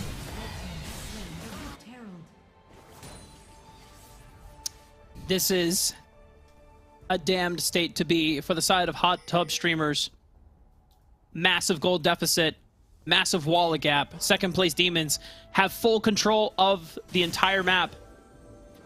They are just hoping for an error, a slip up by second place Demons in their objective priority, in their ability to answer any questions that Hot Tub look to pose against them.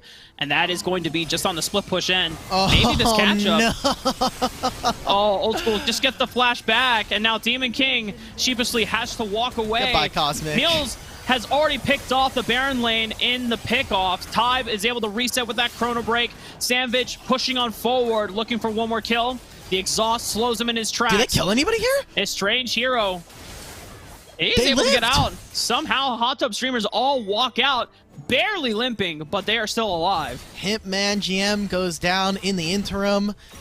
But, I mean, great escape from all of them. The fact that they're able to survive, it's more just a consolation. Like, hey, you got to survive. You're still down 13,000 gold at this point. This turret should be going down, especially with Old School hitting on it. The Rift Herald now spawning in. Maybe even dies before the Rift Herald's even able to get that charge off. Tybe is so far ahead at this point, man. Like, he is just running the game. Yeah, Lichbane into Deathcap. We've talked about how hard this Echo spikes, and with the way they played the early game, snowballing even beyond our imagination. They made a fool out of us on the broadcast thinking that this game was going to be slower, but second place Demons, they don't want to wait. They don't hesitate to take the semifinal for their own. Hot Tub Streamers making this last defense, this last stand, but they've already lost the inhibitor tower. A nice trade, though, from Isdrabal. Finds Jackie on the back end, and a Tide kill as well gives them a shutdown gold. Massive amount of gold, but that's still the inhibitor going down, so really a Pyrrhic victory there for the side of Hot Tub Streamers. They got 2 kills, yes, and, you know, it buys them a little bit of time. It buys them, you know, the time that it takes for them to reset and come back out onto the map. So about 30 seconds of, okay, guys, they're not hitting our Nexus. Good. What can we get now? Because the next 2 minutes, I'll say, for Hot Tub Streamers are going to be the most important. The items that they have now, if they can't complete or finish some of these components, these are the items that they're going to end the game with. So, like, I mean, for second place Demons, it has been story of the day that the first game doesn't really matter unless you're Janus Esports, I guess. But after a really confident game 1, second place Demons are just running over them. Yeah, and Cosmic Soul still not going to give up without a fight. Demon King on neither. Both of them using their engage tools. They find Meals. Another shutdown over to them. But now you have to deal with the rest of second place Demons. Tybe looking for vengeance after the kill in the Nexus. Still has the Chrono Break, but doesn't get a chance to pop it!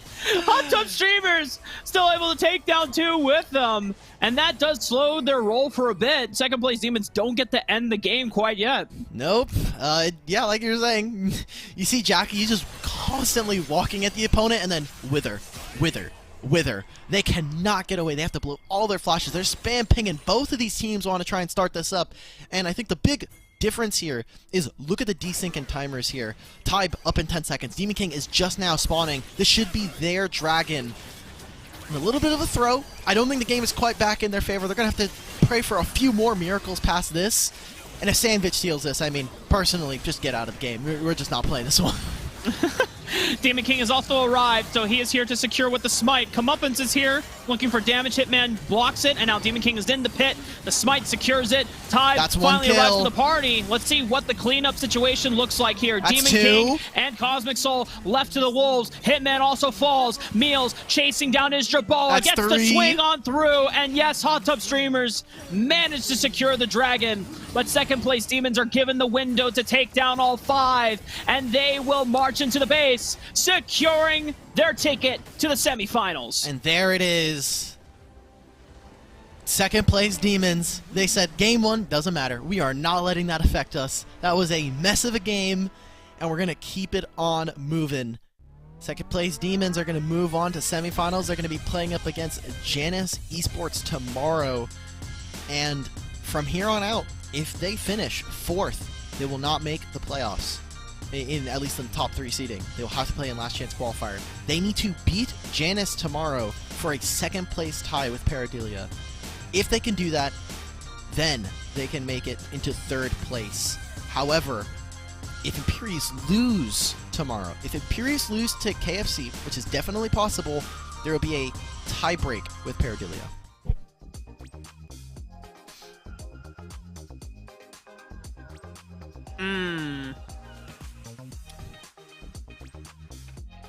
Things are heating up. Insanely interesting now for the playoff scenario. Because as you're already hinting at before, it is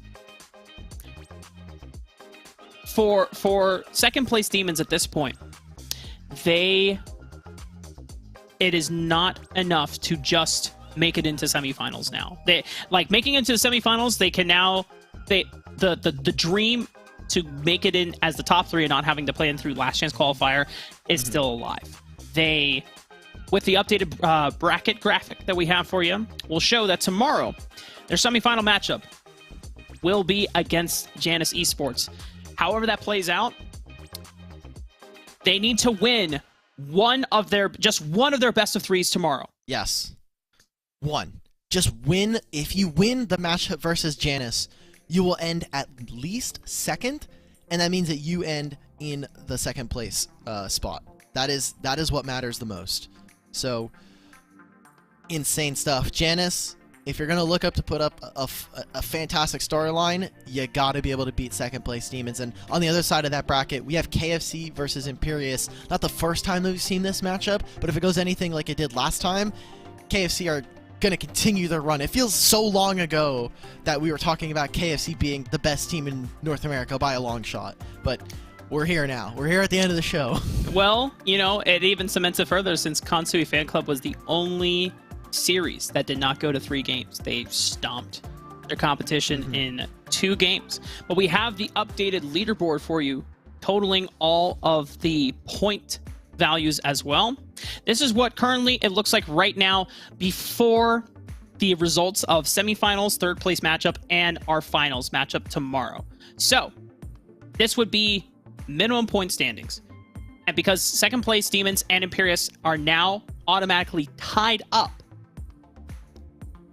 there's a couple of implications that also weigh in the balance on not only how second place Demons place, but also how Imperius places. Imperius, I think recalling through what you said in the playoff scenario. If Imperius loses, if they are 4th, if they go down in the third place match and they lose, second place Demons becomes our third place team. Yes. And they automatically qualify to playoffs. But there's a lot of playoff implications. We'll also go over them tomorrow because we'll have the bracket there as well for our top 4. But it's been a long day, Rafa. We've had a bunch of full 3-game series, more than any of the other qualifiers. It feels like this qualifier is the closest, bar none, for the last 3 weeks. A lot of teams do not want to play in that last chance qualifier.